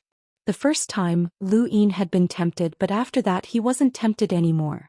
He had already given up once, so it didn't matter if he gave up a few more times. Moreover, the frequency of the wind was a little strange. Lu Yin looked around, but he couldn't see anything. He shook his head and continued fishing. Finally, Lu Yin's Flowing Light recall reached 1,200 seconds, which was twice as long as before. He now had a sense of control over the flow of light, and it was time to see if his research was on the right track. Although Patriarch Tianyi had given him some pointers about the transformation of his limitless inner world, it was still something that Lu Yin had comprehended on his own. As for the transformation of Lu Guang, no one had given him any pointers. It was something that he had comprehended while searching for a parallel spacetime with a different flow of time in the outer realm. He wanted to walk his own path, and no one could help him walk his own path. Even Mr. Mu and the primogenitor could not help. They could only provide the Mirage domain. A gust of wind blew past, but the fog didn't reveal itself this time. Instead, it moved towards Lu Yin. Lu Yin was on guard. The wind was indeed strange, and he looked around again. It was a pity that he no longer had his celestial eye, or else he would have been able to see if this wind was related to the laws of the sequence. Aside from the laws of the sequence, Lu Yin couldn't think of anything else that could move this fog. The fog came, and Lu Yin could only change his position. However, the fog seemed to have a mind of its own, and it followed him wherever he went. Even an idiot would know that someone was controlling it. "Who's there?" Lu Yin shouted. This was the first time he had spoken since Zhu Yi's death. He hadn't spoken in so long that it felt a little strange. No one answered, and Lu Yin continued to change his position. However, the fog continued to entangle him, intentionally leading him in a certain direction. However, it wasn't the forest or the wooden house. Instead, it was moving against the flow of the river of time in a certain direction. Lu Yin's face sank as he wanted to see who was behind this. After a while, a candle suddenly appeared on Lu Yin's shoulder, and his expression changed drastically. Flowing Light appeared, and it was about to reverse for a second before suddenly stopping. He saw that the light was absorbing something. Was this time? After fishing in the river of time for so long, Flowing Light had absorbed a lot of time that couldn't be contained within the river, and Lu Yin was familiar with this feeling. At this moment, Flowing Light was absorbing the time produced by the candle. The fact that Flowing Light could absorb the time when the candle burned meant that the candle had the power of time. Clearly, someone had attacked Lu Yin, and it wasn't just time. It was time that had acted on Lu Yin's body, which was why Flowing Light could absorb it. Since Flowing Light could absorb time, Lu Yin could ignore the candle. Furthermore, he could use it as another way to increase Flowing Light's ability to look back at time. Lu Yin didn't know how to describe his current feelings. Fishing had allowed Flowing Light to continuously look back at time. He had originally thought that someone had attacked him, but an even better way to look back at time had appeared. In that case, did the person who had attacked him know? Lu Yin looked around warily. "Who is it? Who are you, little fellow? How did you get here?" An old voice sounded from the front. Lu Yin looked forward, but the fog was lingering and he couldn't see clearly. "I came here by accident. If I've disturbed you, please forgive me. You're so young, yet you lie without batting an eye. How would you know how to fish in the river of time if you came here by accident? Also, you're very afraid of coming into contact with the fog. It seems that you know how powerful it is." Lu Yin narrowed his eyes. This person's words meant that he hadn't discovered Lu Yin from the very beginning. That's right. In order to avoid the fog, Lu Yin had constantly changed his position. Perhaps that was how he had been discovered. I spent a great deal of effort to gather some shattered stones before finding this place, Lu Yin said. Ah, a road sign. Whether or not it is, it has nothing to do with me. Do you see the candle on your shoulder? That represents the time you've lived. When the candle burns out, your life will end. Lu Yin pretended to be shocked. Senior, why are you attacking me? You don't have to die, but you have to do me a favor. If you do well, not only will I not kill you, but I can also guarantee that you will reach the primordial realm and come to the Mirage domain. Do you see that stone tablet? Your cultivation is pretty good and you can fish in the river of time. Then you might have heard that reaching the primordial realm will allow you to pass through suffering and obtain eternal life. Lu Yin pretended to be excited. Senior, what realm are you at? My realm is beyond your imagination. If you don't want to die, you have to do me a favor. Lu Yin was helpless. I don't have a choice. Senior, just tell me what you want me to do. Smart. What's your name? Junior's name is Xianxia. Where are you from? Hexagon Association. Hexagon Association? Never heard of it. Lu Yin probed. Hyperspace. Never heard of it. It's just a parallel universe. Your past identity is not important. From now on, your identity is the primordial space, the fifth mainland's descendant of the Lu family. Lu Yin was stunned and his mind went blank. What did that mean? He was the descendant of the fifth mainland's Lu family? Wait a minute, he was a little confused. Did this person see through his identity or something? Senior, what are you talking about? Have you heard of the primordial space? Lu Yin didn't hide anything. I have, but the primordial space has long since declined. This person didn't even know about the Hexagon Association. He had probably been in the Mirage domain for a long time and didn't know much about the outside world. If he did, he would have refuted Lu Yin's words. Is that so? Even if the primordial space has declined, the Lu family is still around. Kid, listen carefully to what I'm about to say. You can't make a single mistake. Otherwise you will lose your life. Don't think that you can escape. With my Zhuhua, even if you escape to a parallel universe, it will be useless. No one can save you. Lu Yin respectfully replied, Junior understands. Senior, please instruct me. The primordial space is a parallel universe in the universe. It gave birth to the extremely resplendent above heaven sect. What this person said was the same as Lu Yin's understanding of the primordial space. This was equivalent to telling Lu Yin part of the primordial space's history. Lu Yin already knew all of this. Lu Yin also confirmed that this person didn't see him clearly. He used the astral source to fish, and this person knew the primordial space so well. It was impossible for him not to recognize the astral source. This person must have seen Lu Yin as a person but couldn't see his strength clearly. They were too far apart. This distance wasn't considered far under normal circumstances, but this was the Mirage domain. Lu Yin didn't have the heavenly eye, and his range of vision was limited. Even if this person could see very far, it was limited. Otherwise, he wouldn't have forced Lu Yin to come here. Lu Yin listened to this person talk about the history of the primordial space while checking his body to see if there was anything that could expose his identity. The Lu family is the strongest family in the primordial space after the 4 continents shattered. They are also the family that controls the 5th mainland. Do you understand? Lu Yin said, Junior understands. Then as long as I know this, I can pretend to be a descendant of the Lu family? Of course not. The direct descendants of the Lu family have 2 innate gifts. One is visualization. The innate gift of the God Sealing Catalog cannot be forged, but not every descendant of the Lu family can awaken this innate gift. I can help you forge the general appointing platform. As for visualization, it isn't that important. The general appointing platform can explain everything. As for your name. After a pause, this person seemed to be thinking. Lu Yin suggested, Junior's name is Xianxia. I also have another name, Yin. How about Lu Yin? Sure, it's just a code name. From now on you will be called Lu Yin. Lu Yin replied, Junior understands. This person's previous behavior meant that he didn't know much about the current world. Otherwise, Lu Yin wouldn't have dared to say his name. You are very cooperative. In the past, other people inadvertently came here. They were either too weak or too timid. They were afraid that their lives would be burned away. It's useless to ask such people for help. I have waited for a long time for someone like you. You are young, your cultivation is not bad, and you are very sensible.